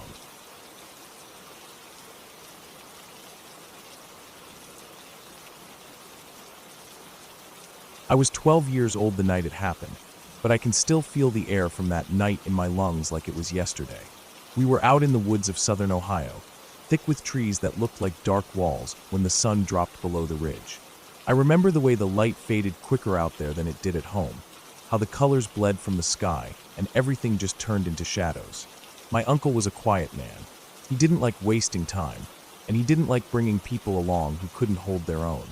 But he took me hunting because I didn't mess around. I didn't complain or get scared easy. At least, I hadn't before that night. It was coon hunting season, and we had 2 redbone hounds with us. Big dogs. Strong. Their names were Ruger and Bell, both trained as good as you can train a hound. I'd seen them chase raccoons across thick woods, across streams, even go nose to nose with a bear once. They didn't back down, not even a step. That was just how they were. The woods we were in weren't unfamiliar. We'd hunted that stretch of forest a few times before. It wasn't far from the old strip mine roads, a few miles deep off a logging path, full of hollow hills and thick tree lines. There were stories, of course. People always talk when you're in a place that still feels untouched. Stories about old miners who never came back out, and weird lights, and noises people chalk up to moonshine or coyotes. But no one ever told those stories like they really believed them. They were just things folks said when the fire got low and the beer was running out. We got to the drop-off point around 8 p.m., just as the last light was slipping away behind the hills. My uncle parked the truck on a flat bit of clearing next to a stand of pine. The dogs knew the drill. We let them out and they started pacing, noses low, tails stiff. The woods were quiet, save for a few crickets and the low creak of trees shifting with the breeze. The air was cool, that kind of late fall chill that settles in your bones. We set out with the dogs leading, both of us carrying our lights and gear. My uncle always walked steady, slow but never hesitating. He didn't say much, he never did. But that night he was even quieter than usual. I thought maybe he was just focused. I was mostly watching the dogs, the way they moved through the brush like they were chasing something already, even though we hadn't heard a single bark yet. About 30 minutes in, the dogs struck scent. They both let out short, sharp barks and took off through a stand of trees. We followed fast. You learn to move quickly, but carefully when you're coon hunting. You can't just barrel through the woods. You have to listen, feel the ground, know where your feet are landing. The terrain out there is full of hidden dips, loose rocks, old brush piles. My uncle kept a good pace, but I was younger and kept up just fine. They treed about 10 minutes later. Both dogs were barking hard, up against an old oak that leaned just slightly to one side. The coon was there, up in the fork. My uncle pointed his light and nodded. I remember thinking how still everything was besides the dogs. No wind, no night noises. Just the hounds barking and our boots crunching dry leaves. We didn't shoot. My uncle had this thing about giving younger raccoons a pass if they weren't worth skinning. Said there was no point in wasting a life if it wasn't going to be used. So we called the dogs back, which took some time, and started heading in a different direction. That's when things started to feel off. It wasn't sudden at first. It was just this weird quiet. The kind that doesn't feel like nature, but like something holding nature back. No crickets. No wind. Not even the rustle of small animals moving through the underbrush. I noticed the dogs slowed down on their own. Their tails lowered, and they stayed closer to us. That was strange. Usually they stayed ahead, always pushing, always sniffing. But now they walked like they weren't sure which way they wanted to go. We moved into a shallow valley, where the trees thickened and the air felt heavier. I remember smelling damp earth, and something like metal, faint but sharp. It wasn't blood. I know that smell. This was more like iron, but stale. Old. It didn't make sense. I didn't say anything. I kept walking. That's when the light hit us. It wasn't like a flashlight. It wasn't like a car's headlights either. It didn't beam through the trees. It just appeared, all around us. A glow. White-blue. No source. No direction. It was just there, hanging in the air like fog, but brighter and more solid. I blinked hard and rubbed my eyes, but it didn't change. It wasn't coming from above or the sides. It was like the air itself was lit up. And then the noise came. It didn't start soft. It hit all at once. A deep, low rumble, not quite like thunder, but it felt like it came from inside the ground and inside my chest at the same time. It vibrated through my boots, made my jaw ache, made my stomach turn. And over that deep rumble was a high-pitched sound that wasn't quite a whistle and wasn't quite a scream. It shifted, like it was moving through different frequencies. My ears hurt instantly. I turned to look at the dogs. Both of them were on the ground. Not crouched, not watching, flat on their bellies, heads down, ears back, whimpering. I'd never seen Ruger like that. That dog once got into it with a full-grown boar and didn't make a sound. But here he was, whining like a pup, eyes wide and legs shaking. My uncle was behind me, but I didn't look at him. I couldn't take my eyes off the fog. It rolled in so fast it didn't even seem possible. 1 second, we were standing in clean, cold air, and the next, we were in a thick white soup. I could barely see the trees 5 feet in front of me. I could barely see my hands. My breath mixed with it like it was smoke. And then everything stopped. The light blinked out like someone hit a switch. The sound died so fast it made my ears ring. The fog didn't drift away. It just vanished. 1 second it was there, the next it wasn't. Just gone. We stood in pitch black, the real night around us again. My chest was tight. I couldn't feel my hands for a second. The dogs were still on the ground, shaking. I turned on my flashlight and looked at them. Their eyes didn't look right, wide, panicked, not like they usually were. It wasn't something they saw. It was something they felt. And that made it worse somehow. I finally looked at my uncle. He had his flashlight on too. His face was pale, even in the yellow beam of his light. He looked like he'd been holding his breath. I realized I had been too. We just stood there. Neither of us moved for what felt like minutes. I was frozen. Not from fear, exactly, but from not understanding. Nothing made sense. No light source. No fog source. No explanation. Eventually, we got the dogs up. They didn't want to move at first. Belle kept whining and trying to press into my legs. Ruger stayed low, tail between his legs. We decided to head back to the truck. There wasn't any discussion. It was just a silent understanding. This hunt was over. The walk back felt like it took hours. Every branch cracking under our boots made my stomach jump. Every shadow looked darker than it should. The woods felt different, like something had passed through them and changed them. It wasn't colder, but I shivered the whole way. When we got back to the truck, the dogs jumped in without being told. Normally, we had to lift Belle in. She was picky about the tailgate. Not that night. She scrambled in so fast she knocked over a box of gear. My uncle didn't say a word. We just got in and drove. He didn't turn on the radio. Just the low hum of the tires on gravel and the occasional thump of a pothole. I looked out the window the whole way back. I didn't want to look at him. I didn't want to see if he looked scared too. Back at the house, he walked inside and poured himself a cup of black coffee. I sat at the table. The dogs stayed close, right under our legs. My aunt came in and asked how the hunt went. He just said, "Nothing treed." That was it. Then he went outside to smoke. I didn't sleep well that night. I kept thinking about the light, the noise, the way the fog just took over and disappeared. I knew what I saw. I knew what I felt. And I knew it wasn't something normal. But it also wasn't something I could name. It wasn't a ghost or anything from a storybook. It was something real, physical, but completely unfamiliar. I told a friend about it years later. He said it might have been infrasound, low-frequency sound that messes with your body, makes you scared, disoriented. He said the fog could have been natural, maybe a sudden shift in temperature. But I've seen fog roll in. It doesn't just appear and vanish. And the light. I still can't explain that. Not the way it was everywhere, like the trees themselves were glowing. The dogs were never the same after that. Ruger started staying closer to the porch. Belle wouldn't go into the woods alone anymore. My uncle kept hunting, but he never went back to that part of the forest. Not once. He didn't say why. He didn't need to. I never went coon hunting again after that. Not because I was afraid, exactly, but because I didn't want to feel that again. That helplessness. That sense that something bigger than us had brushed past and decided to leave us alive. I know what I saw. I know what I felt. And I know the dogs felt it too. That's what stays with me the most. Those Redbones weren't scared of anything I'd ever seen. But that night, they were broken down, crying on the ground. That wasn't in my head. That wasn't imagination. That was real. I still think about it sometimes, especially when the night's quiet and the wind dies and everything just goes still.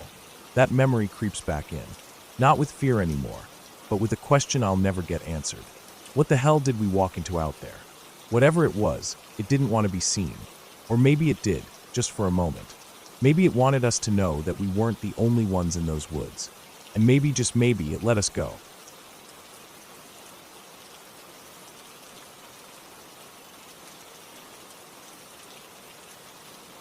It started out like any other rainy day, the kind where the sky already looks bruised even before the first drop falls. The clouds hung low, heavy and swollen, with the kind of weight that makes the whole day feel like it's dragging. My brother and I were in the truck with my dad, heading down the narrow back road that wound through the trees behind our house. It was a road we'd driven 1,000 times before.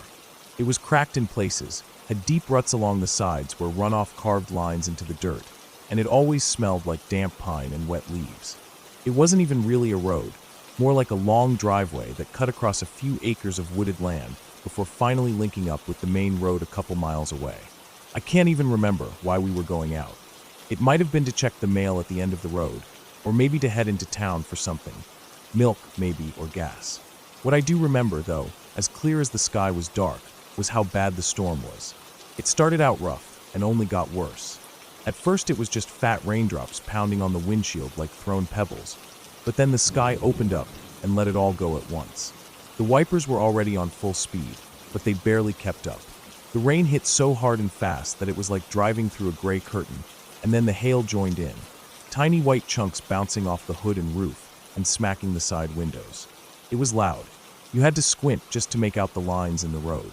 The tires made that wet hissing sound on the pavement, and every now and then the whole truck would shudder when a big gust of wind pushed against us. I remember looking out the passenger window, just watching how fast the trees blurred past in the sheets of rain, how the branches swayed like they were being yanked around by something. My brother was quiet in the back seat, probably watching the same thing. I think we were all kind of quiet. The storm had that effect. It was so bad that it made even my dad grip the wheel with both hands and lean in a little more than usual. His eyes narrowed. We were about halfway down the road, maybe a mile from the house, when I saw him. At first it didn't even register as a person. It was just a bright spot in the rain, something yellow that didn't belong there. It stood out sharp against the dull gray of everything else. A yellow rain slicker. The kind that looks shiny and stiff, like something you'd see in old fisherman pictures. It was walking, slow and steady, right along the edge of the road on our side, coming toward us in the opposite direction. I leaned forward without even thinking, trying to get a better look through the blur of the windshield. The hood was up, covering the head completely, but it was tipped down just enough that you couldn't see the face at all. No features, no eyes, no mouth, just the dark space under that hood. The rain bounced off the fabric in thick drops, sliding down the arms and back, the way water runs off a tarp. His hands were tucked into the sleeves, and he wasn't carrying anything, just walking, not even hurrying, despite the downpour. Something about the way he moved made my stomach clench. He didn't look right. He was moving too slow, like he wasn't affected by the storm at all, like he wasn't even wet. The water just seemed to roll off him, like he wasn't real. But he was real. I kept telling myself that. He had weight, footsteps. He was walking like any other person, putting one foot in front of the other. But he didn't look up. Not once. Just kept his head down and walked. We were going about 30, maybe a little slower because of the conditions. The road wasn't wide. On a normal day, we would have waved to someone walking by, or maybe my dad would have rolled down the window to ask if they needed a ride. But not this time. This time no one said anything. We all saw him. None of us spoke. It was like we all felt it at once, that this wasn't normal. As we got closer, maybe 30 yards out, the man in the yellow slicker suddenly stopped. Just stopped dead, like a statue. Still didn't look up. Just froze there. My eyes flicked to my dad, but he didn't change speed. He just kept driving, hands tight on the wheel, staring forward like he was trying to will the guy to move. But he didn't. Then, just as we were about to pass him, maybe 10 feet out, if that, the man sidestepped. He didn't stumble. He didn't flinch. He stepped. One big, deliberate step right into the road, right into our path. It happened so fast, but it felt like time stretched out. I saw the side of the yellow slicker, the way the hood bobbed slightly with the movement. His foot planted hard on the wet asphalt. For 1 second, I thought he was going to throw himself in front of the truck. My dad swerved hard to the left, just a small jerk of the wheel, but it was enough. The tires caught the edge of the road, one of them kicking up a spray of gravel and water. The truck slid a little, but my dad caught it, straightened it out. We didn't spin or fishtail. It was controlled, but close. Real close. I felt the side mirror was past something, maybe a foot, maybe a coat. I don't know how we didn't hit him. And then he was behind us. Just like that, we were past him. My heart was slamming in my chest, and I turned in my seat, looking back through the rain-smeared rear window. He was still walking, just walking, like nothing happened. Same slow pace, same bowed head. The rain still pounding down, still soaking everything around him. He didn't look after us. He didn't run. He didn't even stop. Just picked up where he left off, like it was all normal. Like stepping into a moving truck was just part of his day. We kept driving. None of us said a word. My dad stared straight ahead. My brother leaned forward between the seats, staring back over my shoulder. No one moved. It wasn't until we were halfway to the end of the road that I let out a breath I didn't know I was holding. There was something surreal about the whole thing. The kind of moment that doesn't quite settle right in your head. Like your brain doesn't know where to file it. The storm didn't stop. The hail kept coming, but I wasn't paying attention anymore. I just kept thinking about that yellow raincoat and how the guy moved. The way he just stepped into our path like he knew exactly what he was doing. Like he wanted to be hit, or maybe just wanted to scare the hell out of someone. But it didn't feel like a prank. It didn't feel like a drunk guy or a dare. It felt like something else, something wrong. We didn't talk about it when we got back. Not really. My dad said something about idiots walking in the storm, then went quiet again.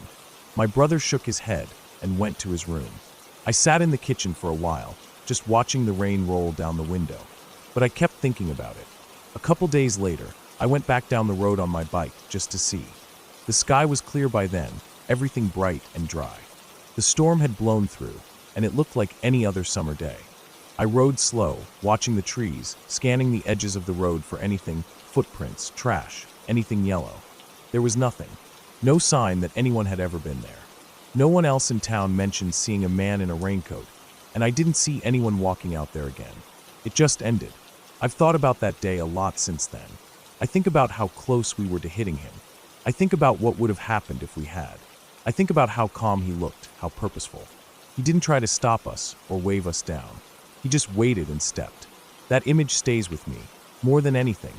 The bright yellow slicker, soaked and heavy, and that head tilted just enough so you couldn't see a face. No expression, no recognition. Just a person-shaped question mark in the middle of a storm. I don't know who he was. I don't know why he did it. Maybe it was a mental breakdown. Maybe it was a dare gone too far. Or maybe he just wanted to feel something, even if it was the rush of almost dying. Whatever it was, it worked. Because I still see him sometimes, not in real life, but in my mind. When it rains like that again, when the wind picks up and the sky goes black, I can't help but look up the road, half expecting to see him again. Just walking. And if I ever do, I don't think I'll stop the car.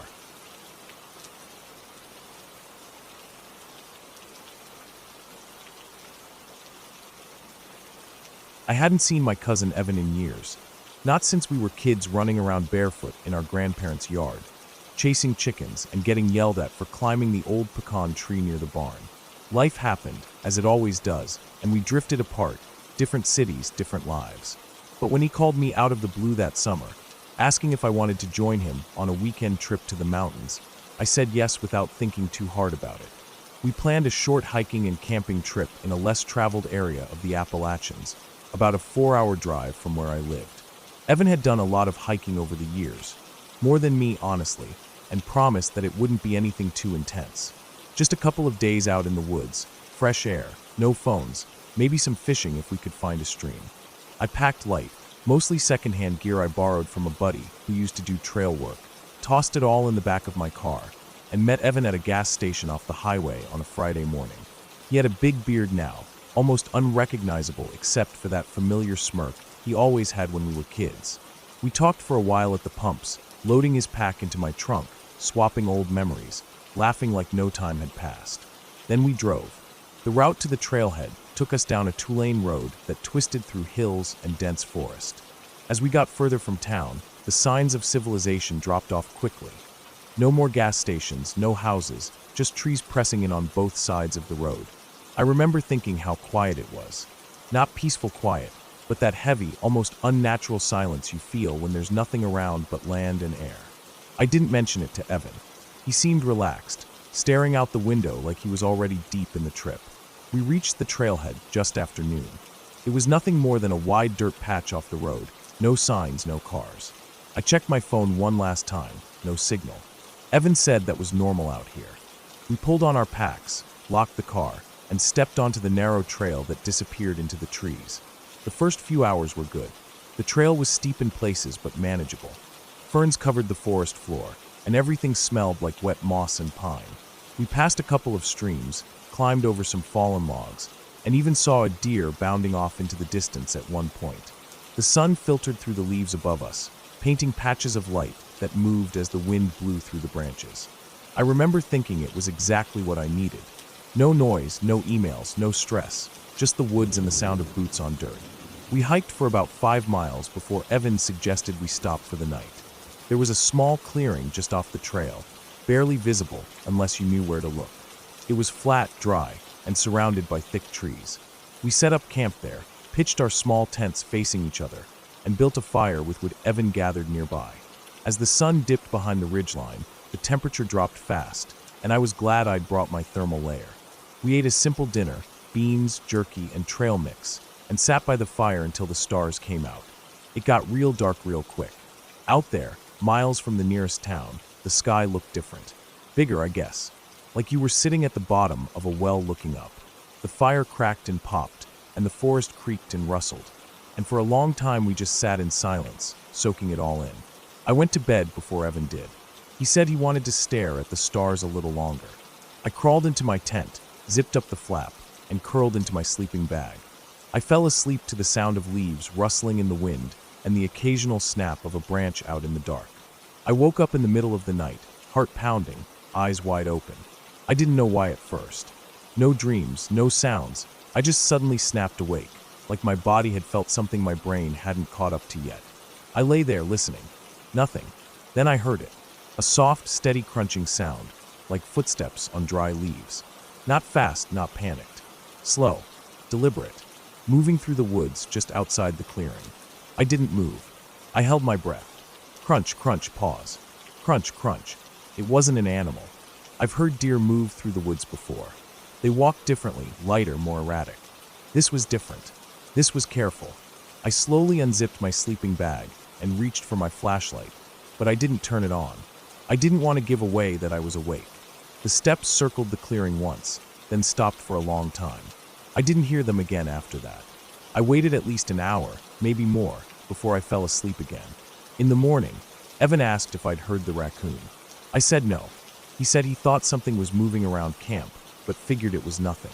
I didn't say anything. We packed up and kept hiking. The trail climbed higher after that.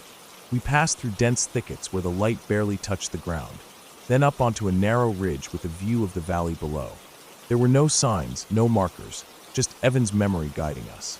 He said he'd been here once before, years ago, and that there was a good spot to camp near a small creek just a few miles further. We reached it by late afternoon. It was even more remote than the first site.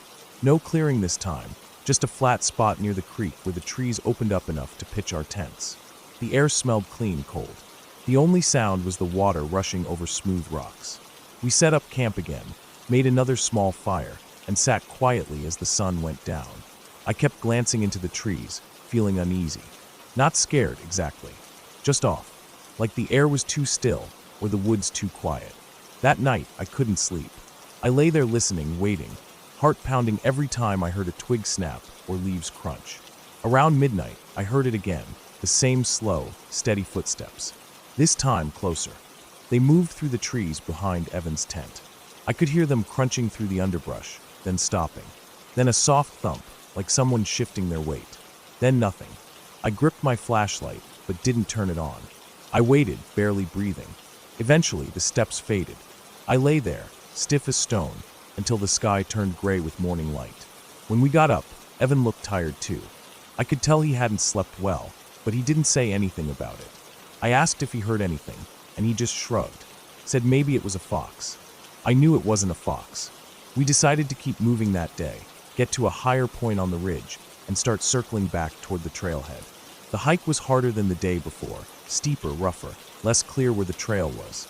At times, it felt like we weren't even on a trail anymore, just weaving through the woods by instinct. Around midday, Evan stopped and looked down at something in the dirt. A boot print. Not his. Not mine. Too large. Deeper than ours. Fresh. He looked at me, then back at the print. Neither of us said anything. We kept moving. From that point on, I felt like we were being watched. It sounds cliché, but it's true. You know that feeling when someone's staring at you, even if you can't see them? That crawling tension at the back of your neck? That's what I felt. Every step. Every minute. The woods got denser, the trail even harder to follow. We kept climbing, hoping to find a good overlook where we could stop and get our bearings. But we never found one. Just more trees, more moss-covered rocks, more silence. By late afternoon, we decided to stop and set up camp early. We found a narrow gully between two slopes, sheltered by thick pines. Not ideal, but it would do. As we set up camp, I noticed something that made my stomach drop. A tree nearby had bark stripped off in long, vertical claw marks. They were old, but deep. Too deep for a black bear. I didn't say anything. That night, we didn't make a fire. We ate cold food, stayed in our tents. Neither of us talked much. I lay in my tent, eyes open, flashlight in hand. Then I heard it. Not footsteps this time. Breathing. Not close. Not far. Just steady, rhythmic breathing, like someone standing still, somewhere out in the trees. I couldn't tell the direction. It echoed weirdly in the gully. I stayed like that all night. I didn't sleep at all. When the sun finally came up, I unzipped my tent and looked around. Nothing. No footprints. No sign of anything. But Evan was already packed. He looked at me and nodded. I nodded back. We didn't speak. We just started hiking. That last day was a blur, constant movement, no breaks, barely drinking water. Just pushing forward, fast as we could, trying to get back to the car. The woods seemed thicker, darker, more twisted. Every branch looked like a hand reaching out. Every rustle made my heart jump. Late in the afternoon, we finally reached the trailhead. The car was still there. Everything looked normal, but something was different. A fresh scrape ran down the driver's side door, deep, jagged, like someone had dragged a sharp object along it. We loaded our gear in silence, climbed in, and drove. Evan didn't say a word the whole ride back. I didn't either. When we got to the gas station where we'd met, he got out without saying goodbye. Just grabbed his pack and walked off. I never saw him again. I tried calling later. No answer. I texted. Nothing. I don't know what was out there. Person, animal, whatever. But it followed us. Watched us. Moved around our camp every night, just out of sight. And it knew exactly what it was doing. It didn't want to scare us away. It wanted us to know it was there. To remember.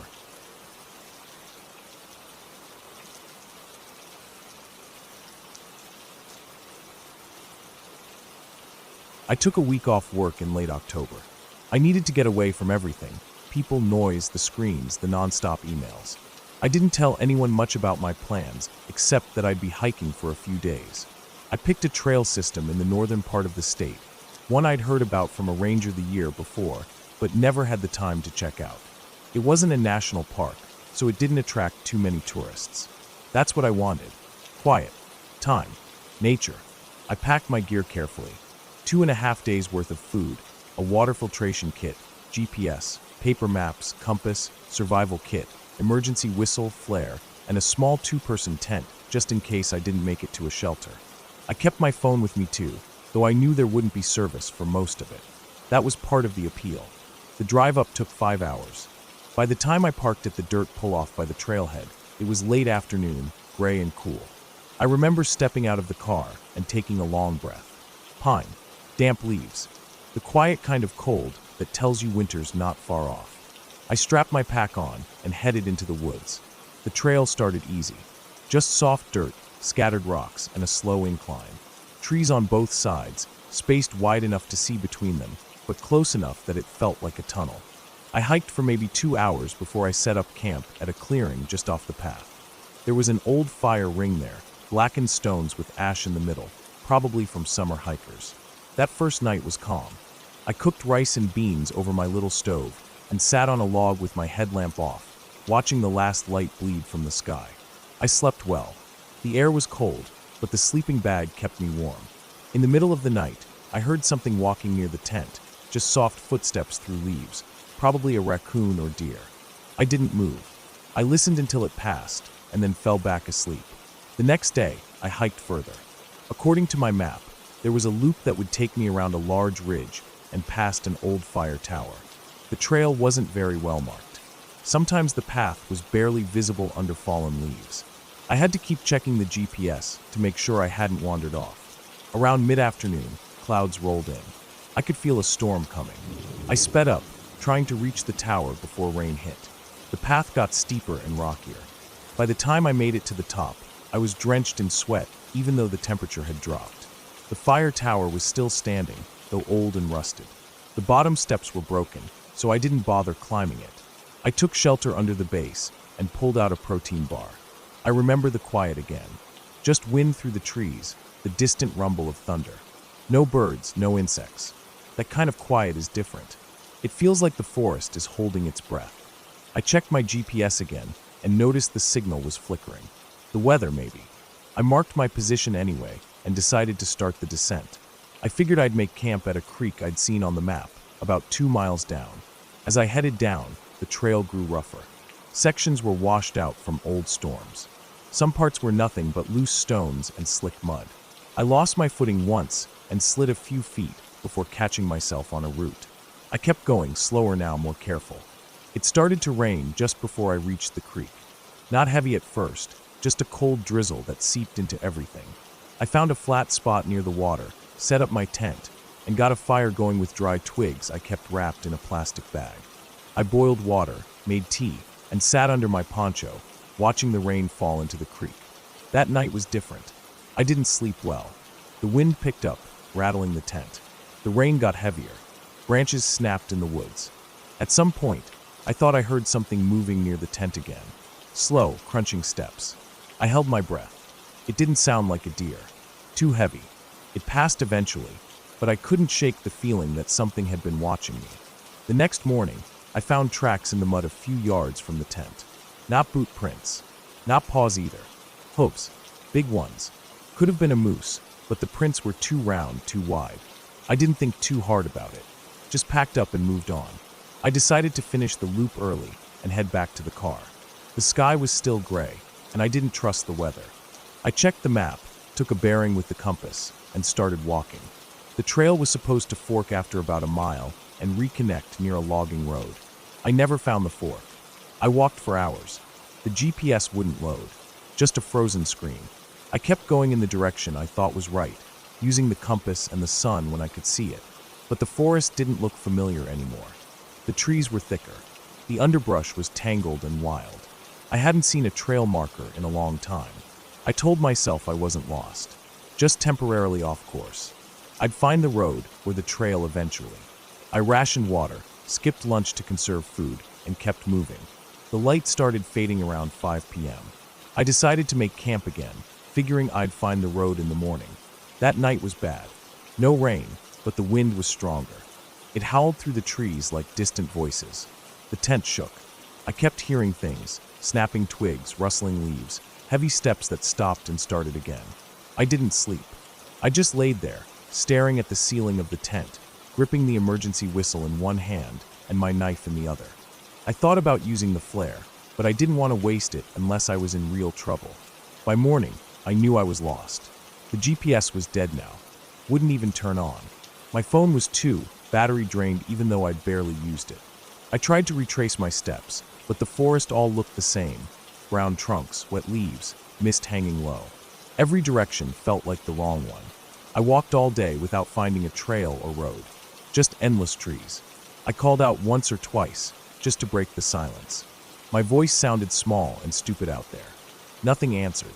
I set up camp again that night, this time near a fallen log that gave some shelter from the wind. I built a small fire, more for comfort than warmth. I ate the last of my food, a handful of nuts and a granola bar.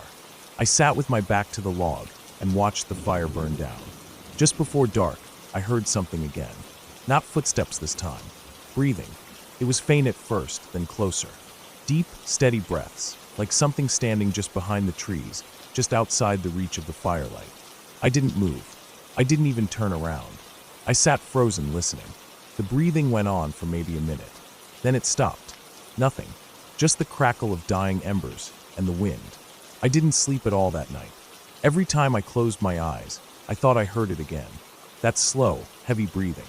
I kept the knife in my hand and the flare ready. But nothing came into the camp. Morning came, gray and cold, and I packed up and walked again. I don't know how many days I was lost. I stopped counting. I ran out of food. My legs were weak.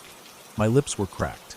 I started hallucinating sometimes, thinking I saw people between the trees, flashes of color, scraps of old tents. Once I thought I saw a ranger station, walked straight toward it, only to find a pile of rocks shaped like a hut. I knew I'd die out there if I didn't do something, so I climbed. I found the highest ridge I could and scrambled up it, hoping I'd see something. A road, a house, anything. It took all day. I tore my hands on rocks and slipped in mud, but I reached the top before sunset, and I saw smoke. Faint, thin, but definitely there. A straight column rising above the trees, maybe a few miles north. I scrambled down, half running, falling through brush. I didn't care anymore. I just ran toward that smoke. It took me all night. I fell into a creek, lost my footing, cut my leg open on a sharp rock. I kept going, limping now, dragging my pack. I tore it off and left it behind. Just after dawn, I found a logging road, a dirt track with deep tire ruts and old footprints. I followed it, limping, bleeding, hungry. After a mile, I found a small cabin, just a shack really, with smoke curling from a stovepipe. I banged on the door until a man opened it, wide-eyed and confused. I couldn't even talk. I just collapsed. They took me to a hospital in the nearest town. I was dehydrated, malnourished, and had an infected cut on my leg. I stayed there for 4 days. They asked how I got so lost. I couldn't explain it. I had a map, a compass, a GPS. I'd done dozens of hikes before. I knew how to stay oriented. But somehow, I'd gotten completely turned around. Something had pulled me off the trail. Or maybe I'd just gotten careless. I don't know. They found my gear weeks later. My tent shredded by wind. My pack soaked and half buried in mud. But what I remember most was the tracks around the camp. Not boot prints. Not paws. Hooves. Big, round, wide ones. The ranger said there were no cattle up there, no horses, no moose that far south. He didn't know what made them. I didn't argue. I don't hike alone anymore.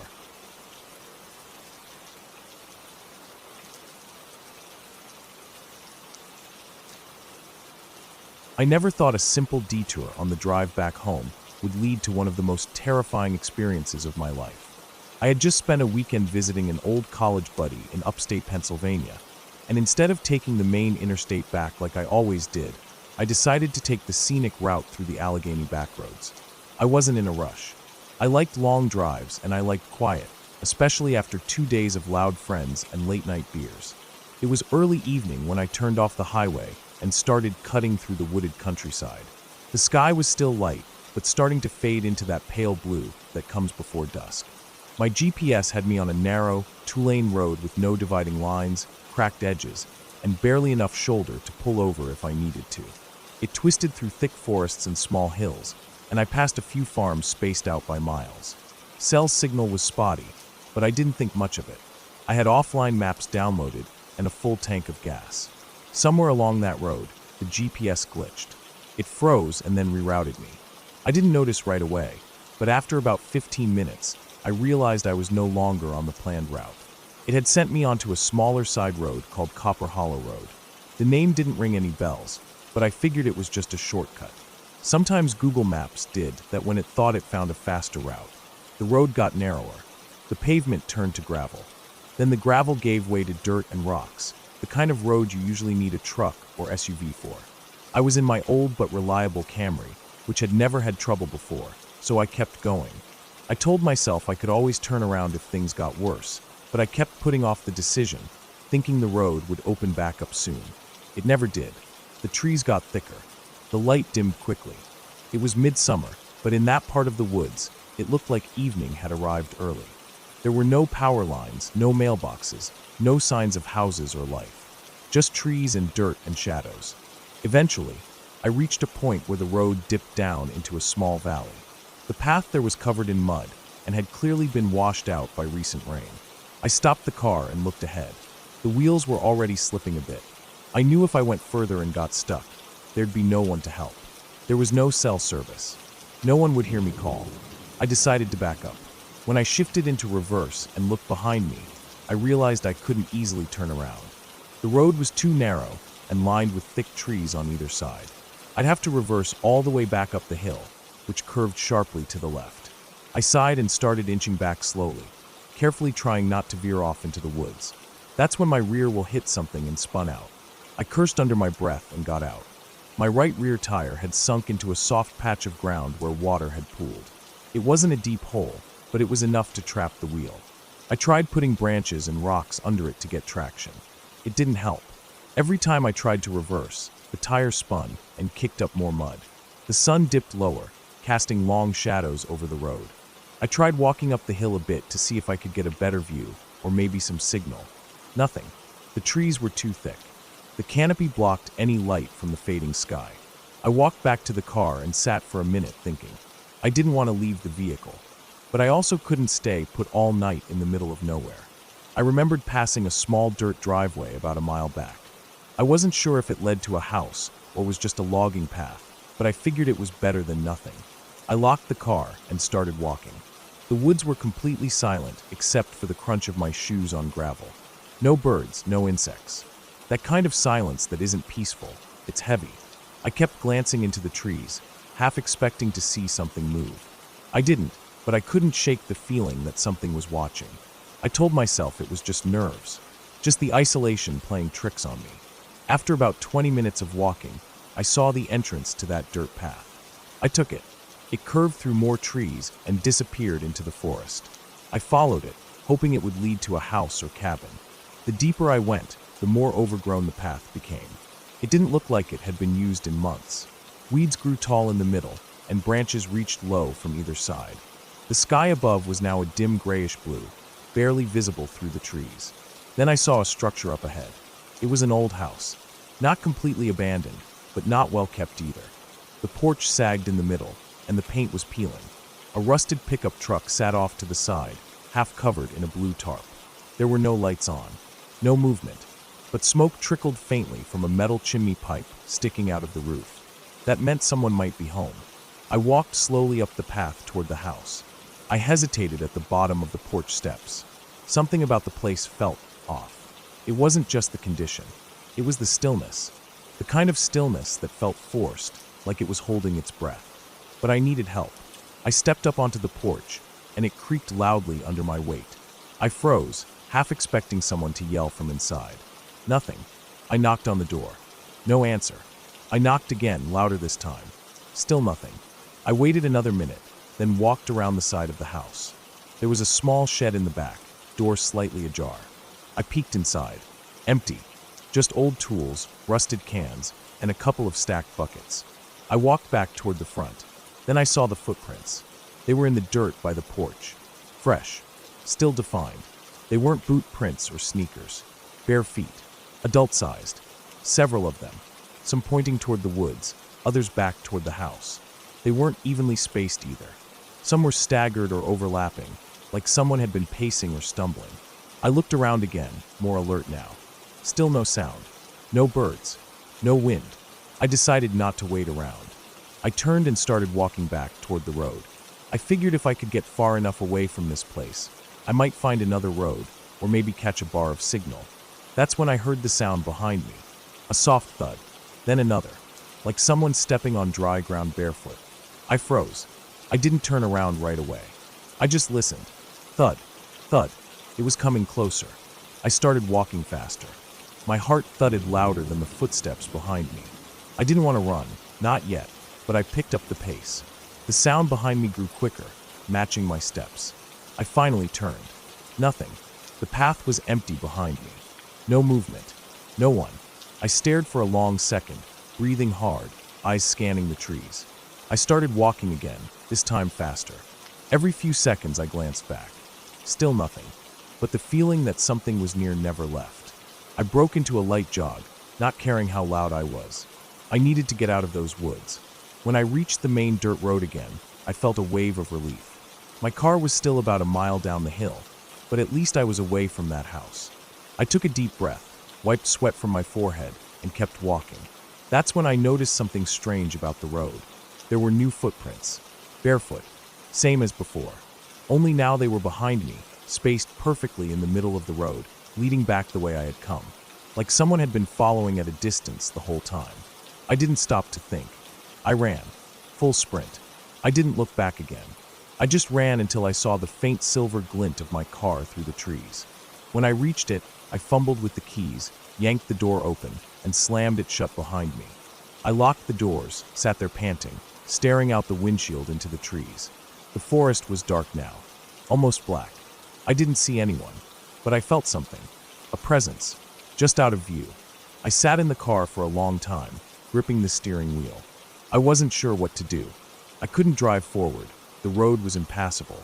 I couldn't reverse. The tire was stuck.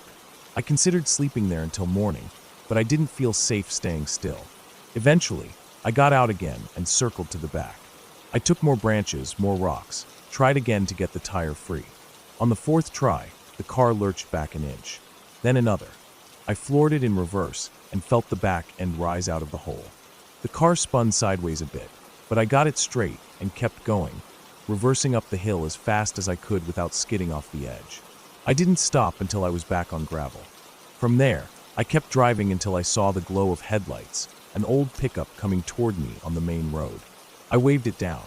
It was a local man who lived a few miles away. He helped me get turned around and told me that Copper Hollow wasn't on any current map. The house at the end of the path had been abandoned for years. No one lived there.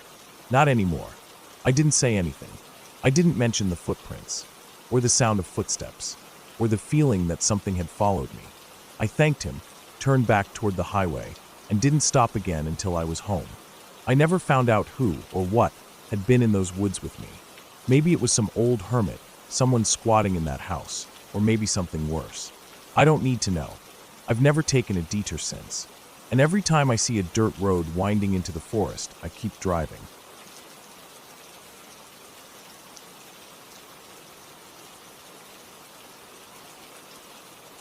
I've always been an early riser, and I usually spent my weekends going out for long solo hikes.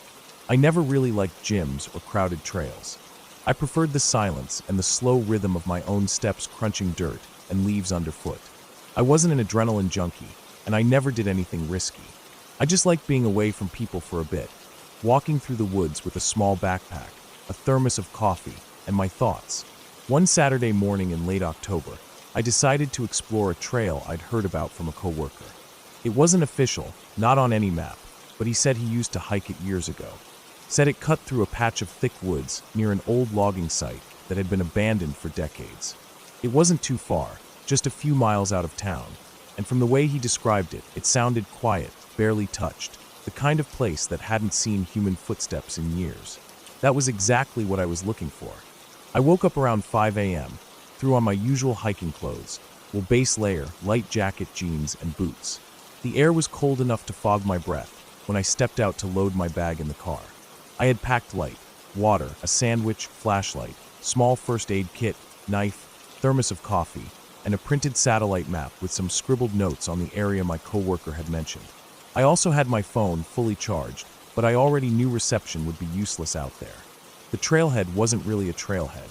I parked on the shoulder of a narrow two-lane road, next to a rusted metal gate that led into what used to be a dirt road. The gate was locked and half covered in vines, so I hopped it and started walking, following the old roadbed as it curved through dry grass and sparse trees. It was quiet, still, just birdsong and the occasional creaking branch. As I got deeper, the trees got denser. The path narrowed and eventually faded into scattered leaves and moss, but I kept moving in the direction I had marked on the map. The forest here had a strange feel to it, not exactly ominous, but forgotten. Everything was overgrown, tangled. Broken fence posts and rotting boards poked out from the underbrush in places, probably leftovers from the old logging camp. About an hour in, I found what looked like a clearing. It was small and uneven, with some sun filtering through the branches overhead. There were a few stumps, a rusted wheelbarrow half buried in dirt, and a stack of logs long turned to spongy mulch. I took a short break there, sat on a stump, and sipped some coffee. I hadn't seen or heard anything unusual so far. If anything, the silence was what stood out. No planes overhead, no distant traffic. Even the birds had gone quiet. I kept going past the clearing, now relying more on the general direction than any real path. That's when the terrain started getting tricky.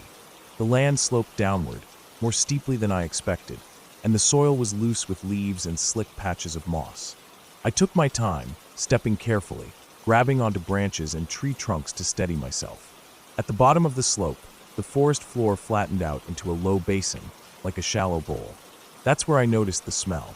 It wasn't strong at first, just a faint sourness in the air. I figured maybe a dead animal was nearby. It's not uncommon in the woods. I moved slower, keeping my eyes open for any carcass, both out of curiosity and caution. I didn't want to stumble onto a bear's kill or something. But there were no signs of struggle, no drag marks or prints in the mud. Just the smell, getting slightly stronger the further I walked. Then I saw the structure. It was maybe 60 or 70 feet ahead, partially hidden behind a thicket of saplings and hanging vines. It looked like a shack. Old. Very old. The roof was caved in on one side, and the wooden planks were gray and warped with age. I hadn't expected anything like this, but given the history of the area, maybe it was part of the old logging camp. Still, something about it put me on edge. I paused for a while, just standing there, half crouched behind a tree, watching the shack like it might move. It didn't. Nothing did. I didn't even hear wind. Eventually, I stepped closer. My boots made almost no sound on the damp ground. I wasn't trying to sneak, but I also wasn't walking boldly. Just slow, careful steps. The smell was worse now, thick and cloying, like rot mixed with mildew. I reached the shack and peered through a crack in the wall. It was dark inside, barely lit by the gray daylight leaking through the collapsed roof. I couldn't see much, just some broken beams, piles of debris, and something else.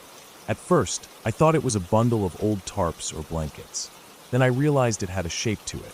Rounded, lumpy, too large to be a deer. My breath caught in my throat, and for the first time all morning, I felt real fear. I didn't want to look closer. I didn't want to open that door or find a better angle. But I also didn't want to walk away without knowing what the hell I'd just seen. I circled to the front of the shack, where the door hung open, twisted off one hinge. I took one step inside. The boards creaked beneath me but held. I could see better now, my eyes adjusting to the dim light. The bundle was a body. It was human. Male, maybe in his 40s or 50s. He was on his side, curled up slightly, knees bent toward his chest. His skin was grayish mottled, clothes shredded and dirt-caked. No visible blood, no obvious wounds. But his eyes were open, wide open, and his mouth too, like he'd frozen mid-scream. I stumbled back, out of the shack, almost tripping over the threshold. My heart was pounding now, my breath coming fast. I tried to make sense of what I'd seen. Was he a hiker? Someone who got lost. But his clothes didn't look new. They were old, like from another decade. Layers of wool and denim, not the kind of modern outdoor gear people wore now. I turned to leave. I didn't want to be there anymore. I didn't care if I missed part of the trail, or if I had to bushwhack back to the car. I just wanted out. That's when I heard it. A snap, like a footstep on a dry branch. I froze. Every hair on my body stood up. I didn't turn around. I didn't breathe. I listened.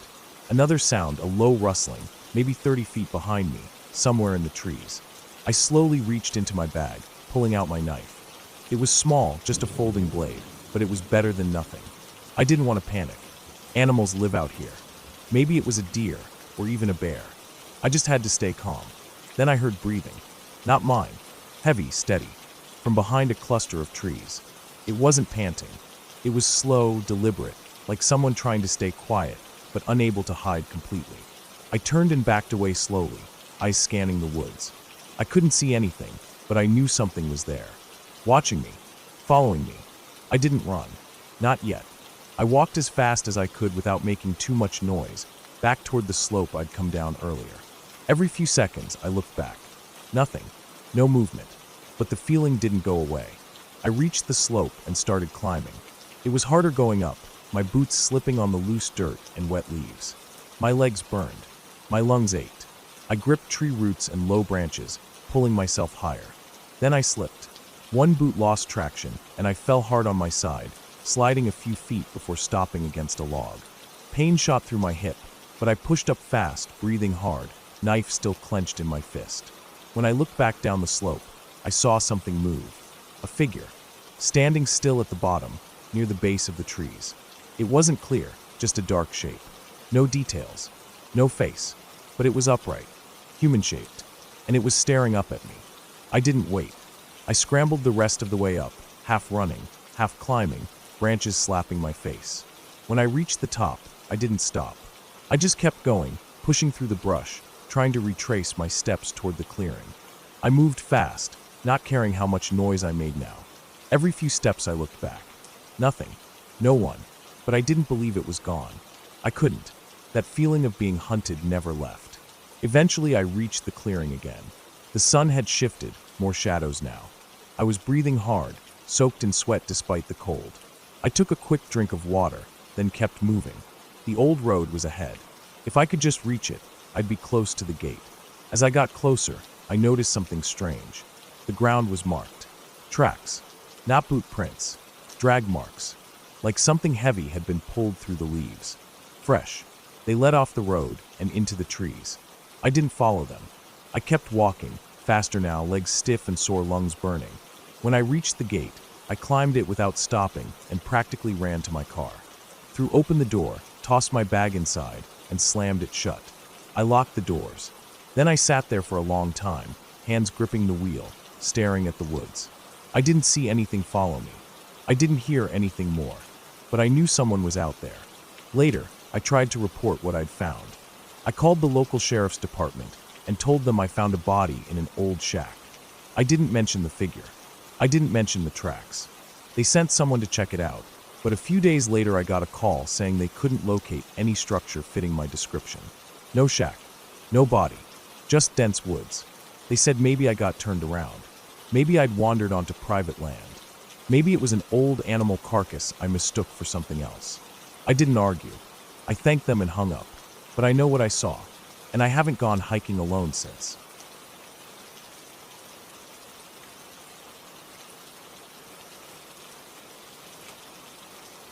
It started with a stupid idea.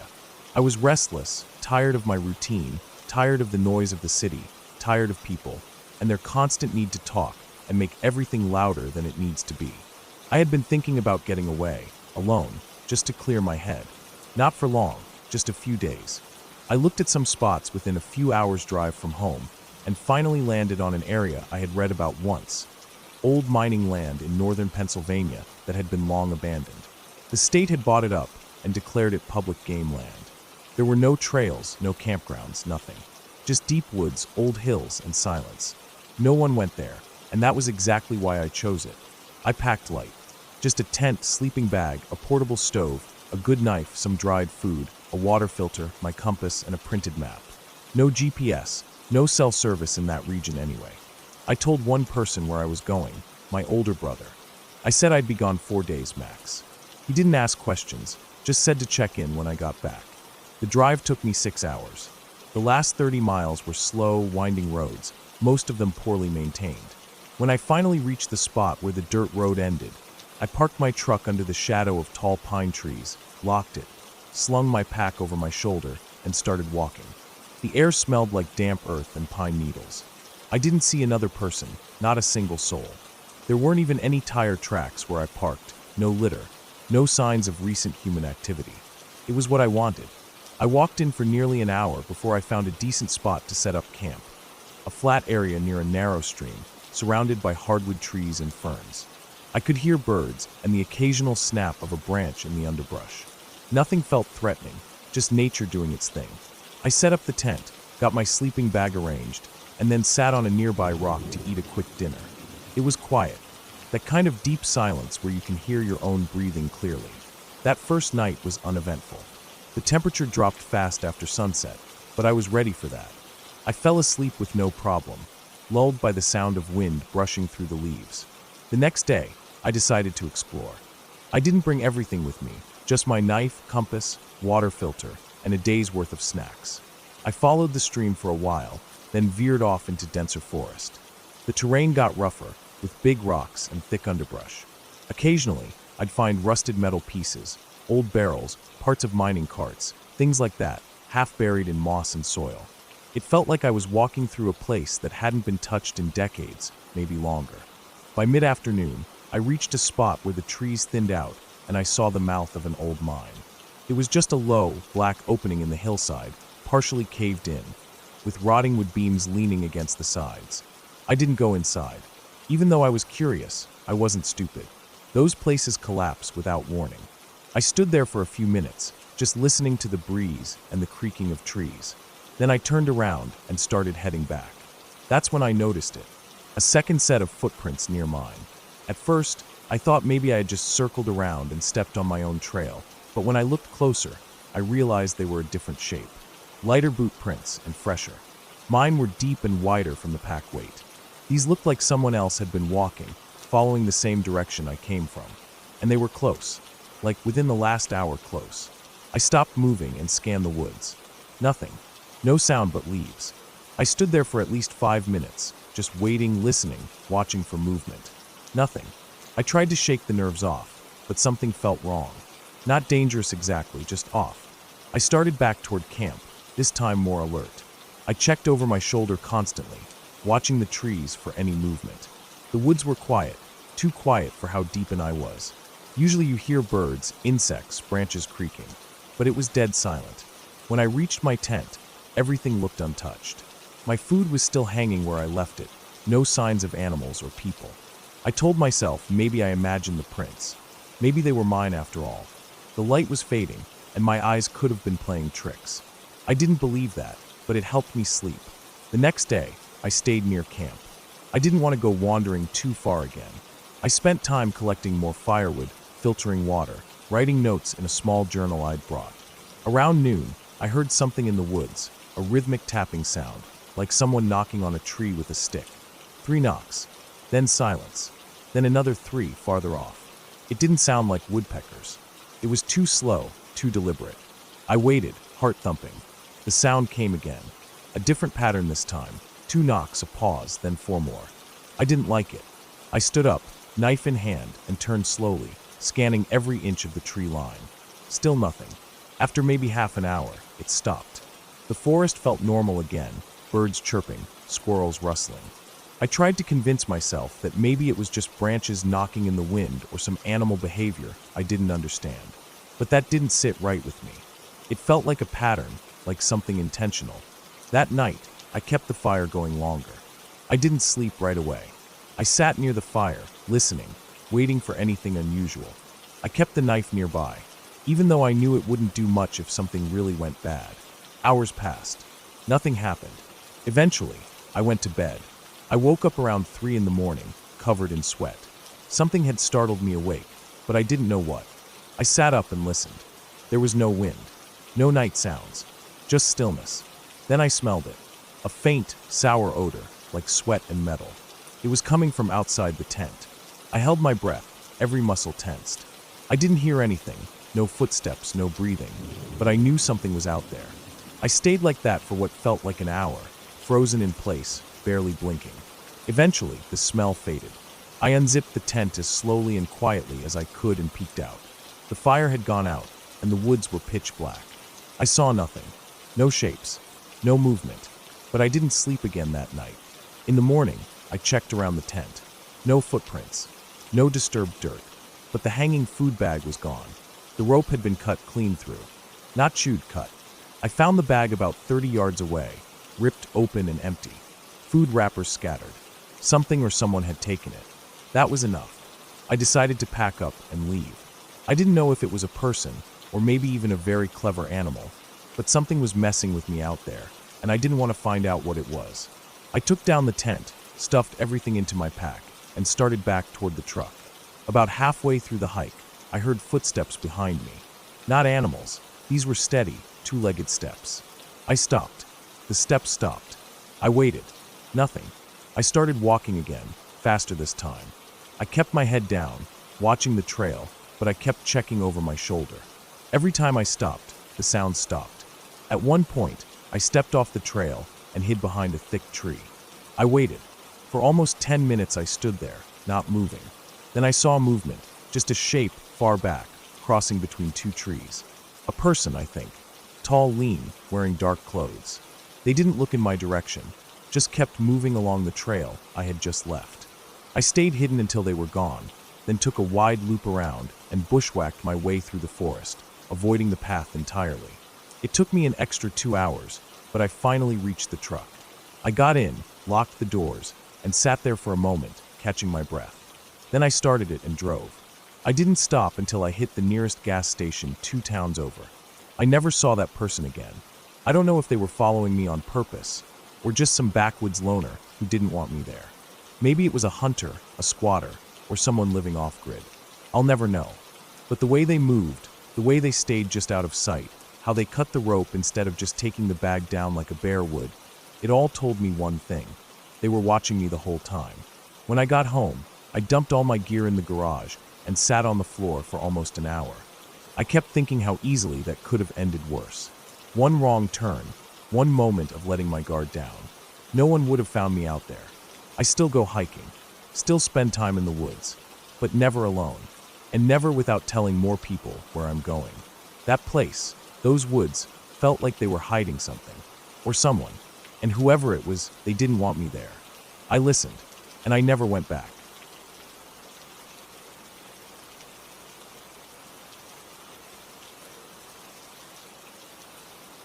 I remember the whole thing clearer than I wish I did. It was around early September last year, when I agreed to help a friend's cousin move some of his stuff out of an old shed on his family's property. It was a big piece of land out in the middle of nowhere, somewhere in central Missouri.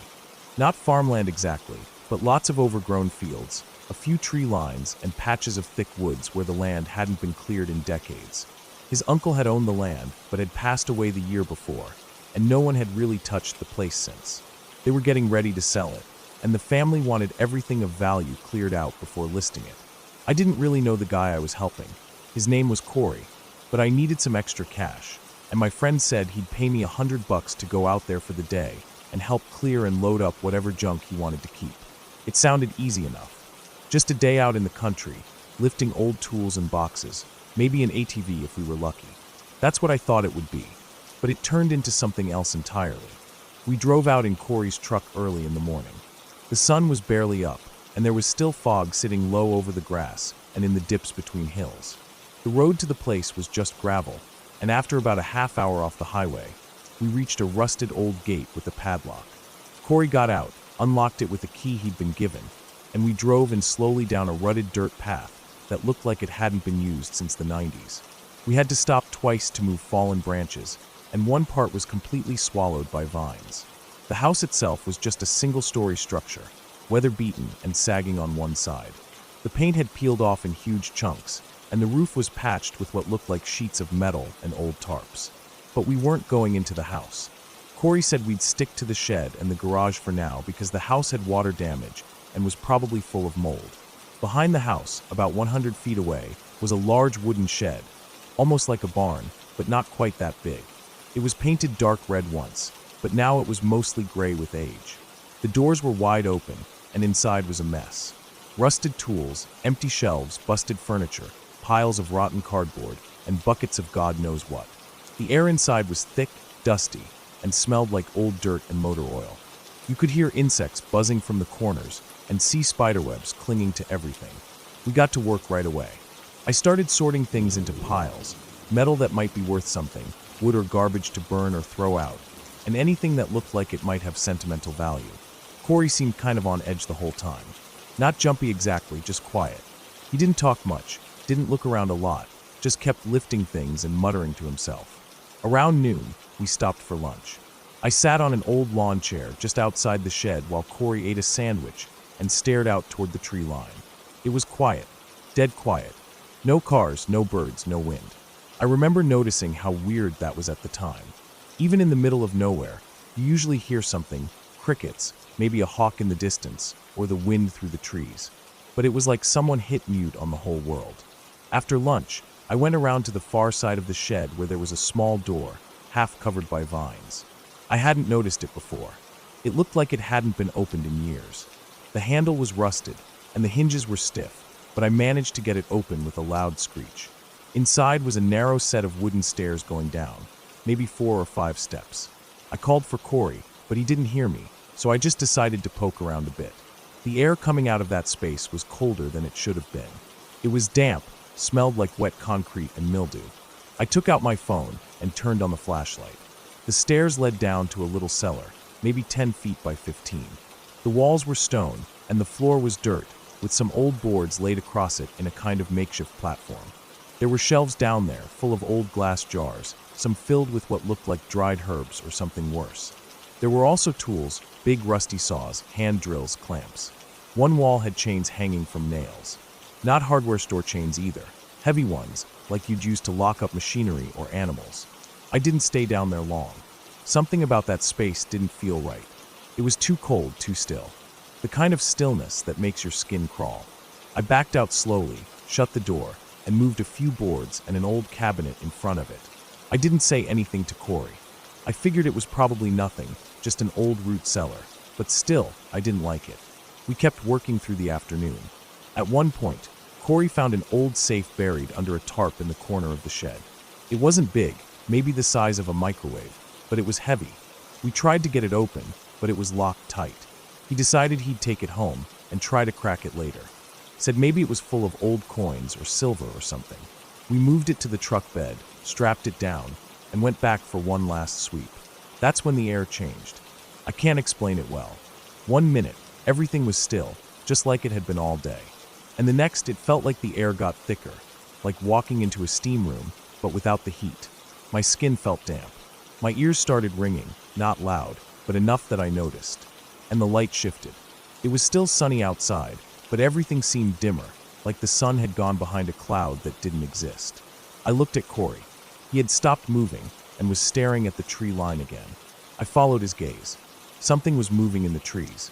At first, I thought it was just a deer or maybe a person walking, maybe a neighbor or a hunter. But then I realized it wasn't walking. It was standing still, just barely visible between the trunks. The kind of thing you see only when you're not looking right at it. You know something's there, but as soon as you focus on it, it blends into the shadows. We stood there for a long time, not talking, just watching. The longer we stood, the more I felt like I couldn't move. Like if I did, it would notice. I wasn't scared, exactly, not like horror movie scared, but I felt something I hadn't felt since I was a kid. That primal, animal feeling that something was watching me and I didn't want to be seen. Then, just like that, it was gone. The ringing stopped, the air cleared, and the light went back to normal. Corey looked at me and nodded, like he understood I had felt it too, even though we hadn't said a word. We didn't waste any more time. We locked up the shed, loaded the last few things into the truck, and drove out fast, barely stopping to shut the gate behind us. On the drive back, I noticed something. The safe in the truck bed, one of the straps had come loose. But instead of sliding or shifting during the drive, it hadn't moved at all. It just sat there, perfectly still, like it was rooted to the bed of the truck. When we got back to town, I helped Corey unload, and then went home. I didn't sleep well that night. I kept dreaming about those chains in the cellar, swinging slowly, even though there was no wind. The next day, I texted Corey to ask if he had opened the safe. No reply. I waited a few hours and called. Straight to voicemail. Over the next couple days, I tried again. Nothing. My friend who introduced us said he hadn't heard from Corey either. A week later, I saw something on the local news. A truck had been found parked on the side of a rural road just outside town. Engine off, keys in the ignition, door wide open. No sign of the driver. But in the bed of the truck was a small, old safe, busted open, empty. They never found Corey. Not a trace. No signs of struggle, no footprints, nothing. I never went back to that property. I never told the police what we saw or what we felt. They wouldn't believe it anyway. Hell, I'm not even sure I believe it. But I know what I felt. I know that something was in those woods. Watching. Waiting. And I know that whatever was inside that safe should have stayed locked. I moved cities not long after that. Got a new job. Tried to start fresh. But sometimes late at night, when everything's quiet and still, I get that same feeling. That thick air, that ringing in my ears. I'll look out my window, and I'll see the edge of the woods at the end of my street, just barely visible in the moonlight. And I wonder if it followed me, or if it's still waiting out there, in some other forgotten patch of woods, for the next fool to open a door that should have stayed shut. I don't scare easy, but I'll never go back into the woods alone. Not again.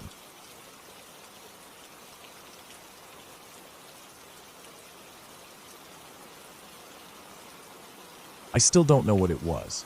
I've thought about it 1,000 times. Every time I lay in bed and try to fall asleep, I think about it. I never told anyone the full thing. Not like this. People wouldn't get it. They'd say I imagined it, or try to give it a name.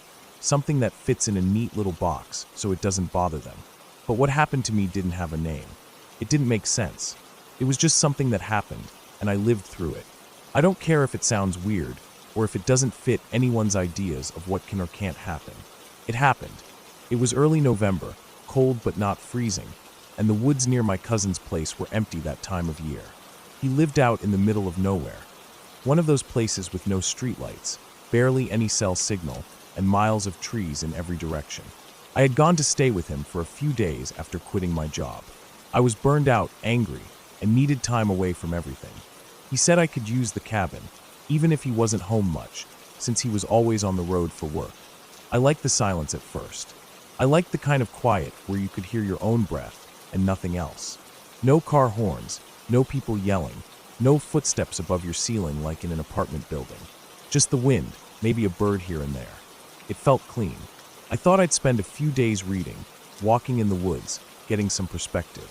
I brought a journal, too, even though I hadn't written anything in years. The cabin was small but sturdy. One room with a wood stove, a tiny kitchen area, a bed in the corner, and a dusty old couch near the window. There was no running water, just a hand pump outside.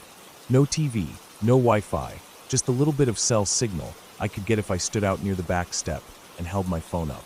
I didn't care. I wanted to unplug anyway. For the first 2 days, I did exactly what I planned. I walked trails during the day, came back and lit the stove in the evening, ate simple meals, mostly soup or whatever I could heat on a camp stove. At night, I listened to the fire crackle and stared at the ceiling until I fell asleep. I didn't feel scared or uneasy. I didn't even feel lonely. It just felt quiet, which was what I needed. The third night was when things started to feel off. It wasn't anything big, just a sound. I was lying in bed, still half awake, when I heard something moving outside. Not close, not scratching at the door or anything, just movement. Leaves crunching, something shifting through the undergrowth. At first I thought it was a deer, maybe a raccoon or something. I figured animals wandered around all the time out there, especially with no people around. But it didn't move like a deer. I know how deer sound. They move fast. You hear the hooves, the sudden burst of motion, the clear snap of a twig when they bolt. This was different. It was slower, but still heavy. Something with weight to it, but not in a hurry. Just passing through, I told myself. Just the woods doing what they always do. Still, I got up and looked out the window. I didn't see anything. Just trees, and the moonlight reflecting faintly on the leaves. The fire was low, and the glass was a bit foggy, so I didn't stare too long. I told myself to go back to sleep. I did, eventually. The next day, I took a different trail. I had a map, a real printed one, since I couldn't rely on my phone out there. I picked a trail that looped deeper into the forest, something longer that would take most of the day. I packed a small bag with snacks, water, a flashlight just in case, and my pocket knife. I wasn't planning on needing it, but I always carried it anyway. It was a long walk. Peaceful, mostly. I didn't see another person the entire time. The trail was clear but narrow in places, with lots of switchbacks and uneven footing. Around midday, I sat on a rock and ate a protein bar. The sun came through the trees in thin shafts, and I remember thinking how clean the air smelled, how quiet everything was. Then I heard the same sound again, not far off. Same slow movement. Crunch, crunch, stop. Crunch again. I stayed still, listening hard. I didn't want to jump to conclusions. Could be another hiker, even though I hadn't seen one all day. Could be an animal again. Could be my imagination. I stayed quiet for a long time, just listening. It moved away after a while. I heard the sound get softer, fainter, until it was gone. I stood up and finished the loop, checking my watch more often than usual. I didn't want to be out there after dark. That night, I had trouble sleeping. It wasn't just the sound anymore. It was the feeling, like something was near. Not right outside, but not far. Like the way you can feel someone standing behind you, even when they don't make a sound. Like pressure. The wind picked up during the night, and I heard the trees groaning, branches tapping the roof. I told myself it was just the wind, nothing more. The next day, I stayed closer to the cabin. I chopped some firewood, filled some water jugs from the pump, cleaned up a bit. Around noon, I sat on the porch and wrote a little in my journal. Just notes about the weather, what I'd seen, nothing deep. I started to relax again. But around 3 p.m., I saw something. I was out near the edge of the clearing, about 50 yards from the cabin, gathering kindling. That part of the woods was denser, with thick brush and lots of tall trees. I bent down to grab a bundle of sticks and looked up, and I saw movement. Not a shape, not clearly. Just something shifting behind the trees, fast. It didn't move like a person. There was no sound, which was the weirdest part. No crunching, no snapping twigs, nothing. It just moved. Then it was gone. I stood there for a long time, heart pounding, staring into the trees. I scanned every shadow, every branch, waiting to see if it would move again. It didn't. I walked back slowly, eyes on the woods the whole time. That night, I didn't sleep. I sat up with the fire burning bright, my knife on the table beside me. Every little sound outside made me jump. I kept getting up and checking the windows, trying to see if anything was out there. I didn't see anything. Just before dawn, I finally dozed off. When I woke up, it was still cold, still gray outside. I made some instant coffee and tried to calm myself. I thought maybe I was overreacting. Maybe I was letting my imagination get the best of me. I'd been alone for days in the woods, no real human contact. That messes with your head, doesn't it? I planned to leave the next morning. I figured I'd pack up, thank my cousin, and head home. I didn't need to stay another night, but I did, because when I went out to pump water that afternoon, I found tracks. Not animal tracks. Not deer or raccoon or even bear. These were footprints. Bare human footprints. They were just outside the clearing, near the tree line. Big ones. No shoes, no tread. Just Saul's toes, heels. Clear as day, pressed into the soft ground. Fresh. There were 5 of them in a row, like someone had walked along the edge of the woods and then turned back. I followed them for a few feet, heart hammering. Then they just stopped. Not like they turned. Not like the person walked away in another direction. They just ended. The ground around them wasn't disturbed. No other tracks. No drag marks. Nothing. Like the person had been there and then vanished. I went back inside, locked the door, and didn't come out again. I didn't light a fire that night. I didn't want the light to give me away. I sat in the dark, listening, and I heard it again. Only this time, it wasn't moving away. It circled the cabin. I could hear the leaves and twigs underfoot, crunching slowly. A pause, then more crunching. It went all the way around. Once, then again. Then it stopped behind the cabin, where I couldn't see. I didn't move for hours. Just sat there in the dark, holding my knife, staring at the door. At some point, I must have fallen asleep. When I woke up, it was morning, bright and cold and silent. I didn't waste time. I packed everything. I tossed my gear into the back of my car, didn't even stop to eat. I didn't check the woods, didn't go near the spot with the footprints. I just left. I didn't tell my cousin what I saw. I didn't think he'd believe me. Maybe he would have, maybe not. I didn't care. I just wanted to get away. When I got home, I couldn't stop thinking about it. Not the sounds. Not the shape I thought I saw. Not even the footprints. What kept me up at night was one thought. Who walks barefoot, deep in the woods, in November? And why did they stop at the edge of the clearing, like they were watching?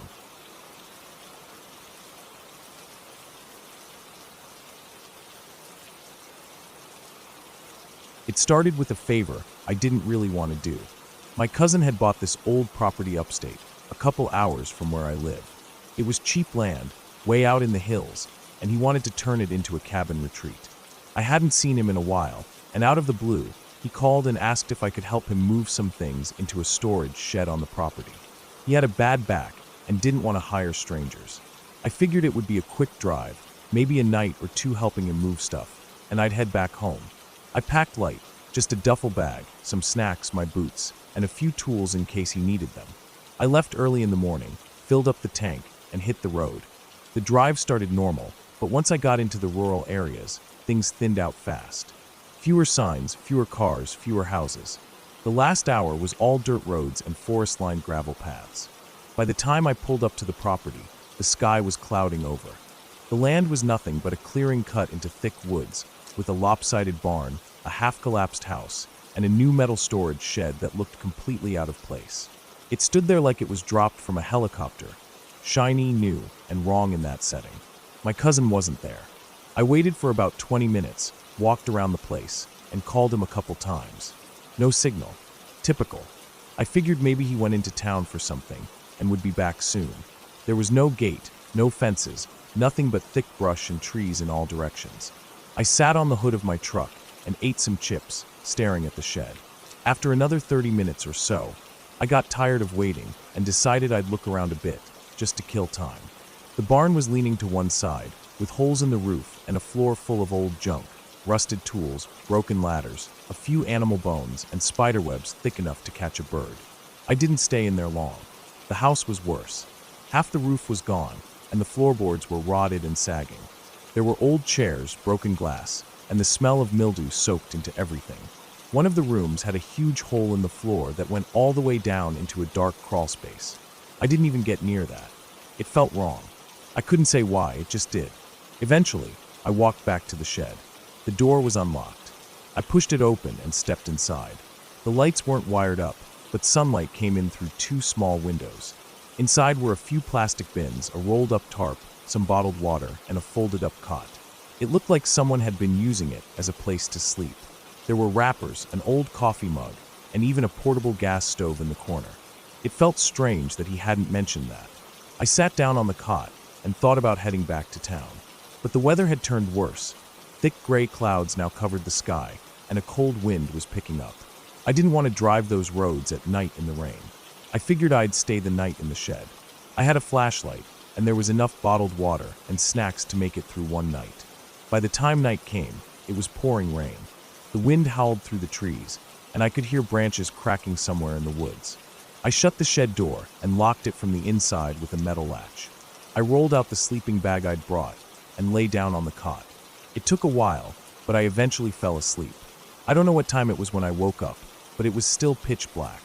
The rain was still coming down hard, and the wind made everything creak and groan.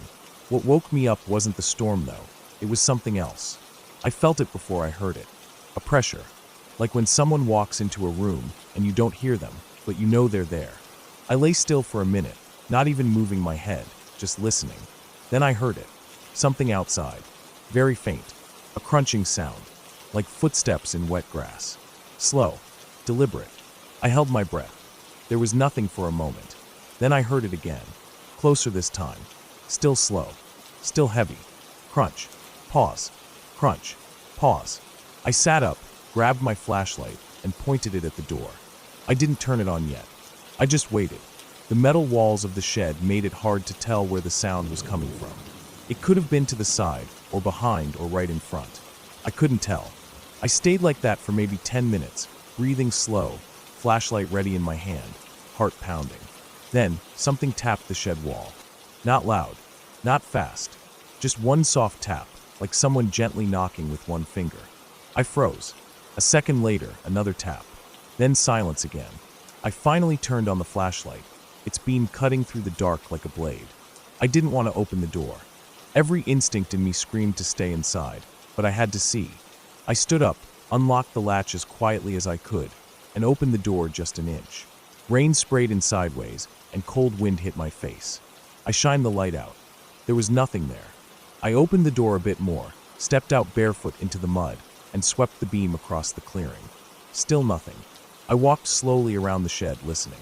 The storm covered most small sounds, but I didn't hear anything else. No more footsteps. No more tapping. Eventually, I went back inside, locked the door again, and sat on the cot until morning. I didn't sleep the rest of the night. When the sun came up, the rain had stopped. Everything was soaked and fog clung to the tree line. I opened the shed door and stepped out into the wet grass. I walked around the shed, checking the mud for any sign of what I might have heard. At the back of the shed, I found footprints. Clear ones. Not mine. They came out of the woods, circled the shed, and went back the way they came. Barefoot prints. Deep, heavy wide. Too wide for a normal person. I stood there staring at them for a long time. I packed up my things, locked the shed, and left. No sign of my cousin. No messages. I never heard from him again. I called the sheriff in the county and told them I hadn't heard from my cousin and that his property was sitting empty. They said they'd check it out, but I never got a follow-up. I stopped asking after the third call. I tried not to think about it, but I couldn't let it go either. About a month later, I drove back out to the property. Everything was the same. The shed was still there locked. The barn and the house untouched. But the strange thing was, all the stuff inside the shed was gone. The plastic bins, the tarp, the water, the cot, even the gas stove. Everything had been cleared out. The shed was empty except for a single thing in the center. A pair of boots. Not mine. Not my cousin's size either. They were huge. Too big for any normal man.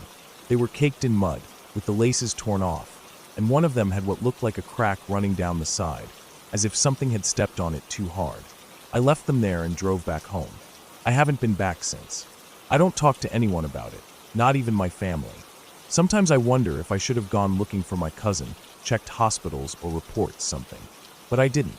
And sometimes at night, especially when it rains, I think about that slow crunching sound. And I wonder what would have happened if I had opened that door a second earlier, or if I hadn't woken up at all.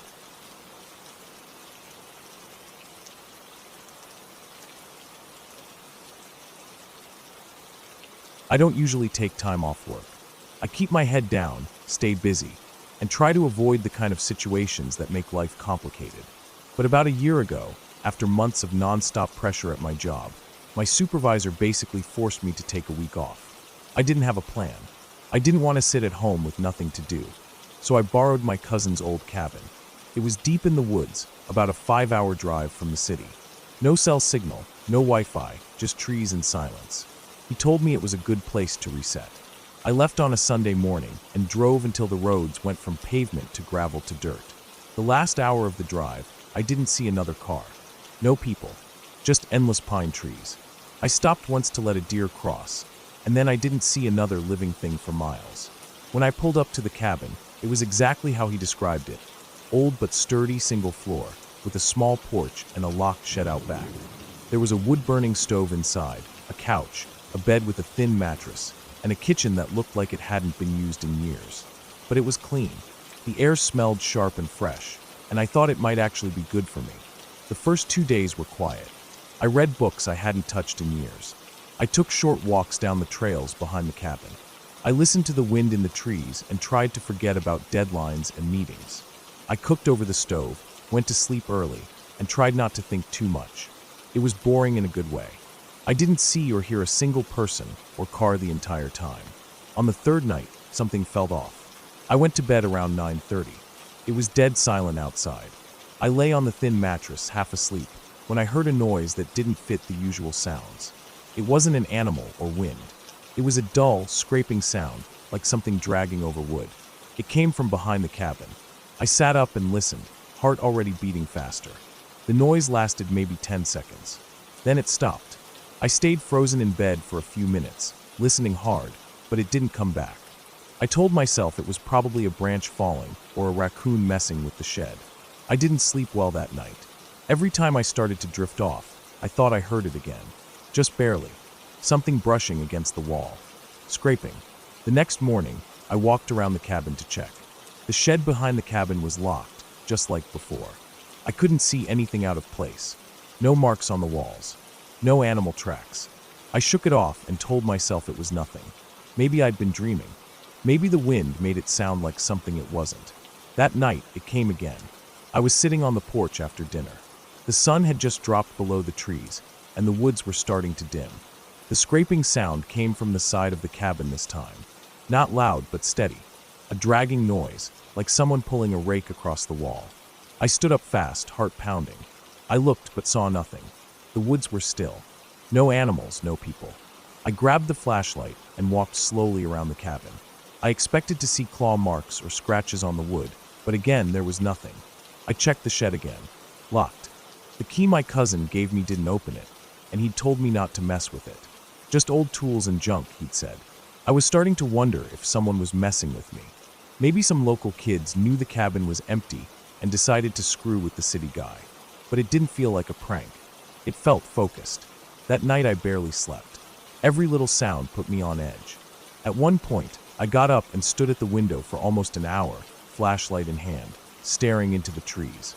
I didn't see anything move, but I couldn't shake the feeling that something was watching me.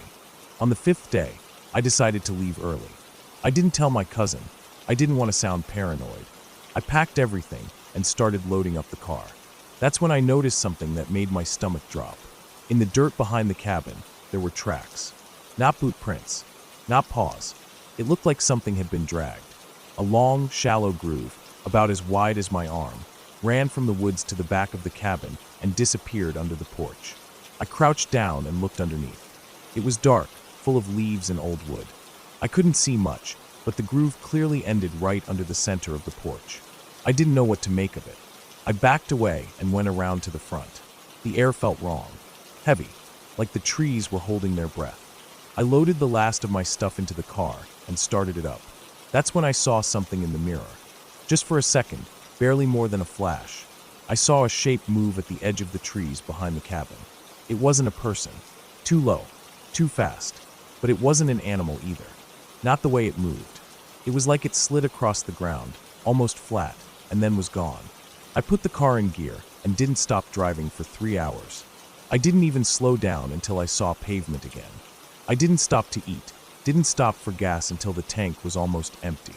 When I finally got home, I didn't unpack. I just sat on the couch in the dark and stared at the wall for a long time. I didn't talk about it for weeks. Then one day I asked my cousin about the cabin. I didn't tell him what happened. I just asked if anything weird had ever happened there. He paused for a long time. Then he said, "It's quiet. but sometimes you hear things. That's all he said. I didn't push. Months went by. I got back to work. Things went back to normal. But I never forgot the sound of that dragging. I never forgot the tracks in the dirt. And sometimes, when I wake up in the middle of the night, I still think I can hear it, the soft, steady scrape of something moving slowly across wood. A few weeks ago, I found the key he gave me for the shed. I'd thrown it in a drawer and forgotten about it. I picked it up and turned it over in my hand. Something had scratched the surface. 3 long marks across the back of the key, as if it had been dragged against something rough. I didn't do that. I didn't drop it. I never even used it. I threw it away. I don't go into the woods anymore. Not even local trails. I don't camp. I don't hike. I stay in places with walls and locks and people nearby. I keep the lights on when I sleep. And when I hear a sound in the night, something small, something outside, I don't check. I just lie still and wait for silence. Because some things don't want to be seen. And if they come once, they can come again.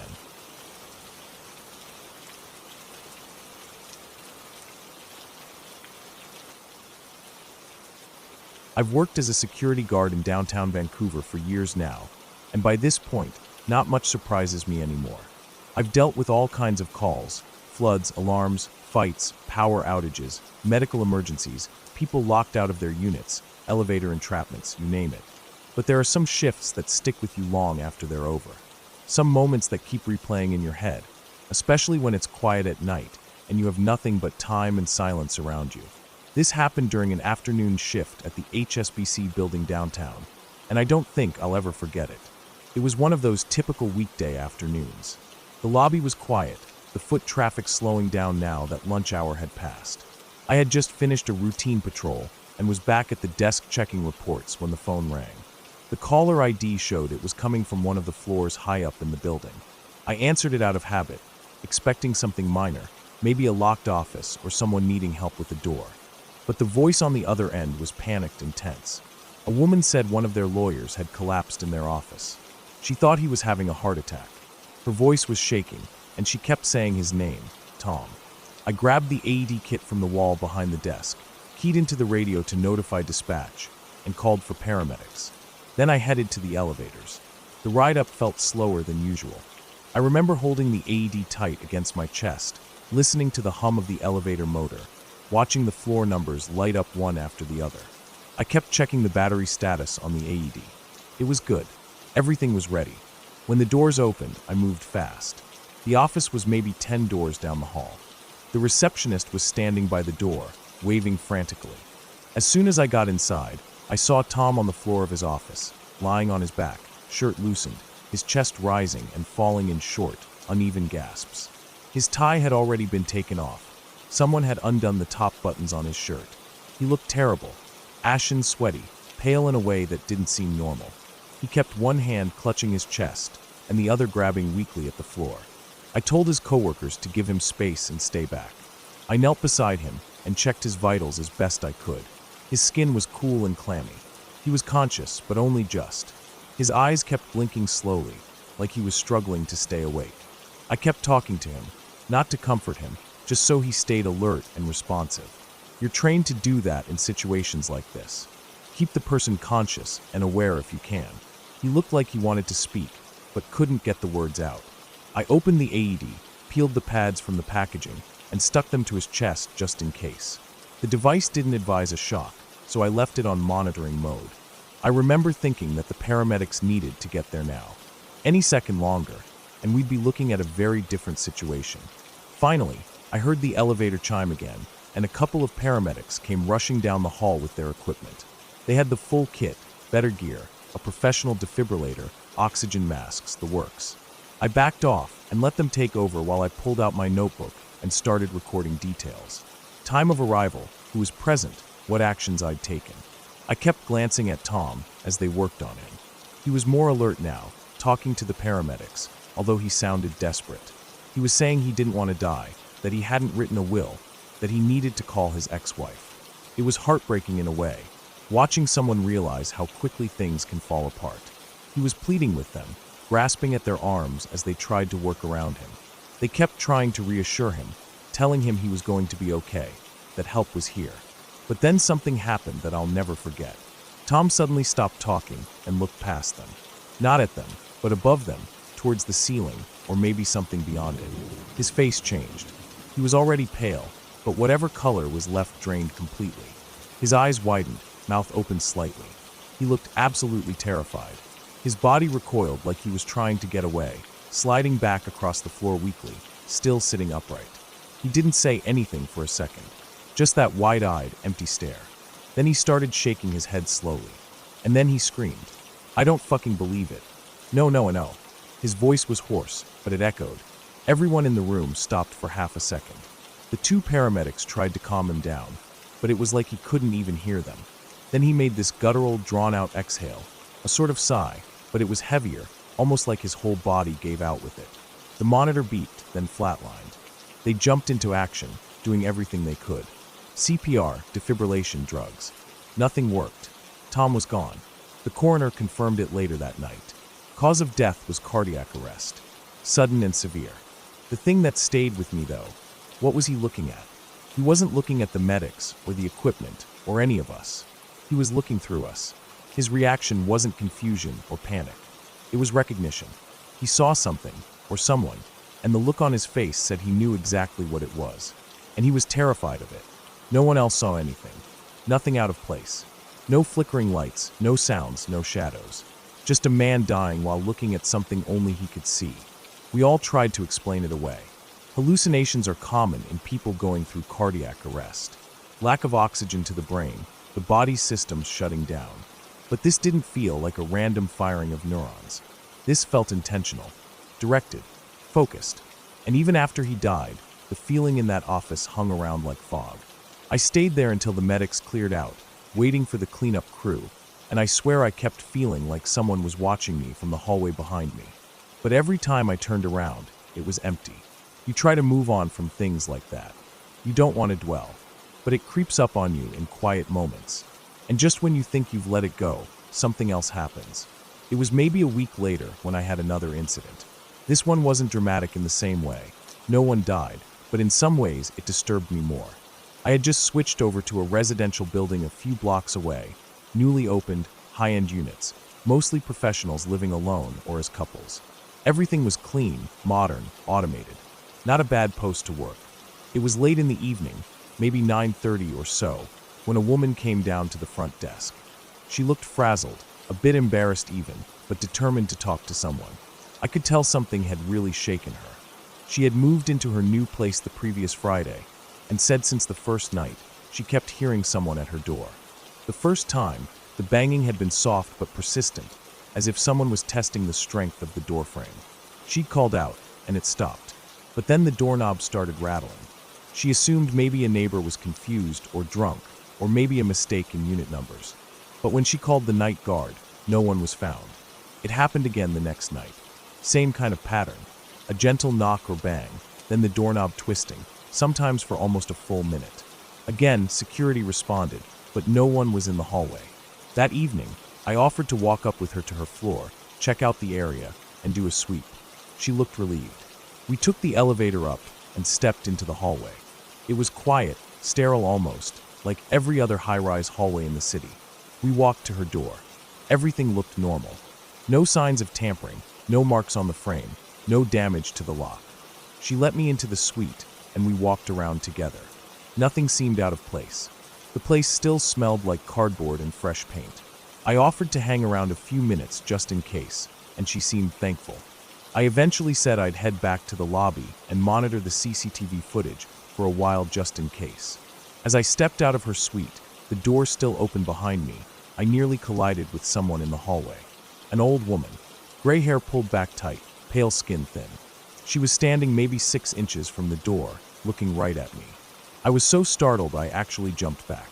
She didn't flinch, just stared between me and the new tenant behind me. I tried to gather myself. She didn't say anything at first. I asked if I could help her. No, she said flatly. Just waiting for the elevator. And just like that, the elevator dinged. She turned and stepped inside. I moved to follow her, instinct telling me something was off. But the doors closed right before I got there. I turned back to the new resident, who was now standing just behind me, looking shaken. I told her to come down to the desk with me. I wanted to check the security footage. My working theory was that the old woman was a relative of the previous tenant, someone who still had access and maybe didn't realize the unit was no longer hers. We got to the desk, pulled up the feed for that floor, and rewound to about 2 minutes before I opened the door. We watched it together. There I was opening the door, stepping out into the hallway, and jumping back, just like I remembered. But there was nothing there. No one. The hallway was completely empty. I jumped back at air. We kept watching. Nothing came out of any other suite. No elevator arrivals. No one entering or leaving. That hallway stayed empty for the next 5 minutes. I reviewed it over and over, trying different angles. Same thing. No sign of the woman. No sign of anyone. I didn't know what to tell the resident. I think I muttered something about checking access logs, and she just nodded. She didn't say much after that. I think she wanted to pretend it hadn't happened. So did I. But I kept thinking about the old woman, about her face, her clothes, how close she had been to the door, how calmly she had stared at me. She wasn't disoriented or lost. She wasn't even curious. It was like she had been waiting there for us, and the second she was done,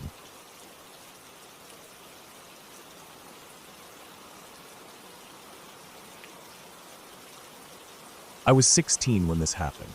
I was in high school, part of the drama department, not really one of the standout actors or anything, but I helped out on stage crew and sometimes filled smaller roles when they needed someone. That year, our fall play had just wrapped up. I can't even remember the name of it now.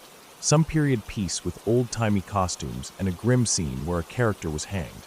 To pull it off, the tech crew had rigged this whole system involving a harness under the actor's costume and a thick black cable strung through the rafters of the stage. It was designed to look like the actor was hanging by their neck, but really, they were supported by the harness. The noose itself wasn't a real noose. It was a loop that just draped around the neck and didn't tighten if you dropped weight into it.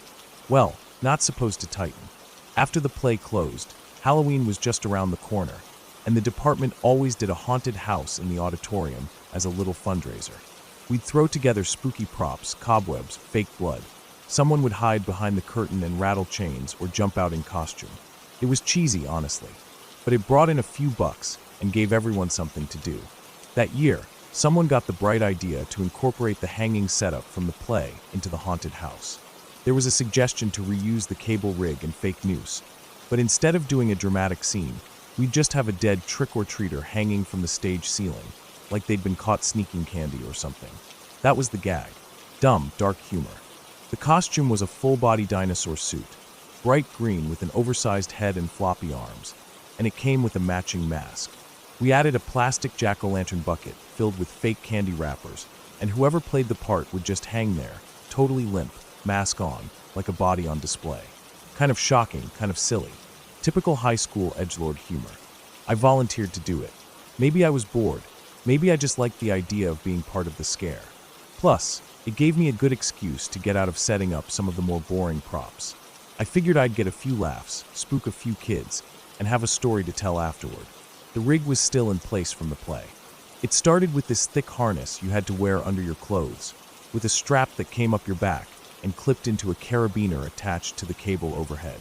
The cable ran through a pulley system, bolted into the beams above the stage, and the tension was managed from the catwalk.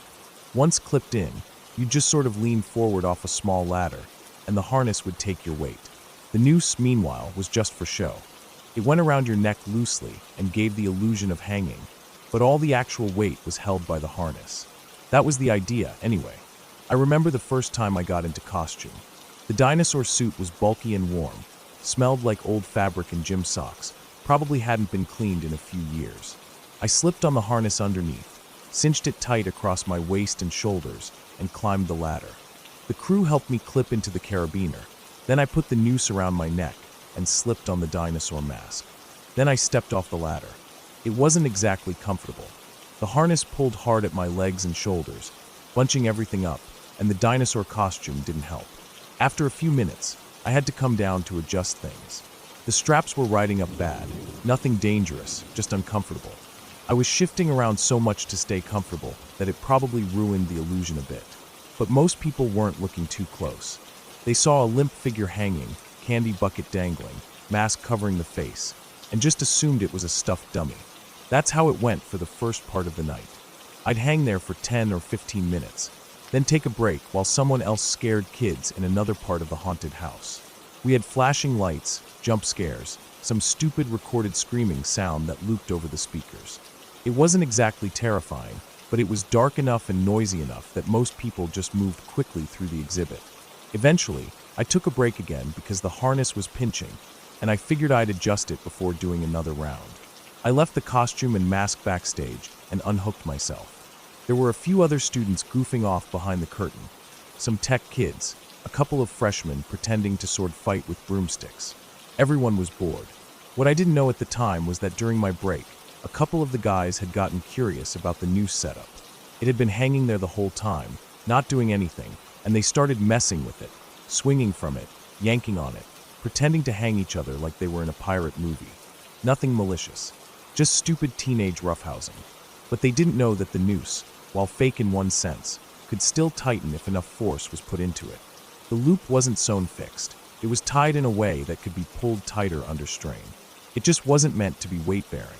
But when they started swinging from it, spinning each other around, that slack loop around the neck cinched up. Then they left it. I came back maybe 10 minutes later. The noise backstage was constant, shuffling laughter, props being dropped or kicked across the floor. I didn't think anything of it. I grabbed the dinosaur costume, tugged it on again, clipped the harness under it, climbed the ladder, slipped the noose over my head like before, put on the mask, and leaned forward into the rig. The second I dropped my weight, everything went wrong. The noose snapped tight around my neck. Not all at once, but with this sudden constricting tension that clamped down right under my jaw. It didn't break my neck or anything, but it squeezed in just the right place to choke me instantly. The pressure was brutal. My airway closed up, and I felt the blood in my head just stop moving. The harness was still supporting my body, but the rope, now tight and unmoving, was pressing against my throat with its full weight, digging into the soft parts of my neck. At first, I didn't even panic. I just sort of blinked and thought, that feels weird. Then everything started to fade. It's hard to describe. I wasn't flailing or kicking because the harness held me steady, and I hadn't realized what was happening. It felt like I was falling asleep, like nodding off in class after pulling an all-nighter. Warm, distant, like sinking into a thick cushion. My arms hung limp. My legs went numb. The edges of my vision turned black. Then, something in my head just lit up. This brief, electric spike of awareness, like an internal alarm clock going off. I couldn't breathe. I couldn't think. But I suddenly remembered. I was hanging. I was choking. And nobody knew. There were people just on the other side of the curtain, feet away. Kids walking through the haunted house, parents laughing nervously, classmates running props or scaring kids with rubber axes. But no one was looking at me. No one could see me in the dark. To them, I was just a prop. A motionless dinosaur dummy swinging gently from the ceiling, holding a candy bucket. And I was about to die. Some instinct kicked in. I reached out blindly with one hand, couldn't find anything. I groped at the air, tried to move my legs. Nothing. My body was lead. My vision was almost gone. But I turned my head just a little, felt the noose bite harder into the side of my neck, and managed to get a hand on the ladder. I don't even remember climbing it. I just remember pressure, then relief. My lungs opened up all at once. I sucked in air so fast it hurt. My vision came back in waves. Everything was spinning. I was sweating, legs shaking, whole body trembling like I'd just come out of an ice bath. My hands fumbled at the noose, tugged it off, then unhooked the harness with shaking fingers. I just stood there for a long moment, bent over, holding my knees, gasping for air. No one noticed. I slipped backstage again, peeled off the costume, dropped the mask on a chair, and sat down behind the curtain. My pulse was racing. My neck was sore, red where the rope had pressed in. I rubbed at it gently, still shaking. My head throbbed like a drum. I didn't say anything to anyone. I didn't tell the teacher. I didn't tell the other students. Not that night. Eventually, I stood up, walked to the bathroom, splashed water on my face, then just walked out of the building. I didn't even say goodbye. I just went home. That night, lying in bed, staring at the ceiling, the weight of what almost happened hit me hard. I could have died. Not from some dramatic fall or accident on stage. Not from some twisted plan or stunt gone wrong. I could have just died there, silently, in the dark, dressed in a stupid dinosaur costume with a plastic candy bucket hanging from my wrist. And no one would have noticed. Not for hours. They would have laughed, maybe, commented on how realistic I looked, thought I was the best scare of the night, even applauded the realism, and I would have been dead the whole time. It made me feel cold all over. I imagined it in detail, how they would find me, the slow realization, the horror, the stories that would spread after, the newspaper articles, the hushed conversations in the hallway, the rumors that would twist and grow with every retelling. And I knew exactly how the legend would sound, because I'd heard ones like it before. Every school had them. That drama kid, the one who used to hang from the ceiling in the haunted house, he wasn't acting. He died up there. They say he choked to death during the Halloween event, and nobody noticed until the end of the night. His girlfriend found him, still hanging, when the lights came on. The teachers all say it's not true, but it happened. I could hear it playing out in my head like an urban myth in the making. Except it almost wasn't a myth. It almost happened to me. And the worst part is how easy it would have been. Just a few more seconds. That's all it would have taken. If I'd passed out completely, I would have never grabbed the ladder. The harness would have held my weight long enough for me to quietly stop breathing. By the time someone realized I wasn't faking, it would have been too late. I never wore the harness again after that night. Never touched that stage rig again either. I told a few close friends.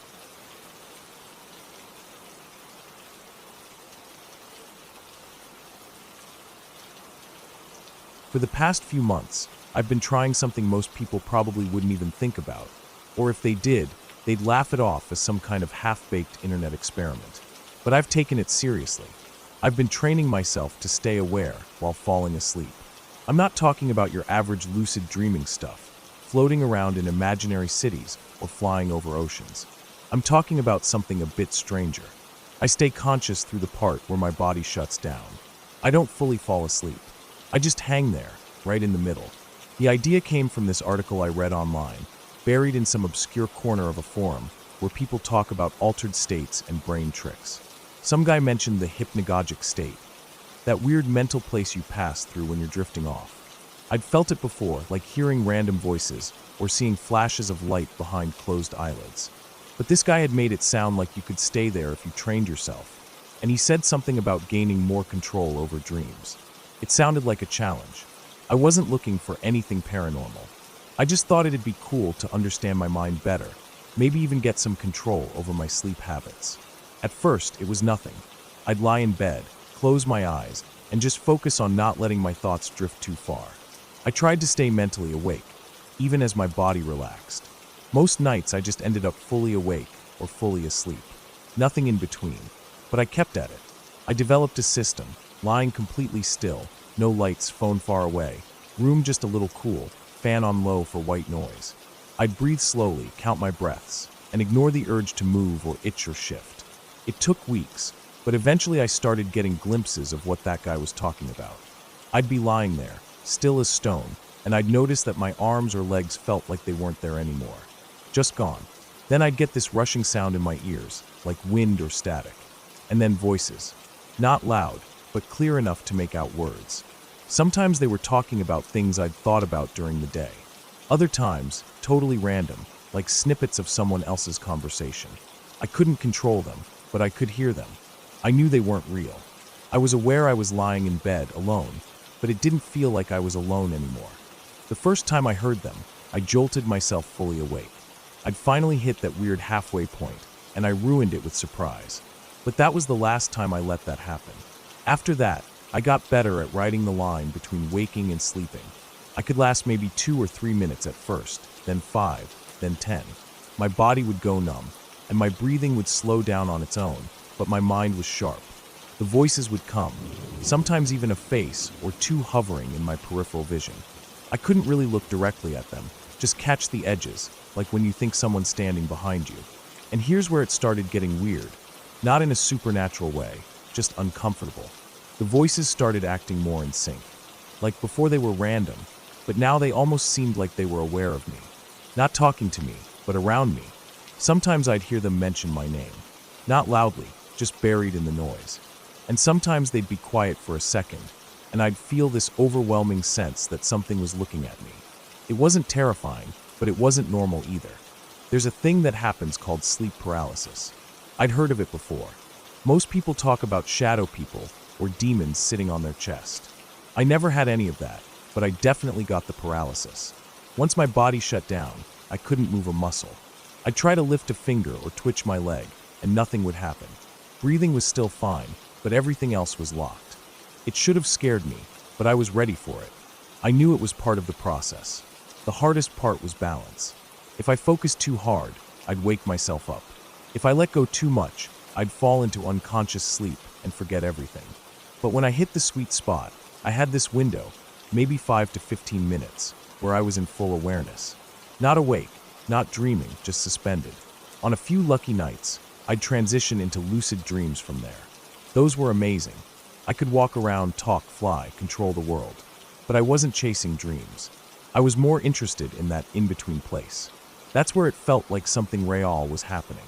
Over time, I noticed I was getting better at guessing how long I'd been out. I'd wake up, check the clock, and be within 5 minutes of the exact time. It became a habit. Go under, stay aware, come out, guess the time. Almost like diving. I even kept a little notebook next to my bed and wrote down what I heard or saw. Sometimes it was gibberish. Other times it was eerily clear. Once, I heard what sounded like my mom calling me from the hallway, even though she lives 2 cities away. Another time, I saw a man sitting in the chair across from my bed. Just sitting, not moving. I knew he wasn't real. I could barely make out his face, but I remembered the shape of his shoulders. One night stands out more than the rest. It was a Thursday, I think. I'd had a long day but wasn't too tired. That's the best condition, tired enough to drift, but not so exhausted that I crash. I got into bed, did my routine, and started the descent. Numbness came fast, then the rushing sound, then the tingling, then silence. Not the usual kind. This silence was deep, pressurized. It felt like being underwater. Then the voices came, slow and distant. I heard a man and a woman talking. I couldn't make out their words at first, just tones, like someone arguing quietly in another room. Then after a while, it shifted. The man was saying my name, not shouting it, just saying it over and over again, like he was testing how it sounded. It wasn't my full name, just the first name, repeating every few seconds. I tried to stay calm. It wasn't real. I reminded myself of that. Just noise in my brain. But then I felt something shift in the air, like the room was tightening. The air got heavy. Not hot or cold, just dense. And I could sense something at the foot of my bed. Not see it, just feel it. I didn't panic, though. I was used to that feeling by now.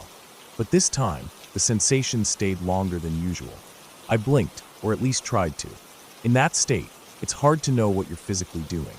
But in my perception, my eyes moved, and I could see the room in a dim, grayish hue, like I was looking through smoked glass. The figure was there, not clear. More like a person-shaped shadow standing near the edge of the bed. Not moving, just watching. I waited, trying to see if it would do anything. Sometimes these figures just vanish. This one didn't. It stepped forward once. Just one step. I told myself it was a projection, a hallucination caused by the brain in a semi-dream state.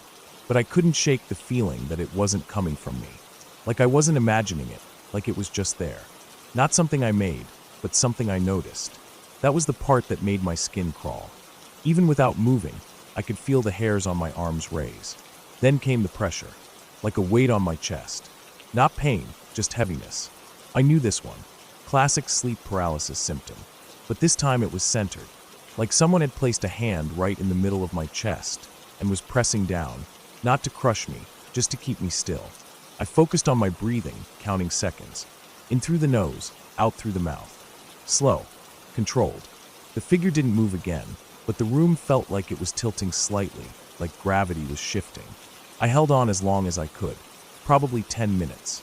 The voices faded out, the pressure lifted, and the numbness started to release. My toes tingled, then my legs, then my arms. I blinked again, this time for real, and the room was back to normal. Quiet. Still. I sat up slowly, checked the clock. 3:48 a.m. I'd gone under at exactly 3:30. I guessed 18 minutes. When I checked later, it was 19. Close enough. I should have felt proud. That was one of my longest sessions. But instead, I felt off. Not scared, not sick. Just a little uneasy.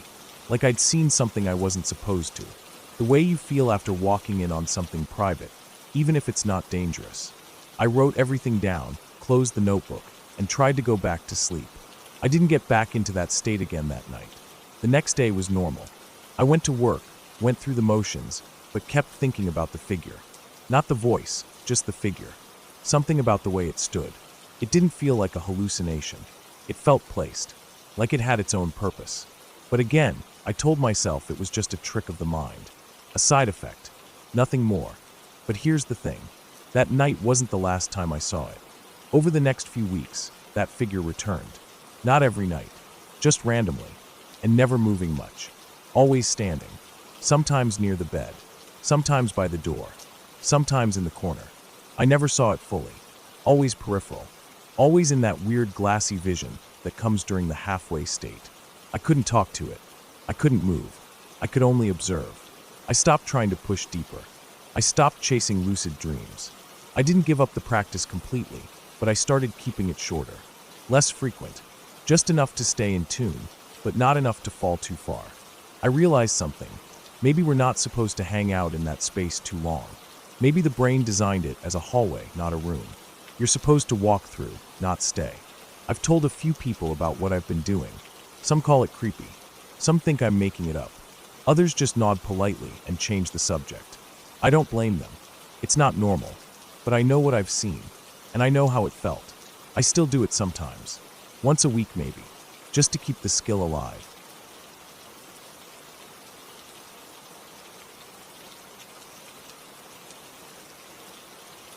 I hadn't planned to go hiking that weekend. Honestly, I had planned to just stay home, order takeout, and catch up on some sleep. But then I got a text from Rob, saying he and his cousin were going to check out this trail up north near the border of the national forest. And did I want to come? It wasn't anything official. Just a long, narrow trail through thick woods that someone had found on a forum. A couple of backpackers said it was quiet, barely touched, and good for a full-day loop if you started early. I didn't know Rob's cousin Mason, but I figured why not. I had the gear, and I hadn't been out in the woods in a while. A break from the city felt right. We met at Rob's place early that Saturday morning. I drove, since I had a 4-door with enough trunk space. Rob sat up front, and Mason took the back seat. He was quiet, tall, built like a guy who lifted regularly but didn't talk about it. He didn't say much the entire drive except to comment on the fog settling low over the hills as we climbed into the countryside. It was a 2-hour drive before we got near the start of the trail. There wasn't even a parking lot, just a small patch of gravel off the side of a narrow road, barely wide enough for 2 cars. I pulled in and killed the engine. We stepped out, stretched, and shouldered our packs. The trail was unmarked, but Rob had the GPS coordinates saved from the forum. It started through some tall grass, behind a line of poplar trees. The moment we stepped under their shade, the air changed. It got quiet. The kind of quiet where you suddenly realize how loud the city really is. No engines, no sirens, just wind, leaves, and birds. We kept walking. The trail dipped into a steep ravine, then leveled out into dense woods. It was narrow, overgrown in places, barely wide enough for one person. I let Mason take the lead, then Rob, then I followed in the back. The trees got thicker the deeper we went. Sunlight barely came through the canopy. Around noon we stopped for a snack. I took off my pack and leaned against a big rock while chewing a granola bar. We talked a little then, mostly about how peaceful it was, how different it felt from the crowded hiking trails we were used to. No dogs barking, no joggers or families, just us in the woods. That was when I first noticed the smell. It was faint but strange, like something had died not far away. That heavy, rotten smell that turns your stomach even when you don't know where it's coming from. I mentioned it, and Rob sniffed and nodded. Mason just said it was probably a dead animal. We didn't think much of it. Kept walking. About an hour later, the trail split. Rob checked his phone, but the GPS showed only the main trail, nothing about a fork. One path kept climbing uphill to the left, the other dropped slightly and curved into a thicker patch of forest. Mason said we should go right, down into the thick part. He said it looked more like the main trail. I wasn't sure, but I didn't say anything. We followed him. The trail got worse, rocky, uneven, and sometimes it just vanished beneath dead leaves. The trees pressed in closer. I started to notice that even the birds were quieter now. Less chirping, just the occasional rustle, like something moving through brush a few yards away, then silence again. I told myself it was probably squirrels or deer, but it still made me uneasy. We kept going. Then we reached a clearing. It wasn't big, maybe 20 feet across, but it felt like a sudden break in the forest. The ground was packed dirt, no grass, and in the center was what looked like the remains of a campfire. Old, maybe weeks or months ago. Burnt logs, ash, and a rusted tin can nearby. A broken plastic chair leaned against a tree. Rob said someone must have camped here before. But something about the spot made me uncomfortable. I don't know what it was. The silence, maybe. Or how the trees around it leaned inward like they were watching. Or the fact that the fire hadn't been put out properly, just left, like someone left in a hurry. We didn't stop long. Just enough time for a drink of water before we moved on. That's when things started to feel off. The trail beyond the clearing narrowed into what looked like a game trail. Not made for hikers. We followed it anyway, brushing branches aside, stepping over roots and rocks. At one point, Mason stopped suddenly. I almost walked into him. He pointed at the ground. There were tracks, bare footprints in the dirt. Human, not boot prints, bare feet. Deep, clear impressions, toes and all. They looked fresh. No one said anything for a long second. Then Mason shrugged and kept walking. Rob looked at me, uneasy, but followed. I didn't want to be alone, so I went too. We kept following the trail, though now I was scanning the trees more carefully, listening harder. Every so often I thought I heard something behind us, twigs snapping, brush moving. But every time I looked back, there was nothing. Just thick forest, dark and quiet. At one point, I noticed the trees didn't look the same. The bark was darker, the trunks closer together, almost as if we'd crossed into a different part of the woods entirely. I checked my watch. It was already after 4. We should have turned back, but none of us said anything. I think we were all trying to play it cool, not wanting to be the first one to say we were creeped out. Then we found the tarp. It was blue, torn, half covered in leaves, and nailed between 2 trees like a makeshift shelter. Underneath it were bits of old rope, food wrappers, and a moldy sleeping bag. I looked closer.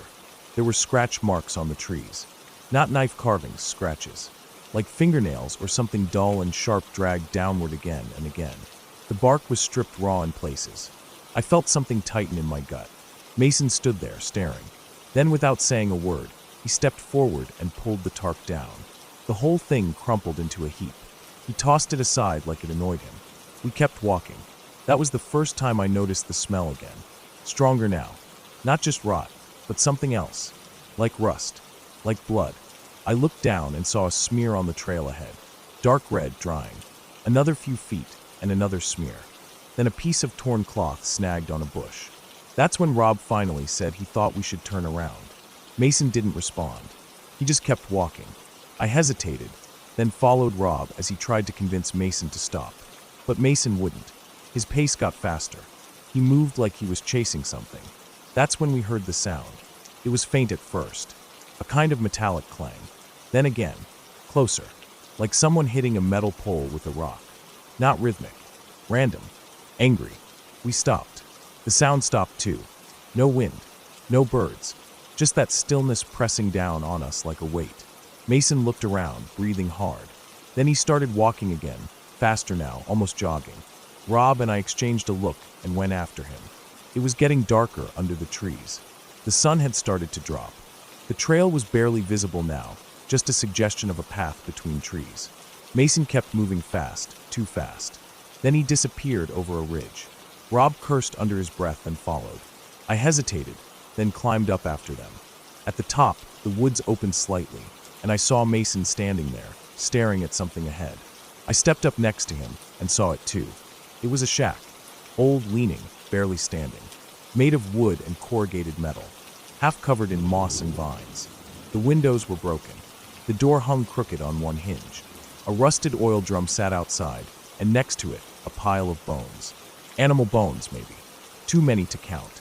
Some still had bits of fur on them. I felt something crawl up my spine. Mason started walking toward it. I didn't want to follow. Everything in my body screamed at me not to. But Rob went too, and again I didn't want to be alone. The air near the shack smelled like rot and iron. I covered my nose with my shirt. Mason stepped inside. Rob paused at the doorway, looked back at me, then followed. I stayed outside. A minute passed. Then 2. Then I heard a sound from inside, like something being dropped. A thud, then footsteps. Fast, then silence. I called out quietly, not yelling, just enough for Rob or Mason to hear me if they were nearby. No answer. I took one step forward. Then I heard a crash, and Rob came stumbling out of the shack, wide-eyed, pale, gasping for breath. He looked at me like he didn't even see me, just brushed past and started running. I ran after him. We didn't stop until we were deep in the woods again. I was gasping for air, my legs shaking. I grabbed his arm and spun him around. His face was blank, just pure shock. I asked where Mason was. He shook his head slowly, then finally said he didn't know. That Mason went down into a basement, that there were stairs, that he heard something down there, something moving. He said Mason went down and didn't come back up. He said he heard a voice, not words, just a sound, and then something heavy moved, like furniture being dragged. That was when he ran. We stood there, frozen, trying to figure out what to do. Go back, call for help, but we had no signal. The GPS was glitching. We couldn't even tell which direction we'd come from anymore. I tried to stay calm, said we just needed to backtrack, follow the trail out the way we came. But nothing looked familiar now. The trail was gone. The forest all looked the same. Same trees, same bushes. No markers, no footprints, no broken branches. We walked for what felt like hours, circling, backtracking. Rob started to panic. I tried to keep him moving. I told him we'd find a road eventually. Then we saw the clearing again, the one with the old fire pit. We had walked in a circle. Rob sat down, shaking, hands over his face. I kept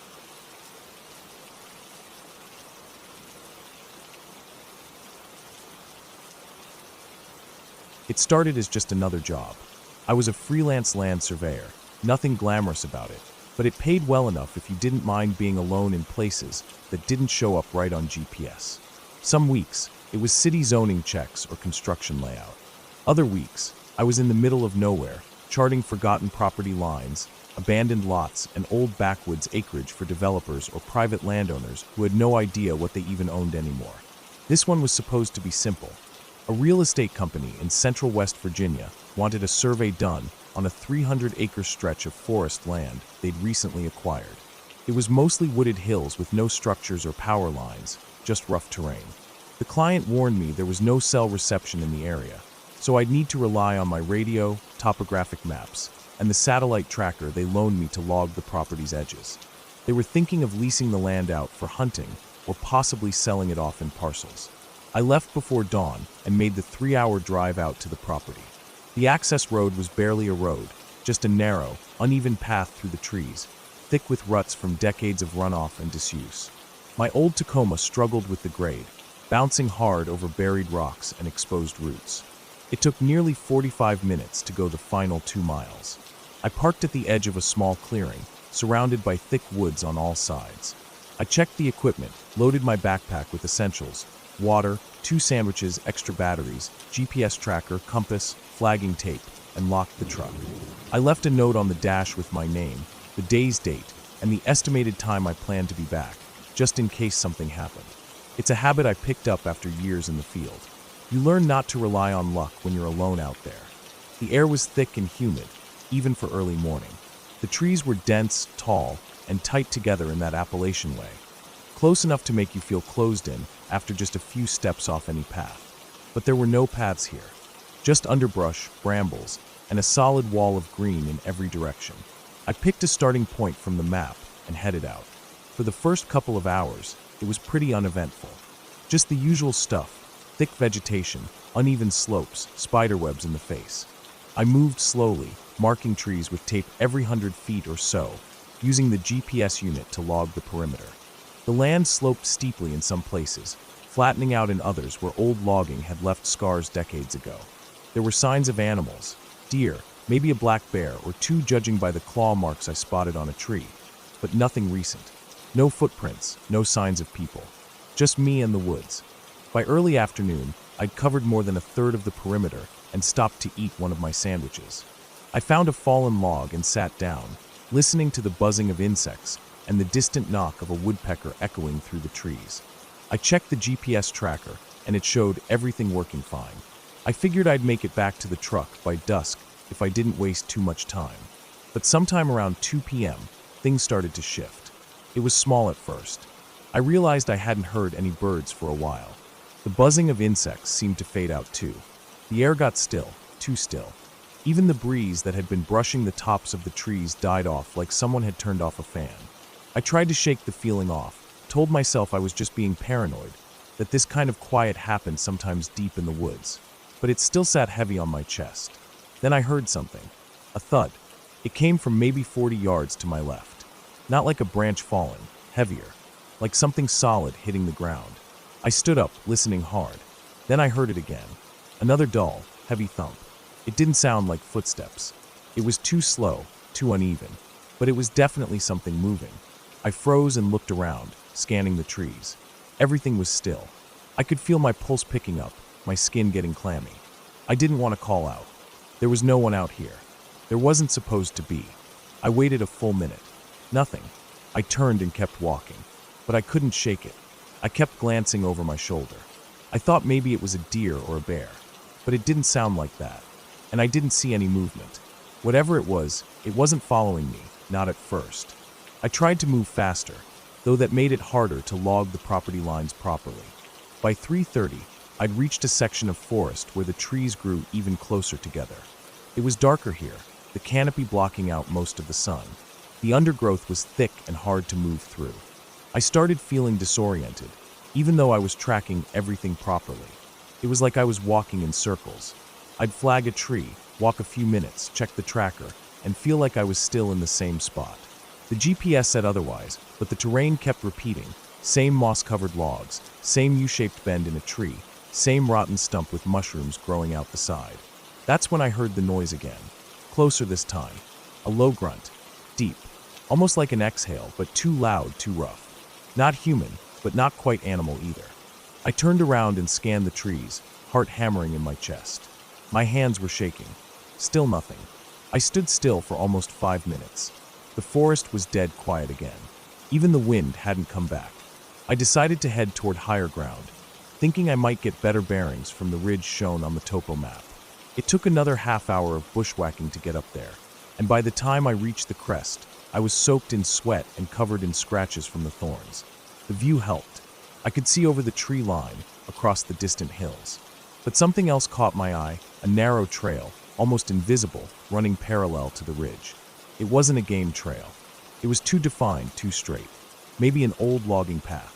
I figured it might lead to one of the old boundaries, so I followed it, hoping it would speed things up. I'd gone maybe 5 minutes down the trail when I found something that stopped me cold. It was a tree maybe 40 feet tall, snapped in half like a matchstick. The break wasn't from rot. It looked fresh. The wood inside was pale and wet. No storm had come through here. There were no signs of lightning. Just a clean break, like something huge had cracked it with force. There were prints nearby too. Not boot prints, nothing human. Just large impressions in the moss and soft earth, wider than a man's foot, almost circular, but irregular around the edges like claws or toes. I crouched to study one, trying to tell myself it was just an old bear mark. But the depth of it, the weight it implied, it didn't sit right. I stood up, suddenly aware of how alone I was. The trail stretched on in both directions. Trees loomed over me like watching figures. I felt eyes on my back again. I didn't want to keep going. I turned around to go back the way I came. And then I saw it. Far down the trail, at the edge of where the trees bent in to form a kind of tunnel, something moved. I couldn't see it clearly, just a shape, tall and upright, standing too still. It wasn't a deer. It wasn't a bear.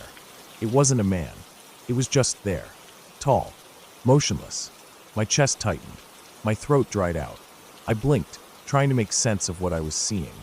Then it was gone, like it had stepped back into the trees. I didn't wait. I turned and ran. I don't know how far I went. My legs were jelly. My breath came in heaves.